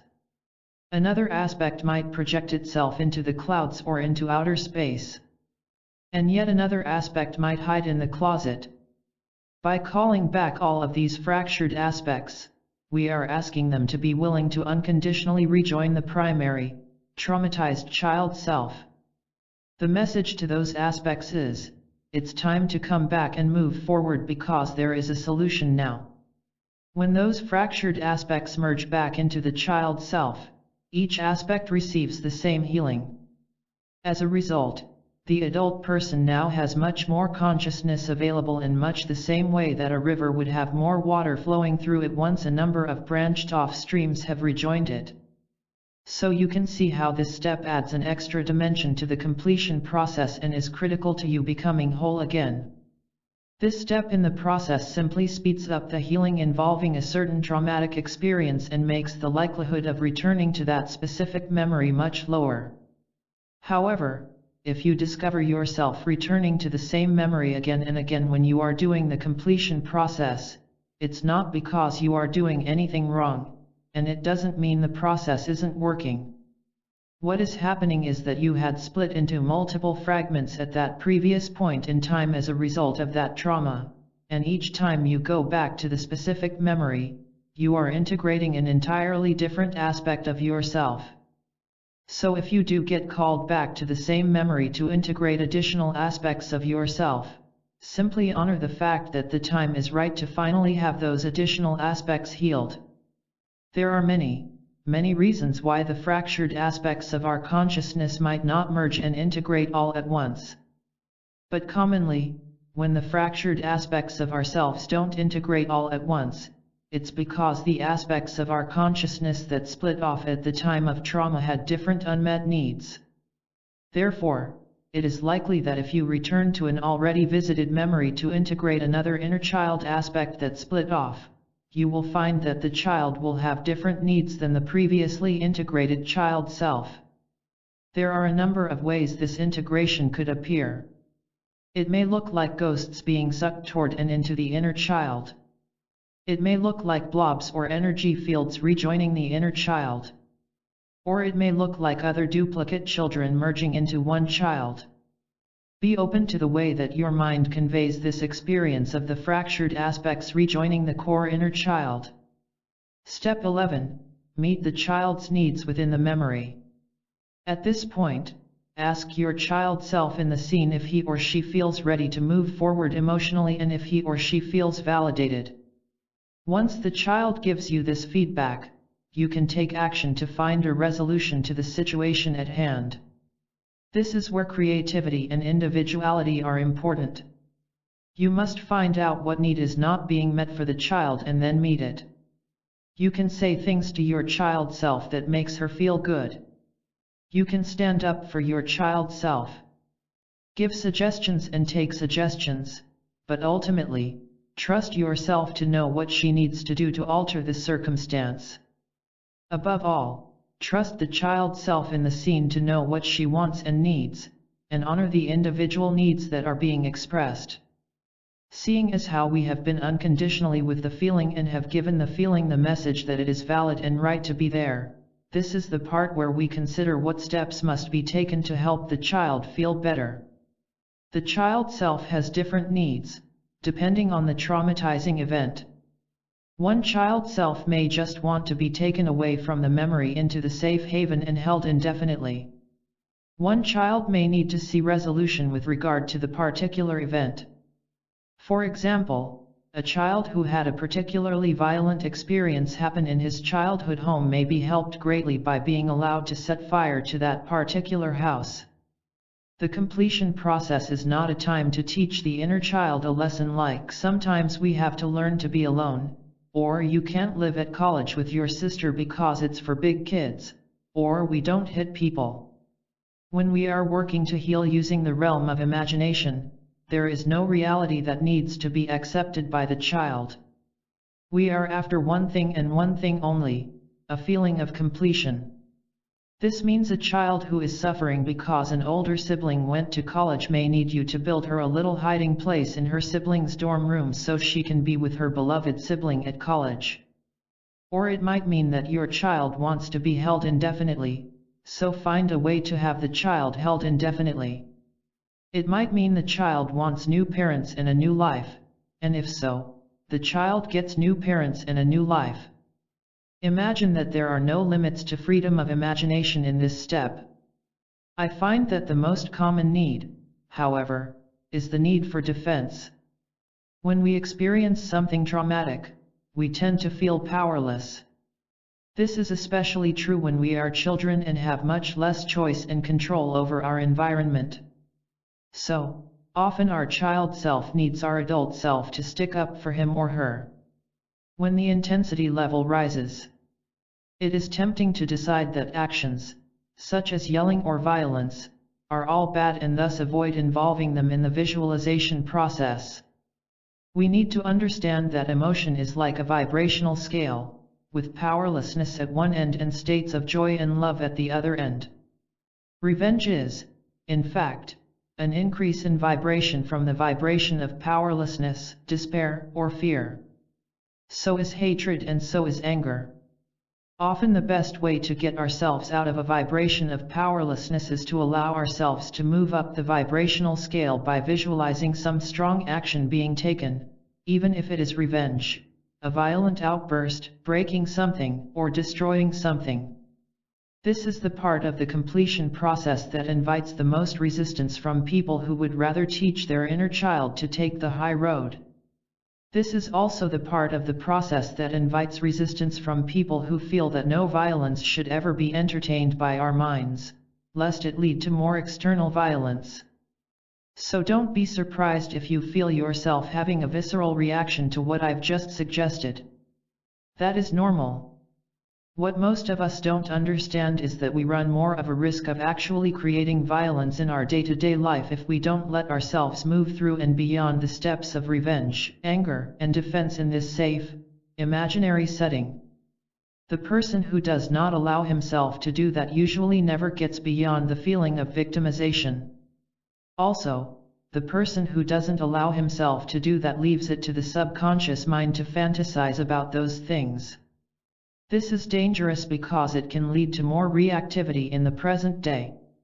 A person who subconsciously fantasizes about revenge, but consciously condemns it, is at risk for either exacting passive-aggressive revenge or for acting on impulse and actually getting revenge. This is often the case with crimes of passion. Visualizing acts of violence or defense for the sake of mental and emotional healing, or increasing your vibration relative to a trauma, is not the same thing as fantasizing about violence or homicidal ideation.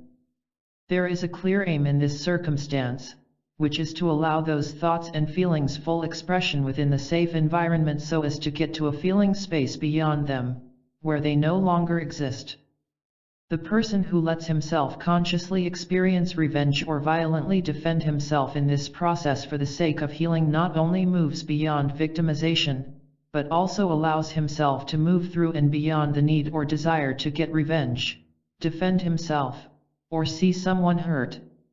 In other words, once we move through and beyond these darker feelings and urges and needs, we find they don't exist anymore. When doing the completion process, we cannot make a need or desire right or wrong. We must do what needs to be done in our visualization so that the inner child can move beyond the experience and rejoin the present. In our visualization, we aim for closure, no matter what it takes. This step of the completion process is particularly raw and not for the faint of heart. But it's also the part that gives the completion process the potential to heal even the worst of traumas. An inner child, for example, who is being chronically sexually abused, may need to see his or her perpetrator shot, so they have no worry of future attacks. On the lighter end of things, an inner child who is being shamed by a parent may need the adult self to aggressively stand up for him or her against the parent. I want to add that during this step, it may be tempting to try to help the parent in the scene or to counsel the perpetrator. This is not your job. In fact, often the need to help everyone is its own traumatic carryover from childhood. So, if the inner child would feel better if her parent or perpetrator was to get help, we bring a third party to the scene to do that. Some people may choose to visualize their parent or perpetrator being helped by angels or a psychologist or by spirit guides or by someone they trust in life. We continue using a third party to help, until the point that we are sure it's healing to us to give this help within our visualization. Altering the causation. During this step, we can ask the child in the memory or visualization what he or she needs or wants if anything were possible, and then visualize giving that to the child. Or we may intuitively know what the child in the scene needs. What we must keep in mind is that our priority during this step is to meet the unmet need in the memory. If the child needs to be able to talk to the parent and for the parent to listen, we make that happen. If the child needs us to defend him or her, we do that. If the child needs to be held so he or she can just grieve, we do that. If the child wants a specific toy, we give it to him or her. If the child wants a friend, we give him or her the perfect friend. If the child needs to reunite with a loved one who has died, we take him or her to meet with that person. This is the step where we actually alter the causation of the experience. We find a kind of mental and emotional resolution to what happened, so we can integrate it further as something that adds to our conscious life instead of taking away from it. Because this is such an individual healing step, we will need to use our intuition to know what we uniquely need to achieve a feeling of resolution during this step. If you are assisting someone else through this process, your job is to inspire complete creative control in the person you are facilitating. It is also your job to give permission to the person to step way outside her current mental restrictions, i.e., get outside the box, to meet the needs of her inner child. It is helpful to offer options to the person for potential resolution on the off chance that he or she is not currently aware of those options for resolution. We should never aim to forgive someone or something during the completion process. Forgiveness cannot be forced. Nor should it even be a goal. You cannot, In fact, make up your mind to forgive someone. Forgiveness is the organic result of healing. Once we find resolution for a trauma, we are no longer held captive in a space of pain about it, and so the bigger picture of the meaning of the experience and even the gifts it brought to our life are revealed. Then and only then can we stop condemning the experience. Then, and only then, can forgiveness begin to enter our reality. Step 12. Choice to stay or go. When a feeling of relief has occurred as a result of taking action to change the circumstance in the memory, we give the child the choice to stay in the memory or visualization, or to go to the safe haven.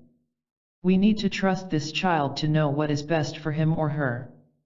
Most often, the child self will desire to leave the scene entirely. But on occasion, the child self will not want to leave the scene and will want to move through and beyond the trauma within the context of the memory. This is okay, and it means that experience is the most healing and the most needed at this time. If the child decides to go to the safe haven, we jump to step 14. If not, we continue to step 13. Step 13, check for completion. If the child chooses to stay in the memory, we ask the child why he or she wishes to stay, and we respond accordingly. Sometimes when our child self does not want to leave, there may be additional fractured aspects that want to integrate but are still stuck. We can ask the fractured aspects to come forward from where they are hiding or stuck. We can ask them to merge as one, so we eventually are sitting across from only one child. The child, when asked again whether he or she wants to go to the safe haven, will now often say yes. If the child chooses to stay in step 13, we trust that the child knows what is best for him or her. In this step, we proceed to meet the child's needs in the memory itself. For example, the child may want to stay in the memory but add a pony. Or the child may want to stay in the memory, but have some other aspect of the memory altered, such as the childhood house. One of the most common needs is that the child doesn't want to be alone, so we can leave our adult self or a playmate of his choosing with the child in the memory indefinitely.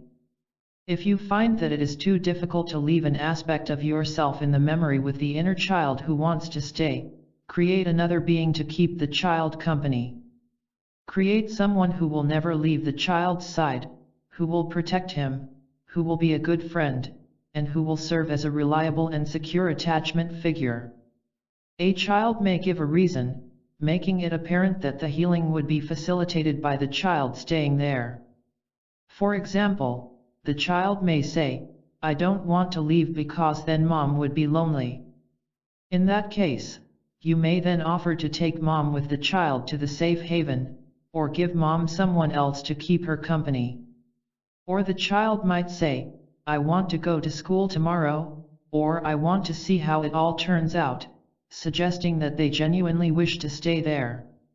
We need to trust our intuition about which feels the best to us and, therefore, which choice is in alignment with our overall healing.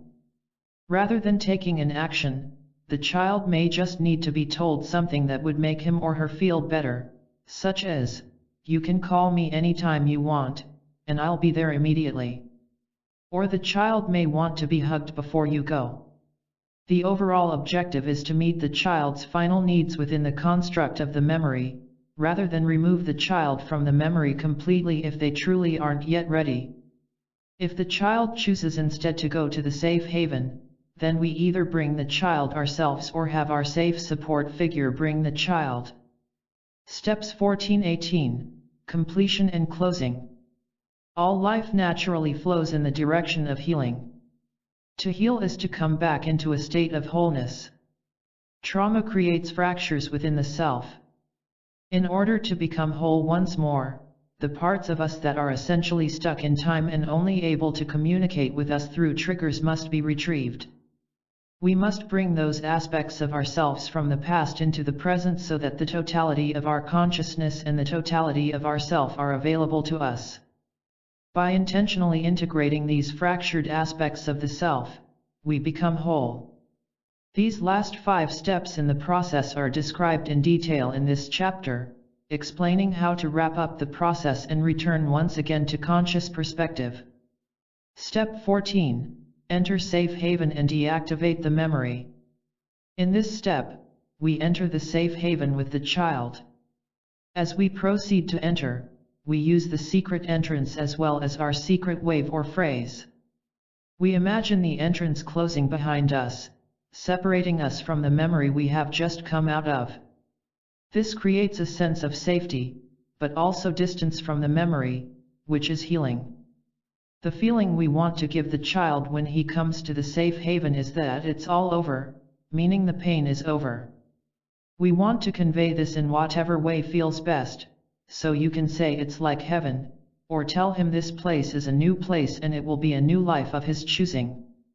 All of his experiences will feel good to him from here on out. Sometimes you will encounter a memory where your child self is an embryo or a baby in utero. When this is the case, you can keep the baby in the uterus and bring your mother, with you inside her, to the safe haven. Or you can put your baby self in a new womb, either a safe womb-like structure or a womb inside your ideal mother, and bring the baby self into the safe haven inside the womb or with the new mother. The most important part about this step, as we enter the safe haven itself, is to make sure the memory that the child was taken out of is properly closed. You can do this by shrinking it into nothingness, burning it like a piece of paper, or popping it like a balloon. When we shrink, burn, or pop a memory, we are consciously deciding to make the memory inactive. We imagine that we are looking back at the memory we just came from, as if we are watching it play out on a screen or inside a bubble. If the memory will not shrink, burn, or pop, it means that there may still be unresolved aspects of it. For example, we may have other fractured aspects of the self in the memory, or our being may want us to know something else about the memory for the sake of our understanding or healing, which could not happen unless we gained more details. If the memory will not shrink, burn, or pop, you have 2 options. The first is to progress forward and leave the memory open. The second is to leave the child self that you took out of the memory with your safe support figure in the safe haven, and go back into the memory by yourself in order to learn more from the memory or to help more childhood aspects. Make your choice based on which option feels the best to you at the time. If you choose to go back into the memory to recover other child aspects, repeat the previous steps of the completion process with each of those aspects and bring them to the safe haven. Simply be aware that you will therefore be working with multiple children instead of just one. Don't worry about resolving everything. Your being wants integration, and so no child will be left behind. If you don't integrate a certain child aspect today, he or she will be integrated at another point. Step 15. Create purification and healing. Once you've re-entered the safe haven, the child is placed in the water and bathed as a purifying and healing ritual. The child drinks the water as well. This symbolically ends the previous life in the memory so that the child can begin a new life here in the safe haven. In addition to purifying and healing, water also signifies the birth into a new phase of life, which is why it's so often used in baptisms. Sometimes the child self we bring to the safe haven has injuries. This water heals those injuries, creates even more distance from the memory, and helps with closure. The healing water symbolically says, "It's all over now. This is a new life you are living here in this place where you will never want for anything and you will never hurt again." This bathing and healing are symbolic steps that help us bring the child into a new state, one that feels so much better for him or her. These symbolic steps help the mind and emotional self heal. Having access to water with magical properties also gives us the power to control our safe haven and our healing process. Imagine how nice life would be if we had a cure-all available to us whenever needed. This step helps put the pain of the aftermath of the memory to rest. Step 16. Meet the child's needs within the safe haven. During this step, the final needs of the child self are met before we return our consciousness to real time. We meet those needs within the context of the safe haven. Our child self may want to eat a specific food. Our child self may want a permanent playmate or pet, such as a unicorn. Our child self may want to lie down and go to sleep with a stuffed toy, or our child may just want to be held by us while we are in the safe haven together. Whatever the child self needs or wants, we provide for him or her so that the child feels better. This brings the feeling state of the completion process to a resolution. This feeling is our indication that we're no longer mentally or emotionally stuck in the past. Step 17, option to stay or merge. At this point, the child is given the choice to stay in the safe haven or to rejoin and merge with you as the adult perspective. If the child chooses to stay, lovingly embrace and support that choice. The child self should never be forced to do anything she doesn't want to do. Sometimes the most healing thing for the child is to stay in the safe haven and to be allowed to experience a reality in which she doesn't suffer and in which all her needs are met. Think of this as experiencing heaven. Very often, after experiencing healing, the child chooses to merge and agrees to join you in the now. In this case, we imagine the child merging with our adult perspective and becoming a part of us, as if a puzzle piece is going back into place. This is very much like a stream rejoining the river it had branched off from.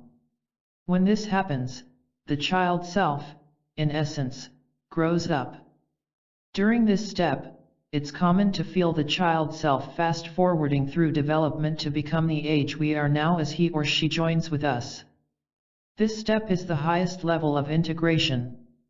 I worry about saying that, because I don't want people to make this step their ultimate goal. If we have a goal like this in mind when we are starting the completion process, we cannot be present with and accepting of what is in front of us.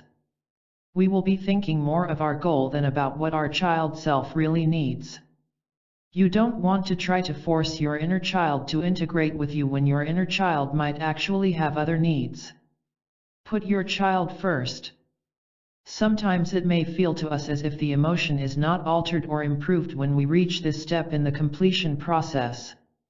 If this is the case, it's a good idea to use the memory beneath a memory technique, which was discussed in step 6, to see if the emotion that is still present within the child might, in fact, stem from an even earlier memory. How to deal with blending. If no earlier memory presents itself, and we still feel no improvement to our negative emotions, it may be that we have blended with the inner child rather than merged. Blending happens when a traumatic memory is unresolved and the missing aspect of our consciousness that experienced the trauma is coexisting with our own. Blending is very different from merging. Think of it as two radio channels trying to come through at the same time. Distortion and interference occurs. This is common when a memory is traumatic enough that your consciousness wishes to first re-experience the memory from a third-person perspective to maintain distance from it. For anyone concerned about blending, there is a solution. We may wish to add a large, mesh net to the safe haven and then imagine walking through the net. The net will move through us and catch any inner child that we are partially and unconsciously blended with. We can then collect the child in our arms and ask the child if he or she needs to show us a memory.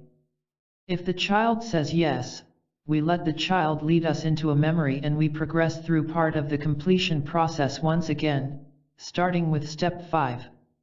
Remember, it's up to us whether we feel ready to experience the memory in first-person perspective after witnessing it in third-person perspective. If not, we can simply remain our adult self through the duration of the process. If so, we can choose to merge into first-person perspective and re-experience the memory before removing our consciousness from the child's perspective, then go back to the adult perspective, and proceed with the remainder of the completion process.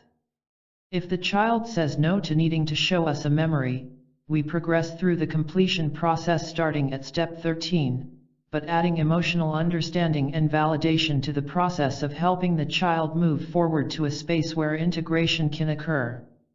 Sometimes with emotions like grief, no earlier memory actually exists. It's simply that the emotion needs to be allowed to be felt and then processed by your adult self in the now. When this is the case, the inner child will usually want to be held within the safe haven and have your loving presence while he or she simply feels the way he or she feels. Or the child will be in a positive state, but you will return to real-time consciousness and have the feeling still present with you. In this case, the emotion needs to be processed and integrated slowly. Instead of feeling like something has gone wrong, remind yourself that to rush the process is to disapprove of it. It can be profoundly healing and integrating to give the emotion permission to stay, if that's what it needs. This can lead to integration in and of itself. Let your being readjust to the aspects of yourself that you have recovered as well as the sometimes difficult realizations that might come with it. This process is a bit like reattaching a severed limb. Some reattachment surgeries will be easier and quicker than others. And there is always a period of readjustment to what has been recovered. Even if the child decides to stay in the safe haven, we have integrated a huge amount of the consciousness associated with that split-off self.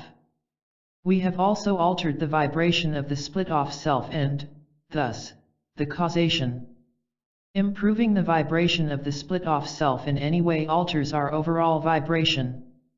This makes us a match to improved experiences. Part of ourselves is now in the vibration of having our needs met. Keep in mind that we may wish at some point in the distant future to come back and fully integrate with these aspects that chose to remain in the safe haven. Step 18. Return to conscious perspective. We exit the safe haven, taking a few deep breaths as we bring our consciousness back to our perspective in real time. We take time to gently acclimate to our surroundings and the new level of integration and presence that we feel. We need to be present with the way we feel when we come out of the process. Our body needs to process the integration that just occurred. It's crucial that whenever we do the completion process, we give our whole being time to adjust and to process what has just occurred. As mentioned previously, the completion process is akin to mental and emotional surgery, so we need to be calm. We need to help ourselves gently acclimate to the new state. It's very beneficial during this phase to allow your body to gently move however it wishes to move.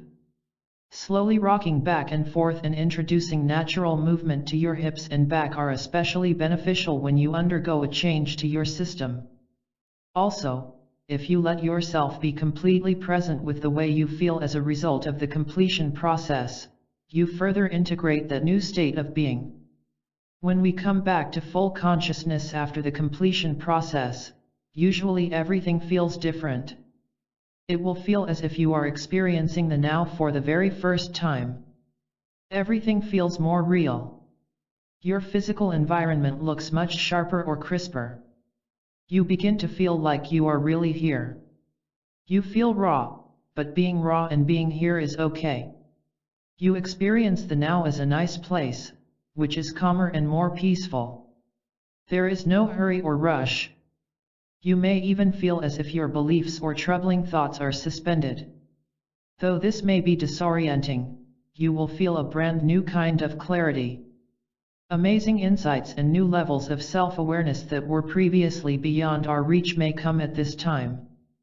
We may feel the need to mentally process what just happened. We may feel the need to share our new insights and knowledge.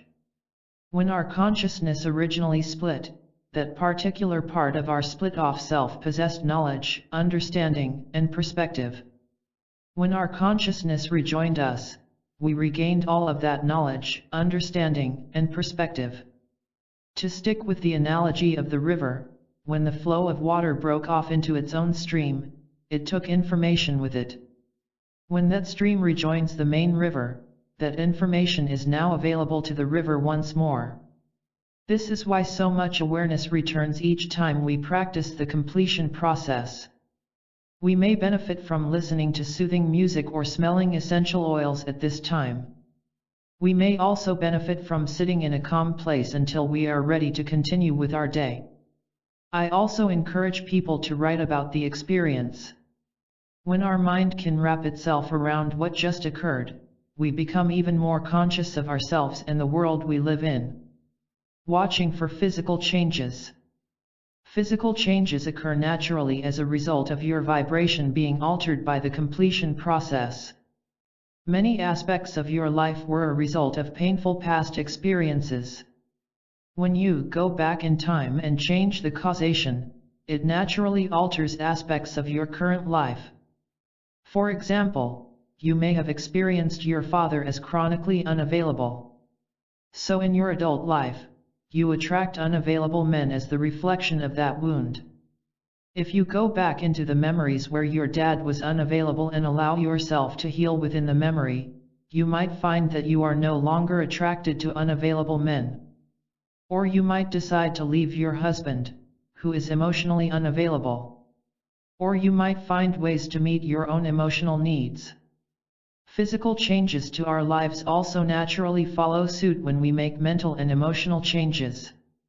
We will make different choices, we will do different things, we will attract different people, and we will not have the same reactions we had before. Allow these physical changes from your integration to occur in the hours, days, weeks, and months that follow. Anything you accomplished while engaging in the completion process serves to improve your overall vibration. Improving your vibration, even a little bit, improves what you are matched to experiencing in your conscious life. Even if we have not yet achieved full integration, we have still increased our vibration. As long as our intention is to use this process to heal and integrate, we can't mess it up or fail at the completion process. There is no need to force your being to become whole any more than you have to force a cut on your hand to heal. Integration is a natural process and all forces in the universe are on your side, working with or without your compliance. So take a deep breath and know with certainty, you aren't going to get this wrong. In closing this section, I ask you to think about this reintegration process as if climbing Mount Everest. You can reach the top. If you stop at base camp during one experience with the completion process, you will be taken back to that base camp the next time so you can try again to reach the summit. The view from the summit is so ineffably beautiful. My advice is to keep integrating because the view is worth it and so are you. We're happy or excited or sad or mad or afraid. How did the people around you react? Which emotions did they consider good and therefore acceptable? Which emotions did they consider bad and therefore unacceptable? Which ones were you allowed to express, and which ones were you expected to suppress? Now try to remember times when the people around you felt strong emotions. How were they treated by others? How did they deal with having those emotions? How were emotions dealt with in the family, culture, or society in which you grew up? What were you directly told or indirectly taught was the best way to handle your emotions? An emotional control strategy is any behavior that is done specifically to control or regulate the way you feel. For example, drinking alcohol, going for a walk, playing a video game, writing affirmations, or binge eating are all emotional control strategies. What emotional control strategies did the people around you use or teach you to use when you were growing up? Keep in mind that the more the adults in your life felt the need to maintain control over how they felt, and therefore maintain control over how you felt, the more resistant they were to all emotions, both good and bad. Now look at your life today. What ideas or control strategies are you still using that are a perfect reflection of the way you were consciously or subconsciously programmed to deal with emotion growing up? Based on your past, what did you decide was the meaning of that anger or sadness or fear? It is tempting to think of it as an objective truth that certain emotions are bad and certain emotions are good based on the level of discomfort we feel. But what we must realize is that our judgment about the goodness or badness of an emotion has to do entirely with how we are socialized. It is possible for us to be taught that an emotion such as excitement is bad because it will lead to disappointment, or an emotion such as sadness is good because we have been raised in a culture that sees sadness as beautiful or indicative of real love. The way we have been socialized to see specific emotions determines our relationship to them and thus our overall experience of them. It is normal to want to feel good. The basic survival instinct is to shy away from pain and move toward pleasure. This is not in and of itself a problem. This instinct does not inherently cause suffering. Suffering is caused when, instead of going toward pleasure, we resist the pain. And this is what we have done with emotion. I want you to imagine that in the back of your head, there is a control switch, like a light switch on a wall, except instead of light and dark, this control switch controls good and bad. This switch is designed to be triggered whenever you encounter something that you have judged as bad. If you register something as bad, you register it as a threat. So when this switch goes on because it thinks you are encountering something bad, your body responds to that threat by going into fight or flight mode. You try to either escape from or fight with that thing. Escaping from something or fighting with something is nothing more than an attempt to control that thing, control yourself, or control the course of events. The thoughts we think about the emotion we are having cause us to immediately add emotion to emotion, and this is like adding kerosene to a fire that is already blazing. No matter what we do to feel better, nothing works. For example, let's say growing up, when you expressed anxiety, your parent turned to you in an exasperated manner and said, "Stop being such a fraidy cat. There's no reason to act like this. Come on now." You would have gotten the message that anxiety is bad and, what's worse, that if you feel it, there must be something wrong with you. In the future, if you feel anxious, your control switch will turn on because you have been conditioned to see anxiety as bad. You will start to fear yourself because you will feel like something is wrong with you for feeling anxiety, and therefore you will feel anxious about feeling anxious. This is the way panic disorders develop. The way to know that your emotional control switch has turned on is that you will start to feel bad about feeling bad or feel bad about feeling good. For example, you'll feel angry about feeling depressed, or anxious about feeling anxious, or guilty for feeling happy, or afraid about feeling anger, or sad about feeling depressed. This is sometimes called a secondary emotion. You will also immediately revert to all the emotional control strategies that are linked to that control switch, such as drinking alcohol, reading a book, exercising, eating, shooting up heroin, distracting yourself, obsessively writing affirmations, positively focusing, or arguing with and contradicting your negative thoughts, all of which are attempts to make the emotion go away because you have judged it as bad. This is the reason that you can't use positive focus to get rid of negative emotions. Whatever we resist persists. This resistance of the emotion is, in fact, what causes a downward spiral. Our emotions work like quicksand, where if we struggle against them, we end up drowning. If you continue to find that nothing ever works to help you feel better no matter how hard you try, it is because you are approaching your life from that very angle, the angle that you must feel better because whatever you are feeling is not okay. You are approaching the way you feel from the angle of this is bad and so it has to change. You have begun to think thoughts like, what have I done to deserve this? Or what is wrong with me? Or I wish I didn't feel like this, or I can't handle this, or why am I like this? Or the very worst, I shouldn't feel like this. Sometimes people will try the completion process and report that it doesn't work to help them feel better. They struggle with the process, and it doesn't bring about resolution. The reason for this is that they are too resistant to their emotions, and they cannot access the emotion that lies beneath their secondary emotion. Earlier in the book, we discussed cover emotions. I explained that cover emotions function exactly like ice on the surface of a deep lake. In the same way that the ice covers the water, a cover emotion exists to cover another emotion below it.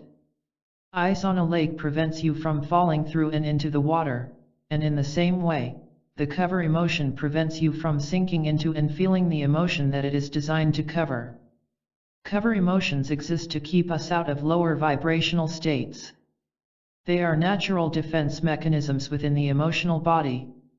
Obviously, if we subconsciously or consciously see an emotion as bad, we will want to keep out of it. For this reason, a secondary emotion, an emotion about feeling an emotion, works just like a cover emotion does. Sometimes, when we are completely present with a cover emotion, we drop into the even deeper level of emotion it covers. It's a bit like an emotional version of falling through the ice into the deep water below. However, this doesn't always work. We spend what seems like an eternity grappling with the secondary emotion to no avail. When this is the case, the secondary emotion itself is the one to which we need to apply the entire completion process. Instead of asking ourselves, when was the first time I felt this way, we need to ask ourselves, when was the first time I learned it wasn't okay to feel this emotion? Sometimes the secondary emotion we feel, the emotion that is the byproduct of our resistance to feeling the way we feel, is the reflection of trauma that needs to be resolved, the trauma that was experienced when we learned it wasn't okay to feel a certain emotion. If we apply the completion process to this emotion, we can resolve our resistance to the emotion so that we can actually succeed with the completion process relative to our deeper emotional trauma. I met with a client named Anne, who was struggling on a daily basis with the completion process. According to Anne, she would sit with an emotion for hours and see no improvement. When I walked her through the process, we discovered that the reason it wasn't working for her was that the minute she would feel an emotion, such as anger, her emotional control switch would come on and she would feel intense anxiety about feeling the emotion. That anxiety would never allow her to drop down into the feeling. Instead of trying to get past that anxiety, we simply applied the completion process to that anxiety about feeling anger. The memory that came up for resolution was from when she was a toddler and angry at her sister. She pushed her sister away as a result of that anger. Her mother shamed her and put her in a timeout. At that age, this experience was traumatic enough that she decided anger was not okay. The feeling of anger in her adult life essentially became the trigger for this traumatic memory. As a result of feeling anger, she would relive the anxiety of being shamed and separated from her family as punishment. At first, her adult self could not tell her child self that feeling anger was okay. She had to bring the image of me into the memory with her and see me telling both her adult self and her child self that it was okay to be angry. She had me enable her inner child in this memory to smash plates and scream, and she had me lecture her mother about dealing with her children's anger.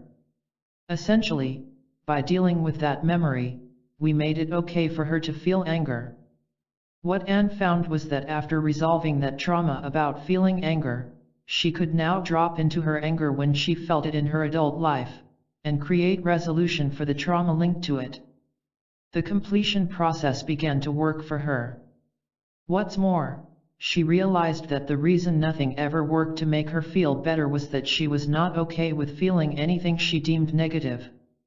Her reason for doing various kinds of self-healing processes, including the completion process, was to try to control the way she felt. She realized that her emotions were not inherently good or bad. Those were judgments about the emotions. She noticed that, like the life-changing impact of the completion process, the people who work for me and with me know that helping individuals with PTSD is a particular passion of mine. So it came as no surprise when, in 2014, my assistant burst into the room to tell me about a veteran in England who had been working with the completion process in his own life. He had discovered so much success by using it himself that he had contacted our offices to ask for my permission to use the process with other veterans who were returning from war with PTSD. This was the first time I was made aware of Sergeant Steve Clues. I contacted him to tell him that he not only had my blessing but he also had my full support.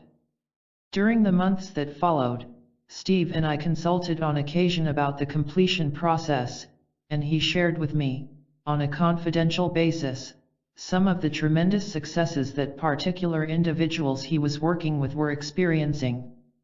It was then that his passion to use the process with other war veterans turned into a purpose, and I am pleased to share that he is now on a mission to expand this work even further.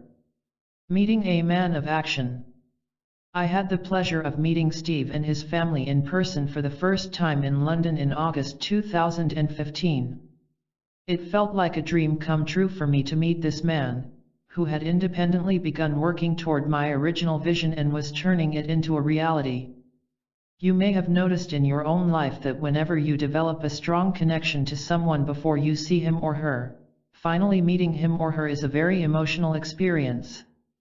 As Steve and I sat down to tea, he leaned his cane against the wall, and when we smiled at one another, our smiles themselves said 1,000 words. At that moment, I simultaneously felt both joy and sadness. Those of us who have been touched at our core by life-altering trauma carry a particular kind of grief that is like a stain. We come to believe that this stain is what makes us unlovable and ruined. We spend years trying to rub this stain out, and we recognize it instantly in others. But this stain, like a stain added to a pot before it is fired, is in fact part of our matured beauty. It adds a certain depth to the feel of us. Sitting in front of Steve that day in August, I saw his stain. I could feel that he recognized my stain as well. And the relief that came as a result of that mirrored recognition was palpable. It brought us each the silent gift of both understanding and loyal camaraderie. Like me, he and his family have been called to do this healing work within the world, and millions of lives stand to benefit by it. Steve's story is a constant reminder to me that when we experience painful things, we rarely know why. We don't see how it fits into the bigger picture of life, and so we feel victimized by life itself. But if we have the patience to just put one foot in front of the other in the direction of healing, the why eventually reveals itself to us, and we suddenly see the bigger picture. So often, it is beautiful, and I can tell you it was that day. This chapter is about Steve's own story and other stories gathered from courageous people who have experienced the completion process firsthand. Like Steve, some of them have gone on to become facilitators, and others are enjoying aspects of renewed well-being and a zest for life that they never thought they would experience again. Sergeant Steve Clues has been quite public with his own story and has given me permission to use his name. Others who sent in personal stories have given similar permission, but most of them live more private lives, and in order to protect them and their families, I have chosen to change most of their real names and any identifying details for this book. The quotations, however, are in their own words, which I feel are helpful for understanding why people choose to practice the completion process in their lives. You can see the interesting and surprising ways it has helped them and others. From the front lines. Steve Clues served as a sergeant in the Royal Armoured Corps Cavalry for the British Armed Forces for 12 years with a number of active tours in both well-known and remote theatres of operation. He also served as part of a specialized training unit that carried out duties of close protection. He knew as a young child that he wanted to be a soldier, and he joined the Army Cadet Force at age 12. As soon as he left school, he joined the British Army, enjoying the disciplined training and passing through basic training. I am eternally grateful to him and the others for sharing their personal experiences. During 12 years of active military duty, Steve experienced many traumatic events. He admits that in the line of duty, he had to take lives. Due to the situations he was placed in and the conditions at the time, Steve had no doubt in his mind that there was no alternative. He came very close to losing his own life, to the point where even his clothes and armor were damaged by shrapnel or bullets. He even witnessed close friends and colleagues killed, maimed, and seriously injured. After leaving the army, he took resettlement retraining in IT, and it was a good match for him. Within a year, he became a MCSE, Microsoft Certified System Engineer, and was employed as a systems administrator for a large company. But something was not right, and he just could not settle. There was a part of me missing. Also at the time I was in a terrible relationship and I could not settle into a family life, Steve recalls. I had an aggression inside of me that manifested as if I had a double personality.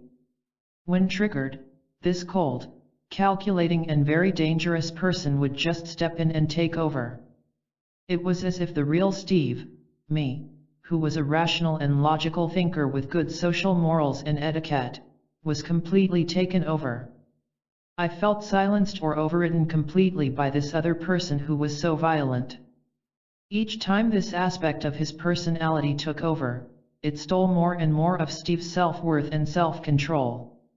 He says it got to the stage where just standing talking to someone, no matter what the situation, he could feel a rage growing inside him. He would suddenly feel adrenaline surging through his body, first feeling his jaw clench, then his shoulders tense, ready to strike out. I felt like I was going to seriously hurt them. I realized that things were wrong, this was not the real me, Steve explains. So I started to withdraw from social events and society to avoid any triggers and to not expose myself to an environment that could set this off. He left his job and the relationship he was in, and he contacted some guys he knew who were working the circuit in the Arab states on close protection work, bodyguards. He knew this work would put him back in some extremely hostile and dangerous locations, but he hoped it would give him some sense of control again. Trying to adjust to a normal life. This line of work was all right for a while, but after a few years, Steve wanted to return to the UK and settle down and finally make a home. However, within a few months, he found himself struggling yet again with his hypervigilant personality and overwhelming urges toward aggression and violence. He moved from one job to another and kept relocating, but still he was drawn to more volatile types of work, such as being a doorman at night and a store detective by day.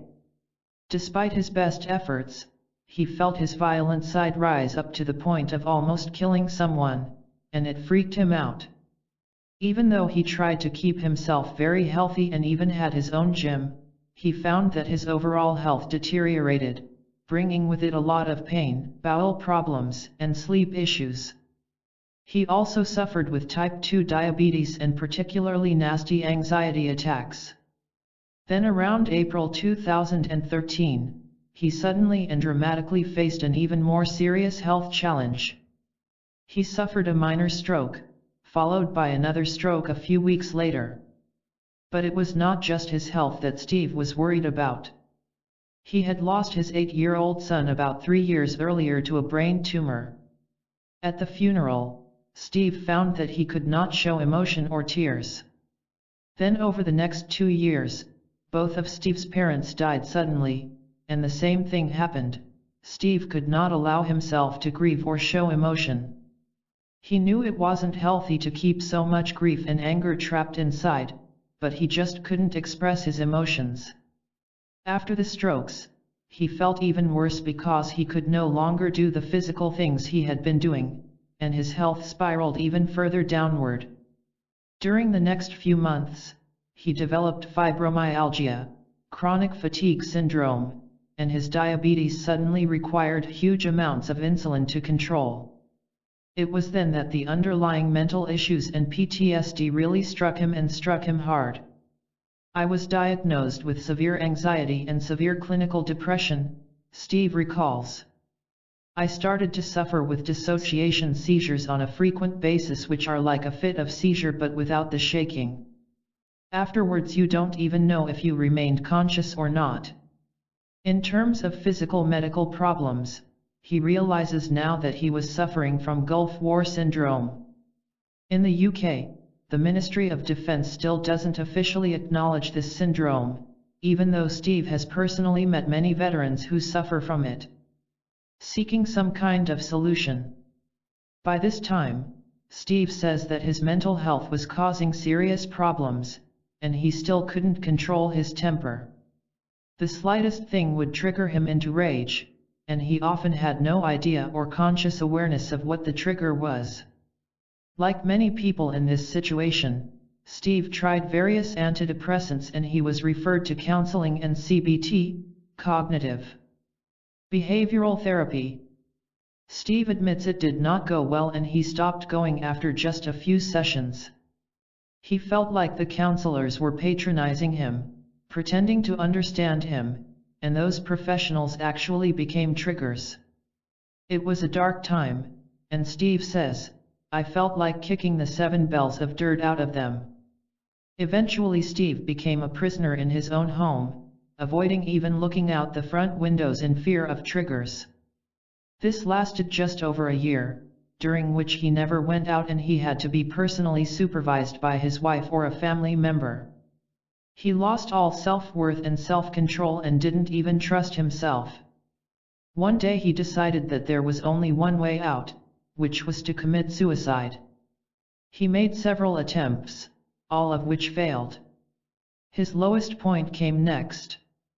On my final attempt, as I started to push a carving knife into my artery in my neck, I just glanced down and my beloved dog was looking up at me and I froze on the spot, he recalls with emotion. I failed again because of the look on my dog's face. Now I didn't even have the control to end my own life. As a last act of desperation, he sat down at his laptop and typed in "dealing with anxiety." Many typical websites popped up, but then he noticed one of my sites. It had a picture of a YouTube channel, and the topic I was speaking about dealt with the emotional body. Steve had no patience left to read anything, but since this was a video, he clicked on it and listened to me explain how the emotions work and how we deal with them mostly in the wrong way. Steve says he could hardly believe it. It was as if lights in my brain were switching on, he explains. She talked at a level I could connect with and understand and relate to. It was as if someone had come along and placed a jet wash in my head and cleared out all the garbage and allowed me to actually get an angle and understanding of what was really going on. For the rest of that week, he says he was glued to YouTube, watching video after video. He recalls feeling such a sense of relief that he was finally starting to recover. Feeling complete at long last. Steve is clear about why this approach to healing clicked for him. For me, the biggest breakthrough to recovery and healing was learning about how emotions work and learning about acceptance. For as long as I can remember in my adult life, I had been suppressing emotions. This is something that soldiers do as part of life and they are not often even aware that they are doing it. As a soldier, you cannot show any emotion except one, and that is pure aggression in the face of adversity. It worked very well while serving and I will say it saved my life on a lot of occasions, but the problem is when I left the army, I found this simply does not fit in with a civilian lifestyle. When he heard me explain online that emotions are messages that are delivered to make us aware of something, it finally made sense to him. The more he ignored those messages in his life and suppressed them over the years, the louder they shouted at him. Sure enough, those messages found other ways of making him listen, manifesting in other forms such as pain, stress, skin rashes, stomach disorders, and so on. Steve suddenly realized that he couldn't outrun or keep hiding from these messages. He couldn't fight them because they were in his own head and in his own mind. What would happen, he wondered, if he opened up and allowed them in? What if he truly listened to them? At first I was afraid of doing this, but what had I got to lose, he recalls thinking. Sure enough, it wasn't long until something outside triggered me. I sat down in a chair and felt the aggression, I really went into myself and really felt it. I allowed every physical feeling come through and I identified with it. I allowed the feeling to rise up and I felt as if I was dropping down a funnel into it. Then the exact opposite of what he expected to happen happened. He says it was like he had passed through a tunnel and came out the other side, but that other side was calm and clear.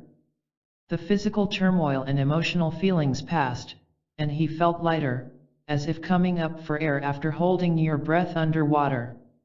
For the first time in as long as I can remember, I felt in connection with my body and mind and I was actually in control, he says.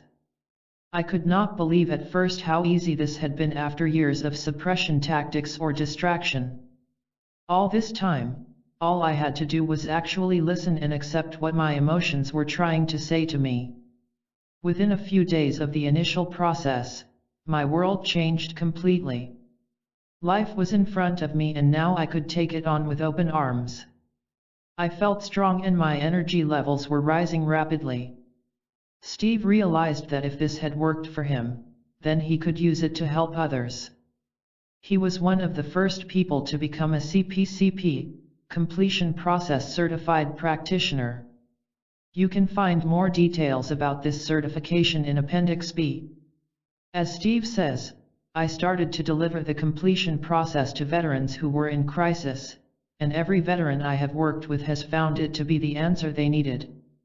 I watch as the whole aura of the person changes, their posture suddenly changes, and their facial expression especially around the eyebrows suddenly relaxes, fists unclench.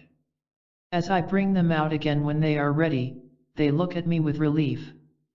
I ask them not to talk for a few minutes and just absorb how they feel because I know firsthand it can be hard to put into words.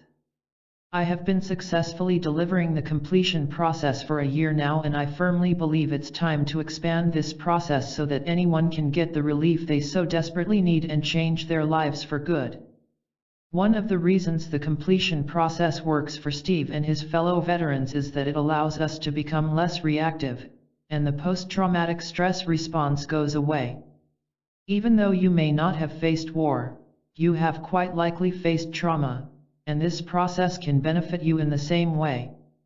As you practice the process, you will find that triggers will no longer plague you. Once you begin to heal the wounds buried in your subconscious mind, you become free of sore spots. As a result, the people you come in contact with won't trigger you in the ways they once did. What a feeling of freedom to realize that something that would have infuriated you before, no longer bothers you. You can begin to respond in thoughtful ways to difficult situations in your life, instead of merely reacting to them unconsciously. As a result, you will experience much less conflict in your life. When you stare at death and win the fight. While I have been working as a healer for many years, it is still interesting to me the number of ways that trauma can affect people physically, mentally, emotionally, and spiritually, sometimes affecting every aspect of themselves and their lives. Very often, the person can't figure out what is going on, and their life just continues to spiral out of control. Jonathan was a young man who faced serious and yet rather mysterious symptoms, which sent him looking for answers. Jonathan says he started getting fevers and losing a dramatic amount of weight in April 2013. At first he thought he had picked up a persistent flu. He worked in a busy retail store during the day, and being sick was really hard because he had to stand all day. Then he started to get nosebleeds, and some days his whole body ached.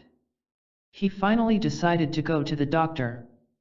They ran tests on me for weeks and eventually called me into the private office and gave me the worst news of my life, he recalls. I was diagnosed with chronic lymphocytic leukemia. That day, my whole life fell apart. I was facing the real possibility of dying and dying young. I immediately consented to chemo treatments and radiation therapy.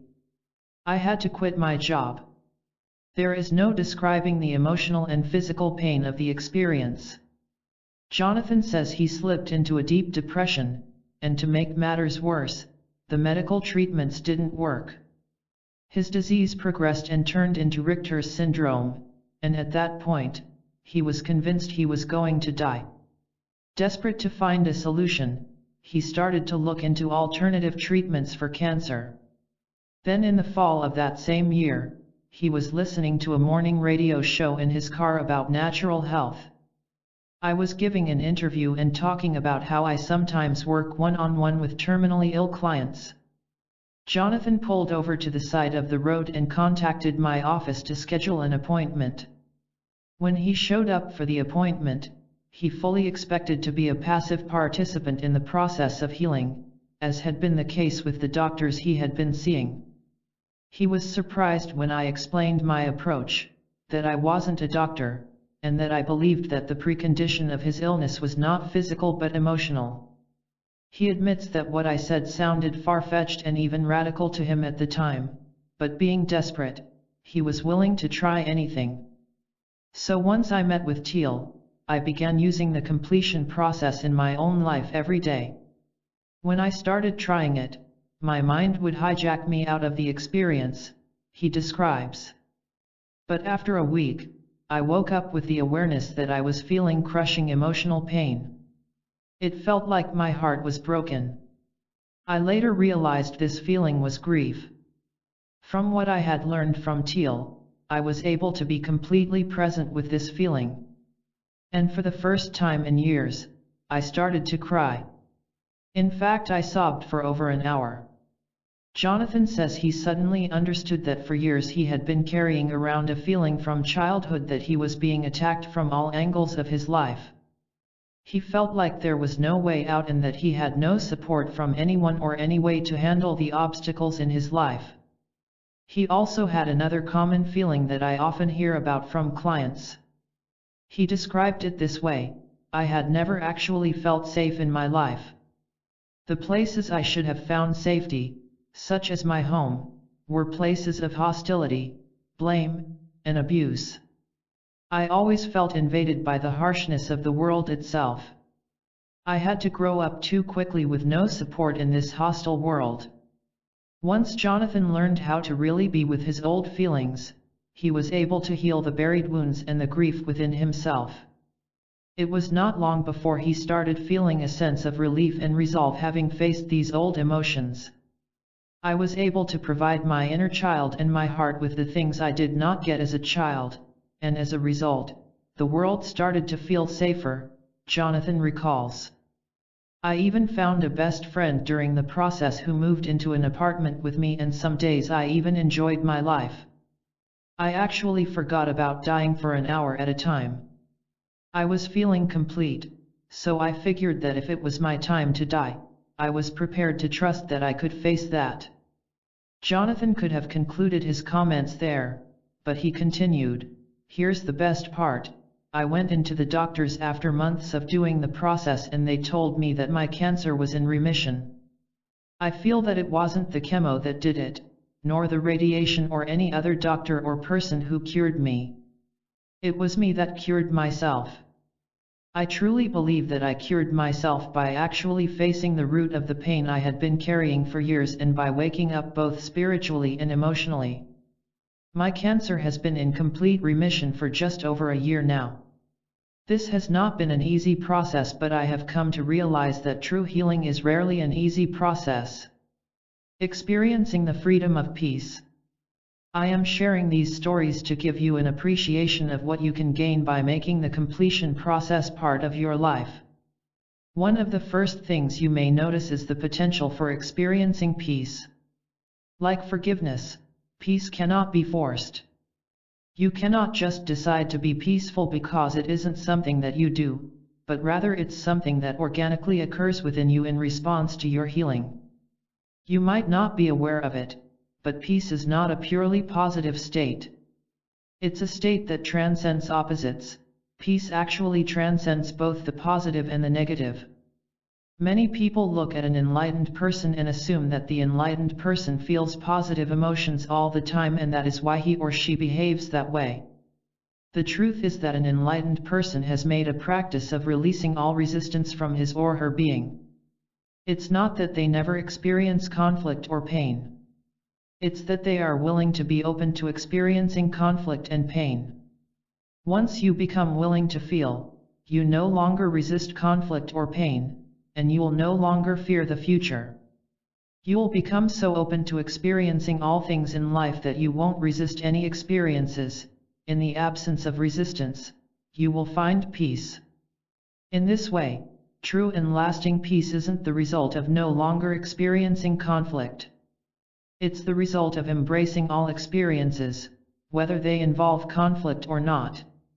Peace works on the assumption that there is value to negative experiences and also value to positive experiences, and that these two states need each other to exist. Peace is a level of freedom that most people never experience in their life, but peace is always available to you. Overcoming barriers in career and life.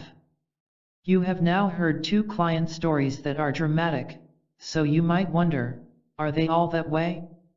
What other good things can come out of the completion process?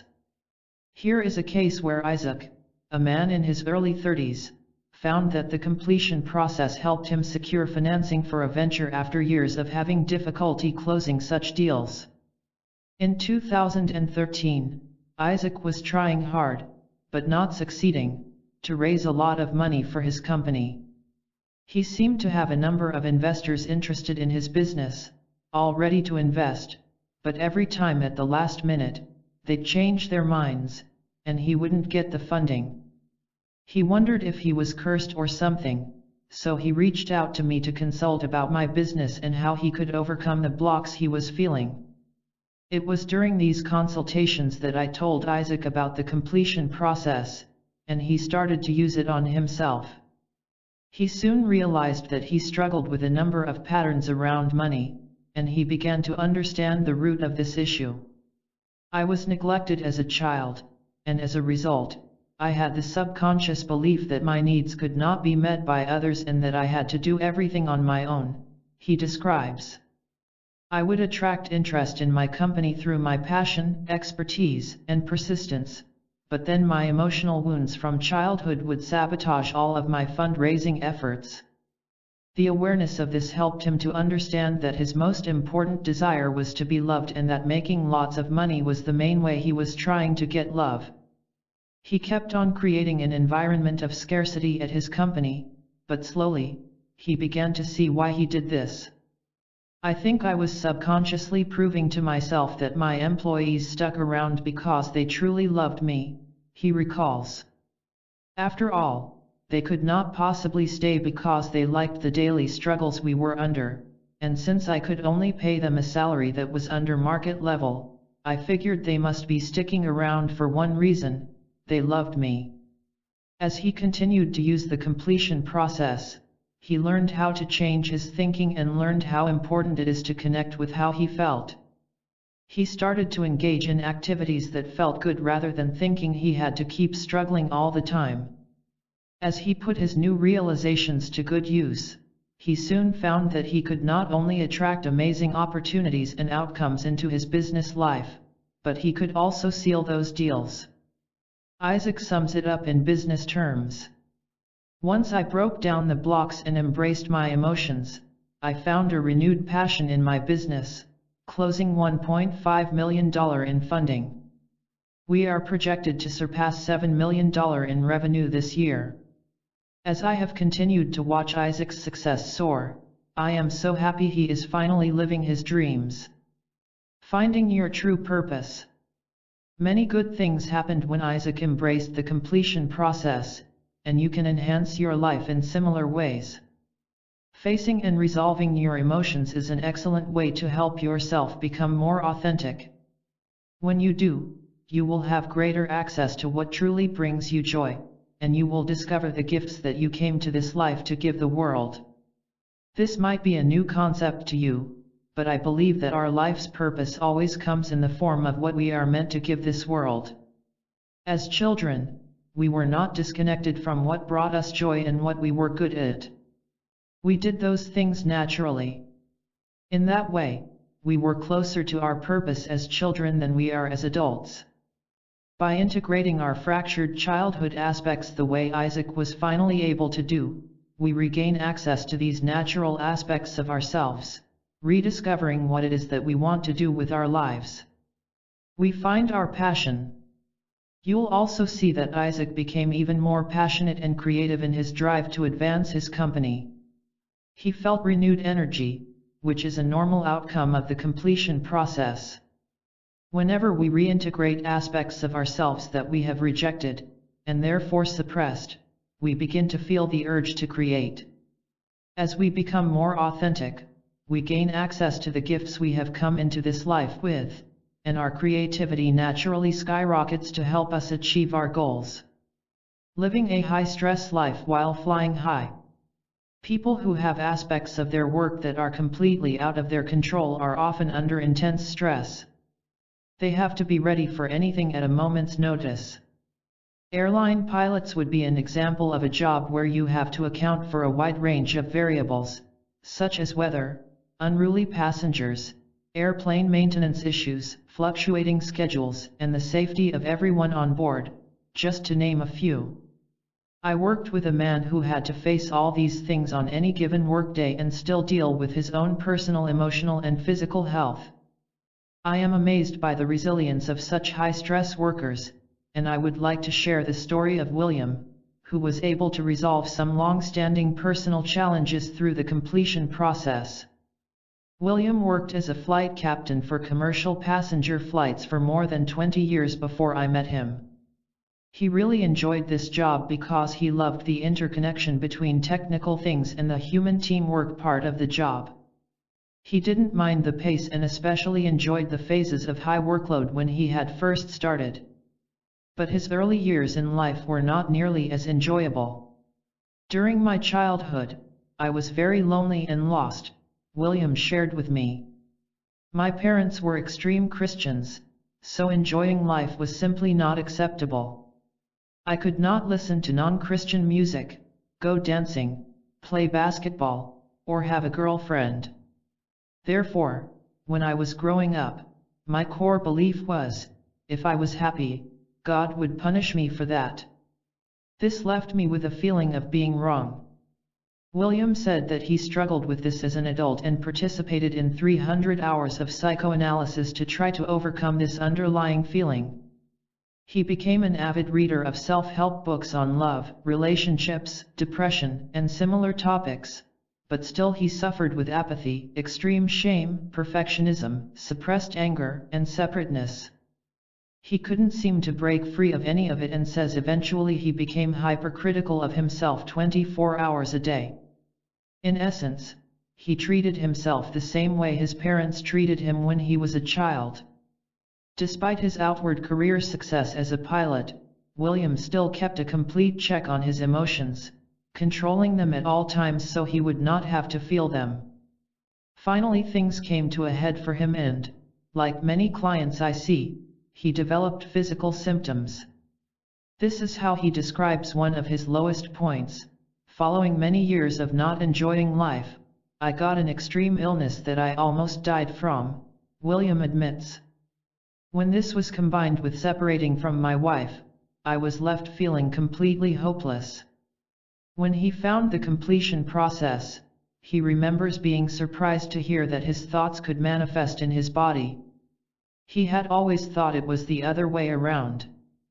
But through the completion process, he discovered the reason for his apathy, self-hatred, and perfectionism. I saw clearly that neither the good nor the bad emotions were allowed in my childhood, William explains. My father was quite often in a rage, so I never wanted to be that way. When I began to allow myself to feel and express my emotions for the first time, it was a highly visceral experience. I dove deep into the feelings and faced my deep childhood wounds. A few times it felt like dying. My body was shaking. When I experienced triggers, I fully went into that emotion where I discovered and was unconditionally there for my inner child. William says that what helped the most was to change the circumstances within the memories so that it finally felt resolved. He admits that relief wasn't instantaneous, but it didn't actually take that long before he started to feel transformed. This is how he describes the process in his own words. Looking at the deep wounds inside myself did not cause me to feel instantly great. First it forced me to go completely in the direction of surrendering to what is, and that was really hard. But every time I did this process, it felt like the anchor was lifting. It slowly started to change my life. Now William says he finally knows how he wants a relationship to feel. I want it to feel warm and fluffy, and that's what I am going for. Since committing to this process, I have been getting more honest and real, both with myself and with others. I have learned that I am where I am, and this comforts me. Throughout his life, William thought that he would have to change himself completely to be worthy and to be loved. But now that he has learned to face his emotions rather than bury them, he knows that it's the other way around. Learning to unconditionally love himself just as he is right now is the answer. I feel like I have really changed my life from the roots, William says in conclusion. I still have more work to do, but my relationships have changed dramatically. The more I love myself, the more I can take in the love of others. I finally understand at a soul level that love is not love when it hurts. More and more, I find peace in myself and do not have to search for it in the outside world. Welcome to self-love and compassionate understanding. One of the main benefits William received was an increase in his ability to love himself. Feeling a boost in one's level of self-love is a natural result of the completion process because the process allows us to reduce our fear. When we are no longer crippled with fear, it doesn't bother us as much when other people express negative opinions about us in our daily lives. We don't feel it so deeply. And instead of succumbing to self-doubt and self-loathing in the face of criticism, we begin to see other people's hurtful actions as an indication of the pain and fear within themselves. We also know that we can use their hurtful opinions and actions as an excuse to integrate ourselves further and heal ourselves even more. Another benefit related to this is the gift of compassionate understanding. The more you practice the completion process, the more you will begin to see that all behavior, no matter how malevolent it may seem, is done in an effort to feel better. Once you embrace this reality, you will find that the behavior of the people around you will start to make more sense. This means that every single act in existence, whether it involves wanting to kiss someone or kill them, is committed for one reason and one reason only: to feel better.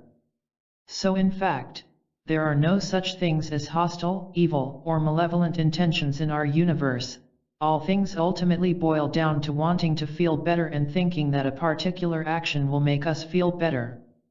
This allows you to more fully understand that during your childhood, you formed an unconscious definition of love by watching and interacting with your primary caregivers.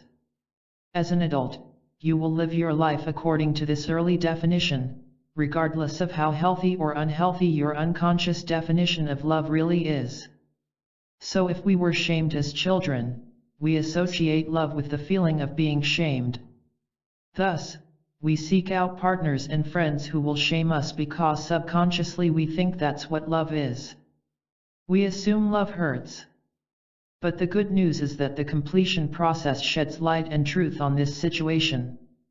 The process reveals that we have come to this life with particular triggers, which will help us identify and work through our emotional and mental wounds, because those wounds are all that prevent us from becoming the embodiment of unconditional love.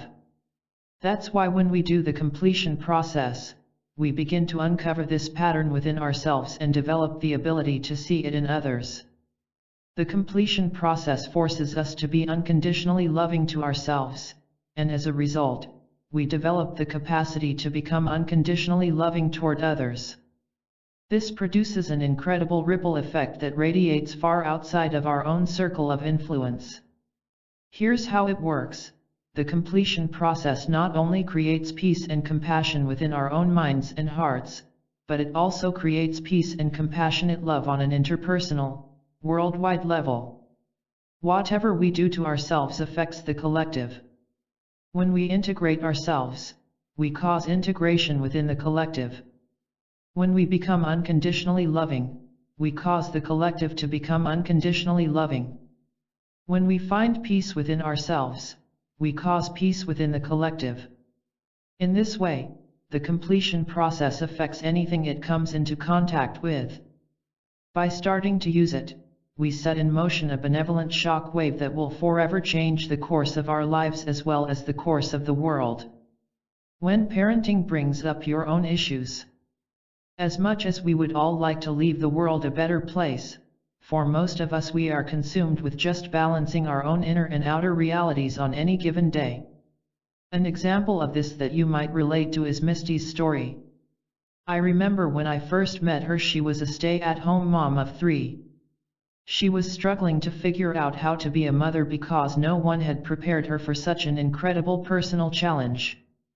She loved her children dearly, but she had no idea how much unresolved stuff that her children would bring up in her. I enjoyed helping her and watching her confidence as a mother and a woman improve through the work we did together. When Misty spoke about her days at home, with all the new responsibilities, I could relate to it myself, and I have since coached many different clients who had similar issues. Here's how Misty described her reality when we first met. Some days, I'd find myself becoming so reactive to the littlest things, and then I'd spiral into guilt and feel like the worst mom in the world, she admits.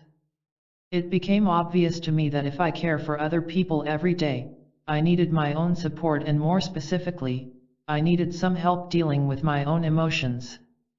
After her children would go to bed at night, Misty loved to read, so she started learning about emotional healing. She says she found a lot of good techniques, but always had a nagging sense that there was something deeper and that she was just scratching the surface. Then she hit upon something new that really resonated with her. She found the completion process. She says it was one of those things that just found its way to her somehow. I attended a seminar about the process, thinking originally that I'd use it just for me, Misty recalls. But when I started using it, I was absolutely floored.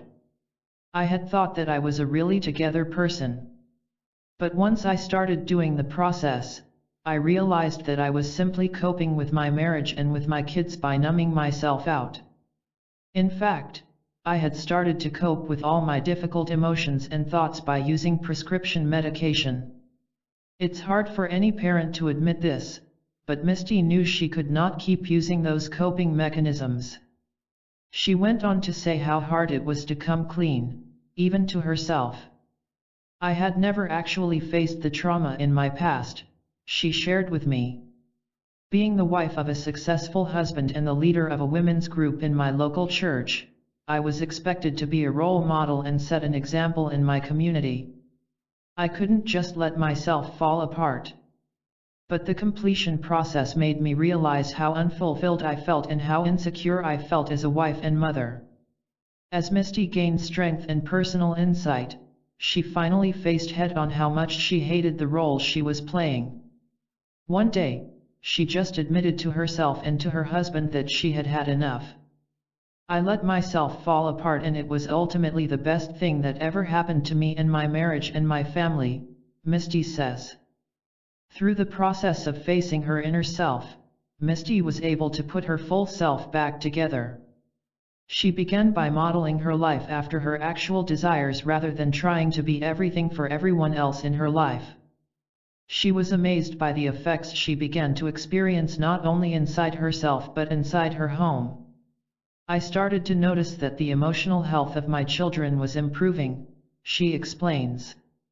They acted out less and got along with each other more, and they seemed healthier. It was obvious that they were mirroring my emotional state, which had greatly improved. When she asked me if she could use the process directly with her children, I said yes, and she went on to guide her oldest son through the process. She thought it would be hard to do with the children, but, in fact, she found that it was easier. Her son had no trouble at all accessing his emotions and expressing his true needs. He intuitively knew what to do to resolve his emotional pain. He cried to her about how much pressure he felt to get good grades and how he was so sad when her husband had told him that he was disappointed in him a few months earlier. After the session, Misty said she noticed there was a renewed brightness in her son's eyes. The heaviness in him disappeared overnight, she says. I could see that he felt understood and seen by me and, to my surprise, his food allergies started to go away. Now we use this process all the time now in our house. It has made me a better person, a better mother and a better wife. My family is closer than ever. And most of all, my kids are happy. Because of this process, my kids will not have to drag their emotional baggage with them into their adult lives and to me, that is priceless. In addition to healing her family, Misty was able to overcome the things that were preventing her from progressing in life. In her case, she was able to stop taking prescription drugs to numb her pain, which was a huge step forward. I see this same thing happen with many clients who are finally able to give up destructive habits. It happens because, once we integrate and become conscious, we have the strength to put an end to negative behaviors, things like procrastination, fighting, lying, using drugs, self-sabotaging, withdrawing, and other destructive behaviors.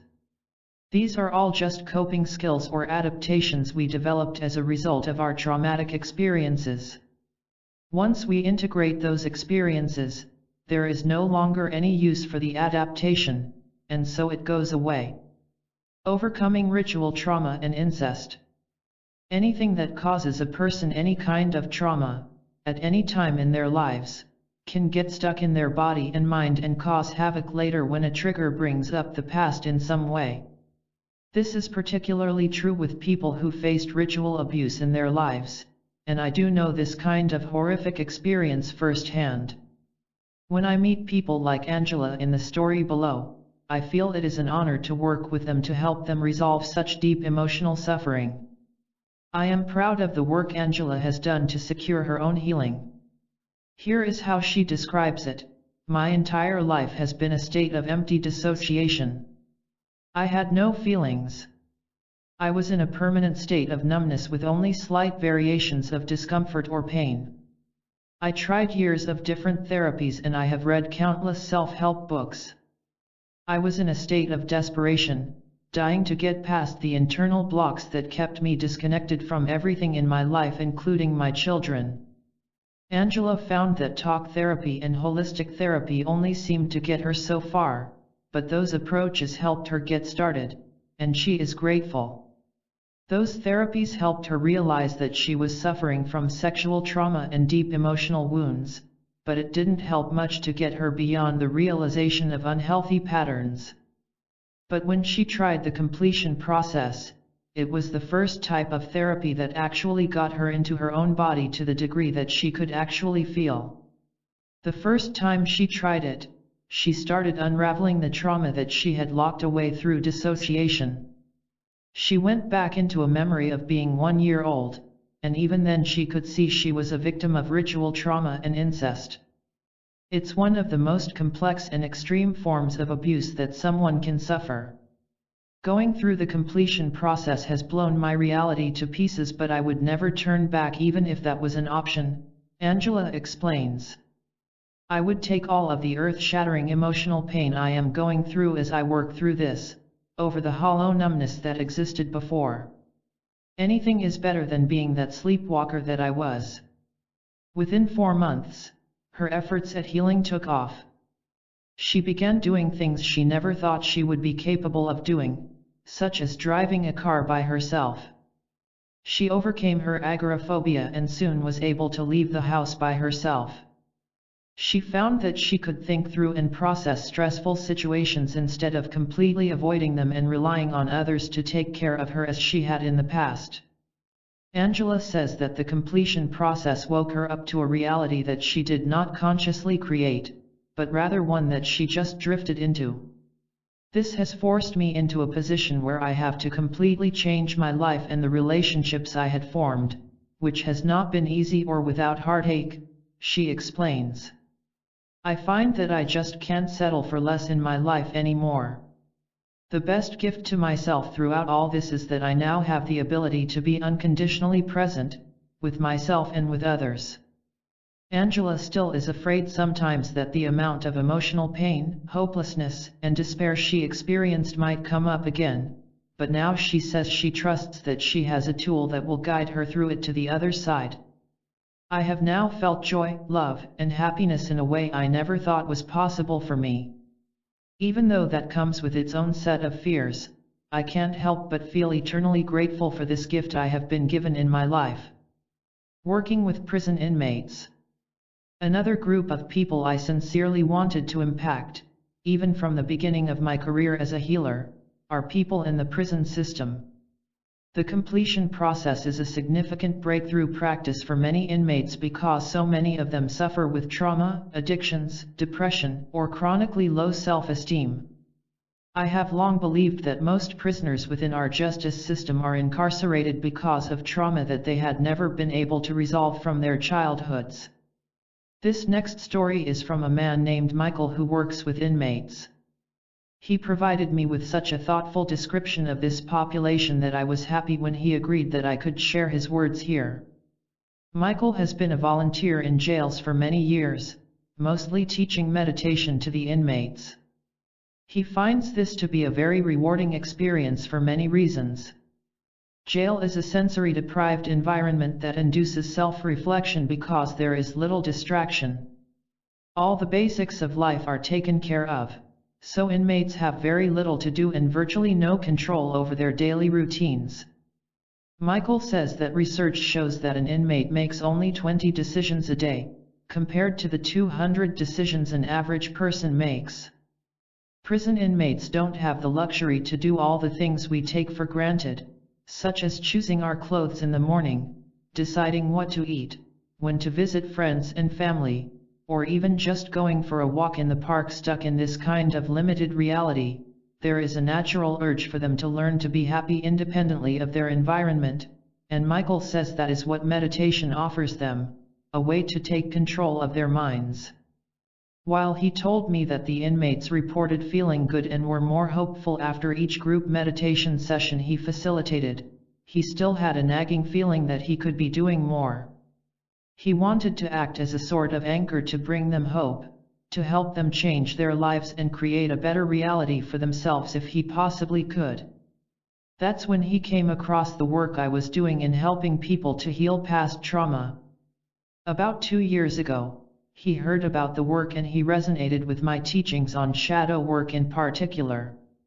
He heard my explanation about healing the emotional body, which is the key component of the completion process. Michael first practiced the technique to heal some of his own traumas, and then decided to suggest it to the inmates. For the ones who wanted to participate, Michael started with his regular Buddhist meditation and, once the participants were brought to a higher state of consciousness, he asked if any of them wanted to volunteer to be guided through the completion process. It has since become a popular addition to their group sessions. Since I first introduced the process, there has not been a single session where there aren't at least 2 or 3 inmates who have breakthrough or deep emotional releases, says Michael. It's astounding to watch these men that people see as dangerous and violent do inner child work and cry like small children. A lot of heart connections are created, and often I regret that we are not able to hug each other because it's forbidden to have physical contact with convicts.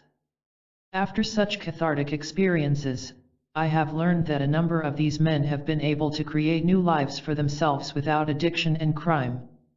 Michael believes that this therapy is the light that can transform the most isolated and darkest parts of our society. Feelings of childhood innocence return. Imagine the freedom that comes with rediscovering your childhood innocence. Once the inmates that Michael worked with got back in touch with the inner child inside them, they gained the positive aspects of childhood, rekindling an important inner relationship. They could then find themselves able to have fun again, gaining the innocence they had lost touch with. By delving into the subconscious and integrating pain, we will all find that what remains is innocence. Innocence is a lightness of being. It's a worry-free state.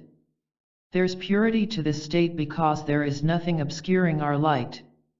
Most people associate innocence with ignorance or with weakness, but innocence is neither of those things. When we gain knowledge, we don't have to lose innocence. This only occurs if the knowledge we gain causes us to move into a space of pain or fear. And contrary to popular opinion, there is an immense bravery in innocence. Innocence is a state of openness. It's a fundamentally unafraid state. Its light is not guarded. It's benevolent and untouchable. We may be able to obscure the light of our innocence to the degree that we have no awareness of it, but the light itself will not go out. The more wisdom you gain, the closer you get to a state of innocence. We could all benefit from regaining our ability to play. Play is defined as engagement in an activity for enjoyment and recreation, rather than for a serious or practical purpose. This is where we have to stop and think. In the very definition of the word play, we find the dysfunction of the society we have created. We have all grown up thinking that play is not connected to purpose. We have been led to believe that there is something more important than happiness itself. Then we grow up and wonder why we aren't happy without realizing that one reason is because we don't take the straight path to it by prioritizing enjoyment. Rather, we spend our lives beating about the bush, hoping that our happiness will come as the end result of other priorities, like keeping a reliable job or reaching our goals. By partaking in the completion process, we begin to prioritize enjoyment, and we find that in a state that is less guarded and afraid, we begin to play again. How social workers can employ the completion process. So many different populations can benefit from the completion process that I feel sometimes that we have only scratched the surface so far. That's why I am thankful to people like Leslie for sharing the process with others through her practice as a licensed clinical social worker. Leslie has found an effective way to incorporate the completion process into her daily practice with clients and agrees that it sets up people to be much more successful in their own healing. Most people who come to see me as a therapist are not used to honoring their negative emotions, Leslie explains. So I spent as much time as needed helping them understand their tendency to avoid feelings and to see that avoidance happening in real time. I also interject compassionate responses to their emotions to show them how different it feels to have their emotions validated. Leslie reports that the biggest obstacle to clients fully doing the completion process is that they have an unconscious fear of their own feelings. She says that her clients have often already spent years mentally working on their life issues, so it's not easy to get them to accept and understand that there is yet another critical step they need to make. In her professional opinion, the two most important aspects of the completion process are accepting the importance of feelings and emotions, and having a willingness to understand the existence of the inner child, even if seen as only a mental construct. Once clients can make the leap to understanding that the inner child exists, she sees a knowing in their physical expression. It's a recognition of themselves, which is like a big relief, as if they are finally saying, "I'm home." She particularly appreciates how the details in the first step are designed to create a personalized, safe place through guided meditation. The creation of the safe haven is done so thoroughly that it lets her clients truly create only what their mind knows is satisfying. She believes that this individualized creation gives the completion process a unique healing foundation. Leslie also says she likes that the completion process is a linear and limited process, with 18 clearly defined steps. The steps give people a safe structure with which to allow the feelings that have never been safe to express before, Leslie adds. Some of my clients dive right into the process and get to feel, possibly for the first time in a while, an all-rightness because their primary support or adult self is able to mentally construct unconditional loving kindness and give it to their hurt inner child. Stopping the battle with food and weight. I find the following personal story is also quite captivating because it deals with a few common conditions in our world today: obesity, eating disorders, and depression. I have worked with a number of people to help them overcome their weight issues, but this story from Zach Moyer is one that I will never forget. He is a public figure and his transformative story is well known, so he is happy to have me use his real name. Zach works as a holistic health consultant, writer, food justice advocate, and speaker. When you follow his journey, you'll see he's come a long way. He tells his story better than I ever could, so here goes. In 2011, I was obese, self-medicated, depressed, and chronically ill. Due to chronic throat infections and strong psychiatric medications, I was practically bedridden for months because I had given up on life. Since childhood, I had always struggled with consistent weight gain and it made me feel completely out of control. When I got older, those same feelings of being out of control manifested in my life as binge eating disorder.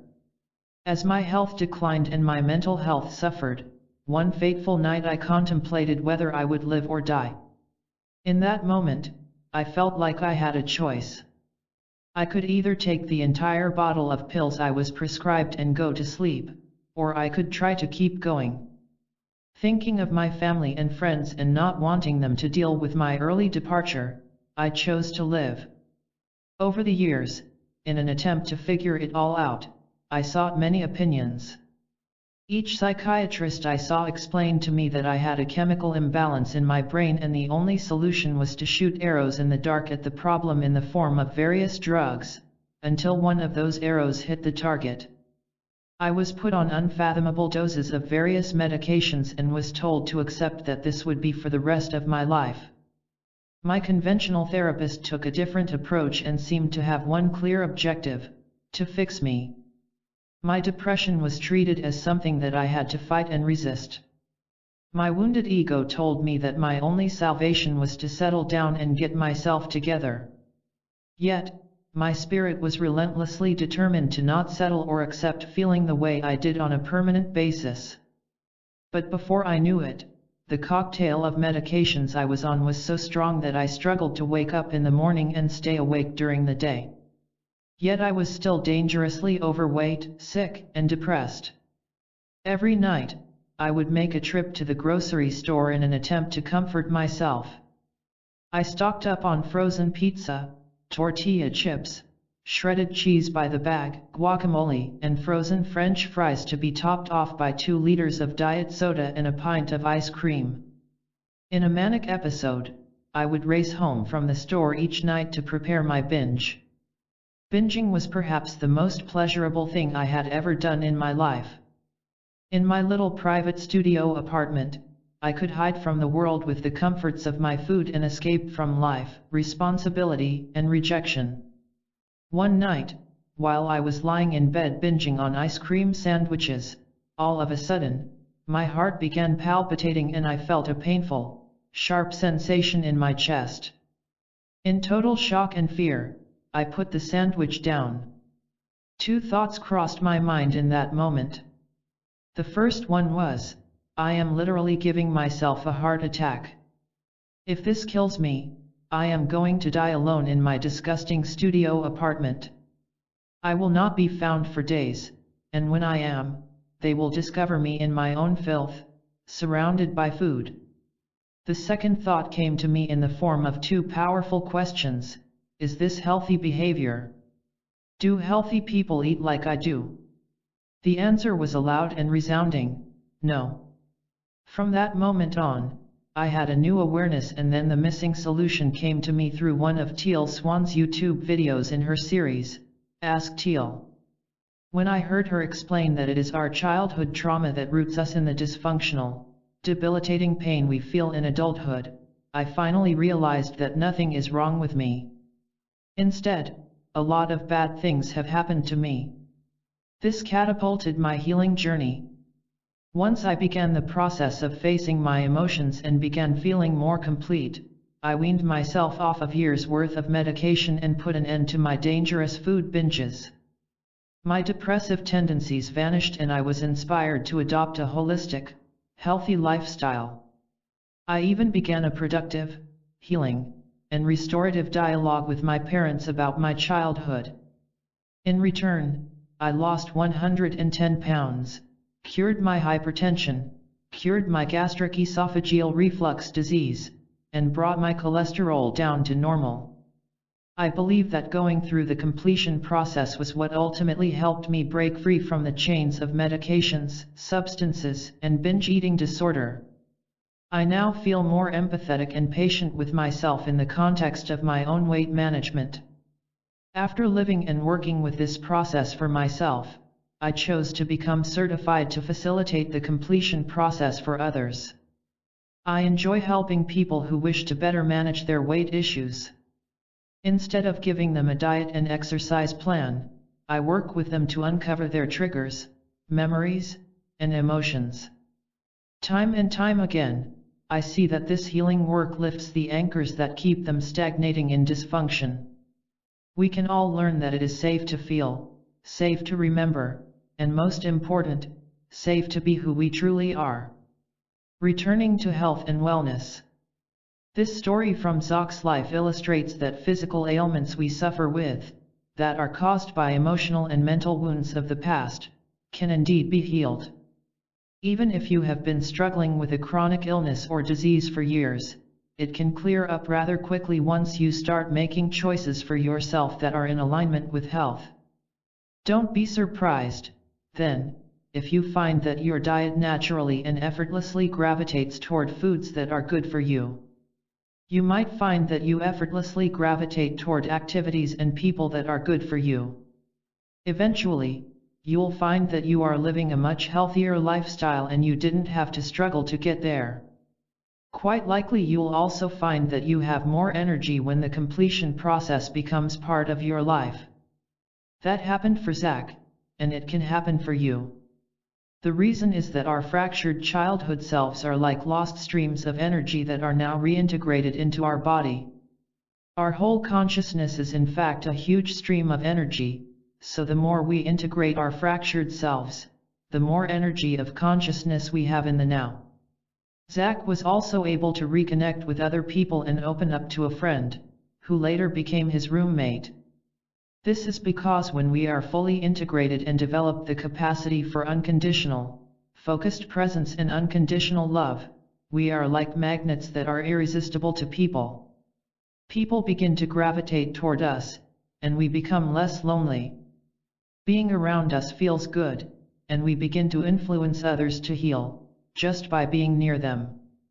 Another aspect to this is that we become intensely attractive to other people because we represent what their own being is craving to become. Becoming empowered to live a full life. Like Zach and most of my clients, Maggie is also someone who longed to feel some semblance of normal. Life just isn't easy for people like Maggie, who had to work so hard to overcome sexual abuse from her past and somehow put her life back together. In Maggie's case, she was confused about what actually happened to her as a child that had left her still traumatized years later. She wasn't even completely sure whether her abuse had actually happened or if maybe she had somehow made it up. Her story is so much like many women in this world that I think it's valuable to share what she went through as she found healing and found a way to help heal others. The trauma Maggie was seeking to overcome was a memory of sexual abuse. While she wasn't certain about it, somewhere deep inside she knew that she could not have generated such a specific memory of an actual person in only her imagination. By the time I met her, she had held on to this particular trauma for about 33 years of her life. The memory tormented her because it made her doubt and question her own memory, her psyche, and her own human nature. When this trigger would become activated, I would go into fight or flight mode with whatever people were around me, and no one was exempt, not customer service folks or even police officers or colleagues, Maggie recalls. As you can well imagine, this led to many situations in my life that were less than ideal. I was unaware of the very real connection between that early trauma and my sometimes crazy responses to situations in my daily life that caused me to feel unsafe. This trauma also caused many problems in my close relationships with family and friends, and it even ended relationships for me at different times.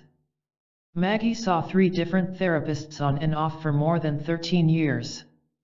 She didn't like the way her therapists seemed to pretend they were not human beings with authentic feelings. They were always guarded, and they never expressed any emotional reaction to the things she shared. Maggie says she hated the way she could see them mentally trying to figure out the best thing to say rather than just validating what she was feeling. For me personally then, the completion process was everything that traditional counseling never had been and everything I desperately needed, Maggie explains. Finally, I was being given the ability and opportunity to create a safe haven in my mind, even before having to discuss painful emotions. Having Teal's gentle presence guiding me through those feelings was like being flown through the air to safety by Superman. It was terrifying because I could fall and die, but also safe and reassuring because she was there. One moment that stands out in Maggie's memory was the time when I suggested that she walk right up and knock out her abuser, within the imaginative, meditative process. Maggie says that really helped empower her during that very critical part. She also says that she appreciated how the entire process moved at her own pace.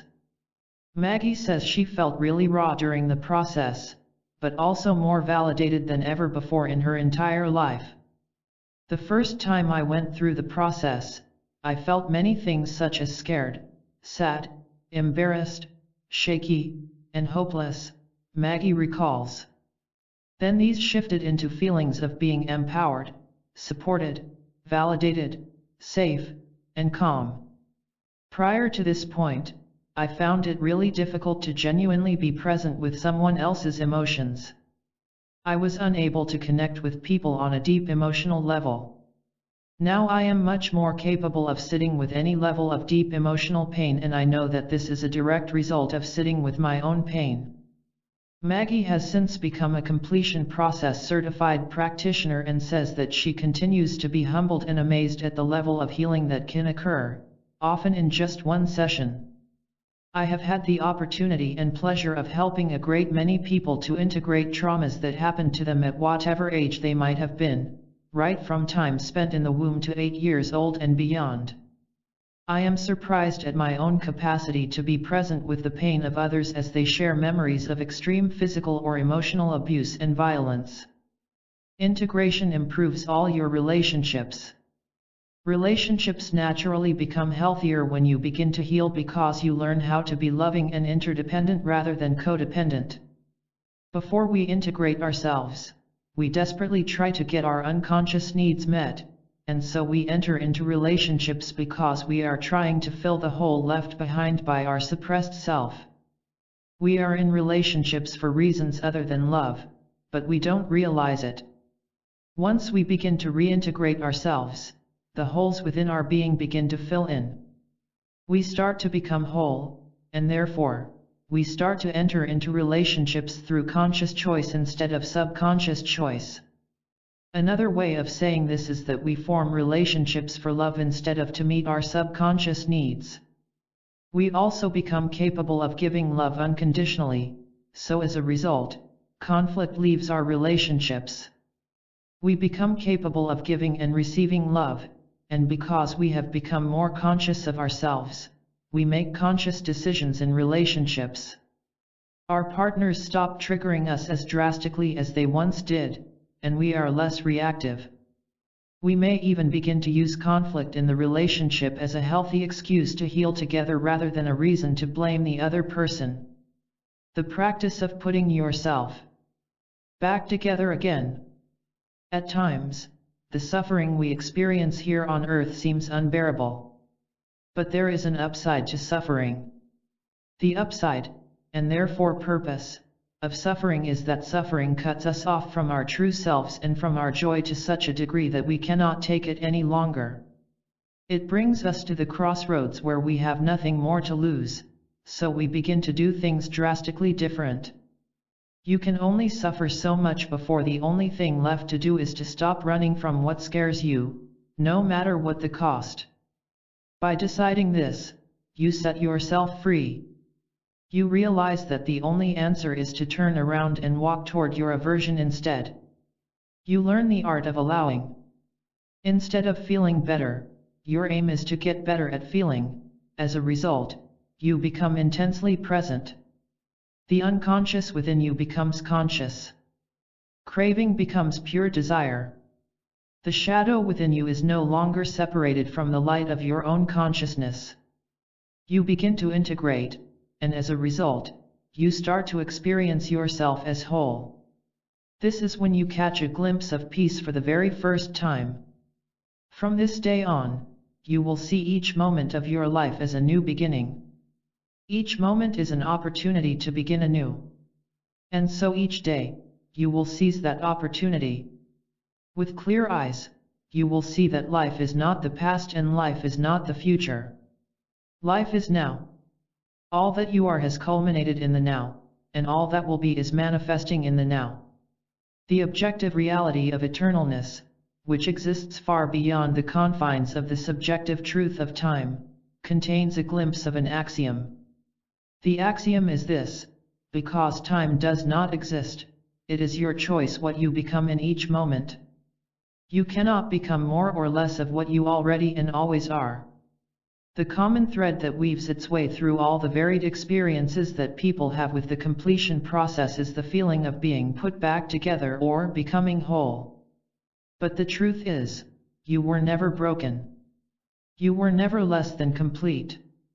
Inevitably, when you strive to become complete, by committing to the process of putting yourself back together again, you will one day arrive at the realization that you were, are, and will always be whole and complete exactly as you are in your perfect state of continual evolution. Afterward, there is an inextricable link between suffering and transformation, so I am thankful for all the ways that I have suffered in my life. Some days I consider them a curse. But other days, I see them in a different light. My suffering catapulted me, as pain so often does, into a space where I had to ask the big questions about life. I had to become aware to survive it all. And I eventually found answers to the questions I had asked. My heart was blown open to reveal an understanding of this universe. It was blown open to compassion. It was blown open to forgiveness. Suffering gifted me with an entirely new perspective. The completion process, which has ultimately put me back together again and which is now helping to put so many other people back together again, would not have been possible without my pain. So I honor my suffering as my single greatest teacher in this life. Though it has been an acutely painful apprenticeship, it's one that I don't regret.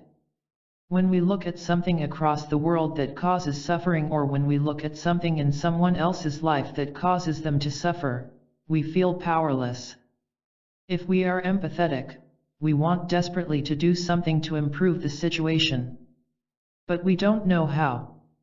This is even truer when the suffering is caused by a large conflict, such as a war. We get to a point where we feel utterly powerless to all the suffering in the world. What are we going to do? Are we going to get on a plane, fly to the country where the war is taking place, get off the plane, walk into one of these killing zones, and try to talk terrorists or soldiers into stopping the bloodshed? Some of us might be inspired to do that, but for most of us, we know the answer to that question is no. As a result, we feel paralyzed to improve anything. We begin to feel as if the world has forsaken us.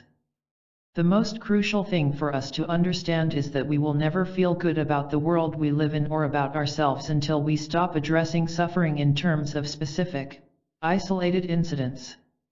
We will only reduce suffering if we treat suffering on this planet as a whole. We can only make an impact on suffering if we feel empowered instead of powerless. We can only make an impact if we believe we can make an impact. If you want to believe you can make an impact, and, what's more, if you want to start actually making an impact, look at suffering as a whole instead of in parts.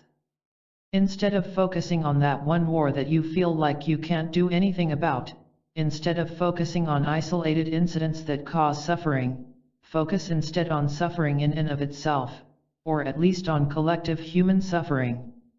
Look at the big picture of suffering, which I believe is something we can have a direct, tangible impact on. It is my belief that we need to take a vow to reduce collective suffering by adding to collective well-being every day in the ways that we can. There is an enormous difference between focusing on and resisting the problems and focusing on and going in the direction of a solution. You will know you are focusing on the solution when you feel emotionally empowered. When we look at suffering as a whole, we soon realize that our suffering is a part of that collective suffering. It then becomes apparent that the most important thing we can do to reduce suffering in the world is to reduce our own suffering as individuals. I hope the completion process will help you do just that. We are linked to one another in a beautiful, albeit invisible, web that makes up all life. Because of this, it can be said that the single most important thing you will ever do for world suffering is to do whatever it takes to reduce your own suffering and enable yourself to feel joy. Thank you from the bottom of my heart for taking this step for yourself and, therefore, taking this step for us all. Appendix A. Quick reference page.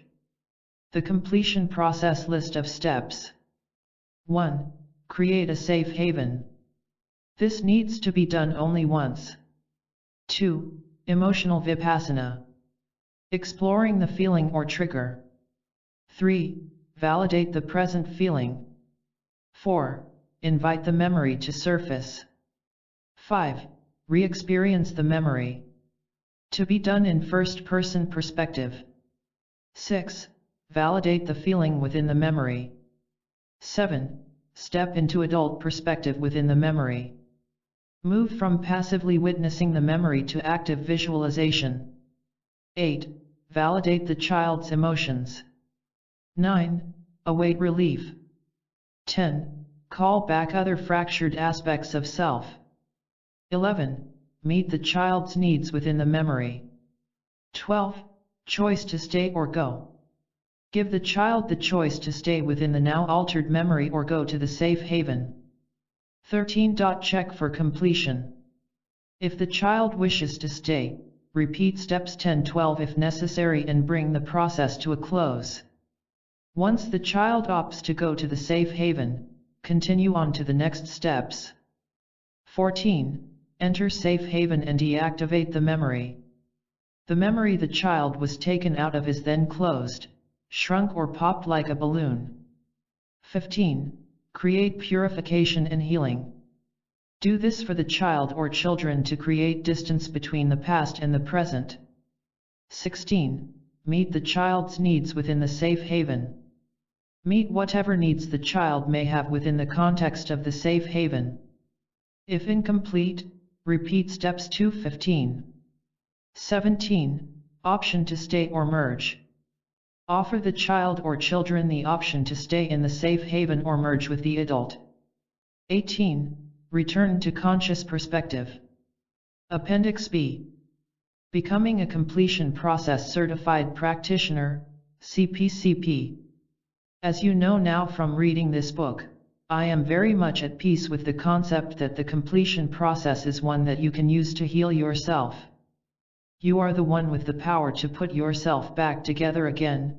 Your healing is not dependent on anyone else.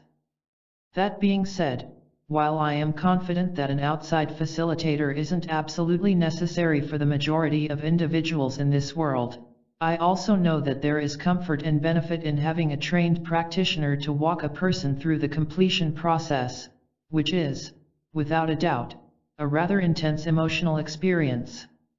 For this reason, I have chosen to create a certification course to train and certify practitioners of the completion process. It is important to note that outside facilitation is recommended in specific circumstances, such as if someone has been involved in ritual trauma and was mentally programmed. For someone who faced this level of extreme abuse, they may not be familiar enough with their own programming to feel confident that the completion process will not set off a subconscious program. It might be possible in this case that a trigger could send them into a dissociative fugue state. Therefore, I highly recommend that a certified practitioner be on hand to assist these individuals through the completion process. Remember, your subconscious mind exists specifically to keep things from interfering with the conscious mind. Your subconscious mind is intact with all kinds of tricks, walls, barriers, and loopholes. A certified practitioner who attends and completes the certification course is trained to deal with these defenses that the subconscious mind erects. This helps the individual to progress completely through the process and not worry about fighting his or her own mind along the way. I have found that very few people have had the opportunity to be truly supported by unconditional, focused presence in their lives. The very experience of having someone be unconditionally present with us while we are going through our process is healing in and of itself. It also provides us with a support person we can call on if the process itself, or if our life, gets tough enough that we feel we need or would benefit from some assistance while going through the completion process.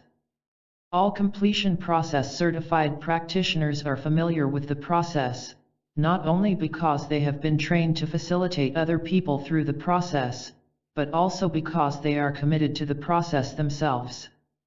We are only capable of being completely, unconditionally present with other people if we have learned to be completely, unconditionally present with ourselves.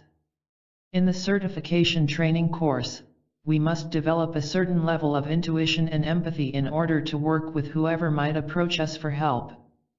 Because of the mental uniqueness that people exhibit, I know I could never write a comprehensive book about everything you might run into while facilitating this process. I can only speak about tendencies and then address unique circumstances with facilitators as they come up. To learn more about the completion process, to find a practitioner in your area, or to find out more about becoming a completion process certified practitioner, CPCP, visit thecompletionprocess.com. Acknowledgements. This process was birthed by years of desperately trying to find a way to put myself back together again. I am eternally grateful to so many people who have influenced me and helped me on this particular journey, including so many followers worldwide who continue to support the spiritual healing work that I now do. I truly thank you from the bottom of my heart. With regard to the completion process specifically, I have discovered that a big part of putting myself back together again involved the unconditional presence of others, and it's my pleasure and honor to acknowledge them here. The first person I would like to thank is my first ritual trauma therapist, who for the sake of her own safety must remain anonymous. I was delivered into her capable hands by a rape crisis center, and it's because of her that I reconnected with my own inner child and began the process of saving myself.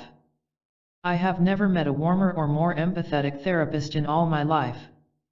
Therapists who choose to stand as advocates of the victims of ritual abuse risk more of themselves than most people can imagine. Those of us who have benefited from this bravery are eternally grateful to you. The second person I would like to thank is Lauren Stokes. Regardless of the challenges thrown in front of us, she has remained my most loyal and consistent friend. We became best friends as children. She was my only friend for years. Her dedication to people and her dedication to me is a thing of beauty. The third person I would like to thank is Blake Dyer. Blake is the most unconditional person that I have ever met. After helping me escape from the abuse, he has been unconditionally with me ever since. Blake has been the bedrock that I built my new life upon, a bedrock without which none of this would have been possible. The fourth person I would like to thank is Graciela Hernandez. She came into my life at a time when I needed support the most, and her unwavering heart has held me. I thank the universe that she wandered into my life. The fifth person I would like to thank is Ail Jikia, who came into my life as a result of using the completion process on myself to resolve my own deep wounds of loneliness and shame. I have never met a man that is full of more unwavering faith in all my life. And I have never met a man more capable of love. J'aime Monday Amour. The sixth person I would like to thank is my son, Winter. To be a mother to the innocence of his gentle soul, I had to face myself. I had to tie up the loose ends, and I had to commit to becoming the person I wanted him to remember me to be. For his sake, I decided that I had to find the answer to becoming whole, and so I did. He has been the single biggest catalyst for healing in my life. I hope that one day he grows up to feel the beauty of our destiny together as mother and son, as I do. The seventh thank you is to my parents. Some years ago, my mother was watching the Oscars, and she started crying as winner after winner came up on stage to thank their parents. She cried with the realization that I would never do that in tandem with a career success of my own. There has been unspeakable pain between us for years as a result of what happened in my childhood. And my career is largely focused on overcoming the harm done by parents. But my mother was wrong. I am now standing on stage, thanking my parents, because there is a bigger picture to the saga that has played out in our lives. Each one of us had a role in that saga and, therefore, what is to come as a result of it. All the pain that we have been through over the years has enabled us to completely go beyond the petty stuff. Our lives are rich with meaning. And as groovy, lifelong activists, their never-ending desire and commitment to create a better earth will now be carried on by me. I would also like to thank Simone Graham, my wonderful editor, who has held my artistic hands through the process of structuring and polishing my works so they can be offered to the world. And to all the clients and friends over the years who I have involved in my various experiments to try to find and design a process to rival all other processes, be assured the world will thank you for being open enough to participate in this quest with me. The nutty professor in me looks back on our time together with fond sentimentality. I will never forget a single one of you. About the author. Teal Swan is an internationally recognized spiritual leader and a powerful voice in the field of metaphysics. She was born with a range of extrasensory abilities, including clairvoyance, clairsentience, and clairaudience, and has led an extraordinary life. Teal survived 13 years of physical, mental, and sexual abuse before escaping her abuser at age 19 and beginning her own process of recovery and transformation. Today she shares what she has learned with millions of people, teaching them how to find forgiveness, happiness, freedom, and self-love in their own lives. She does this through a wide range of online resources that are powerful and accessible, and through publications, frequency artwork, media interviews, and synchronization workshops that she presents around the world. Her success has earned her the nickname the Spiritual Catalyst,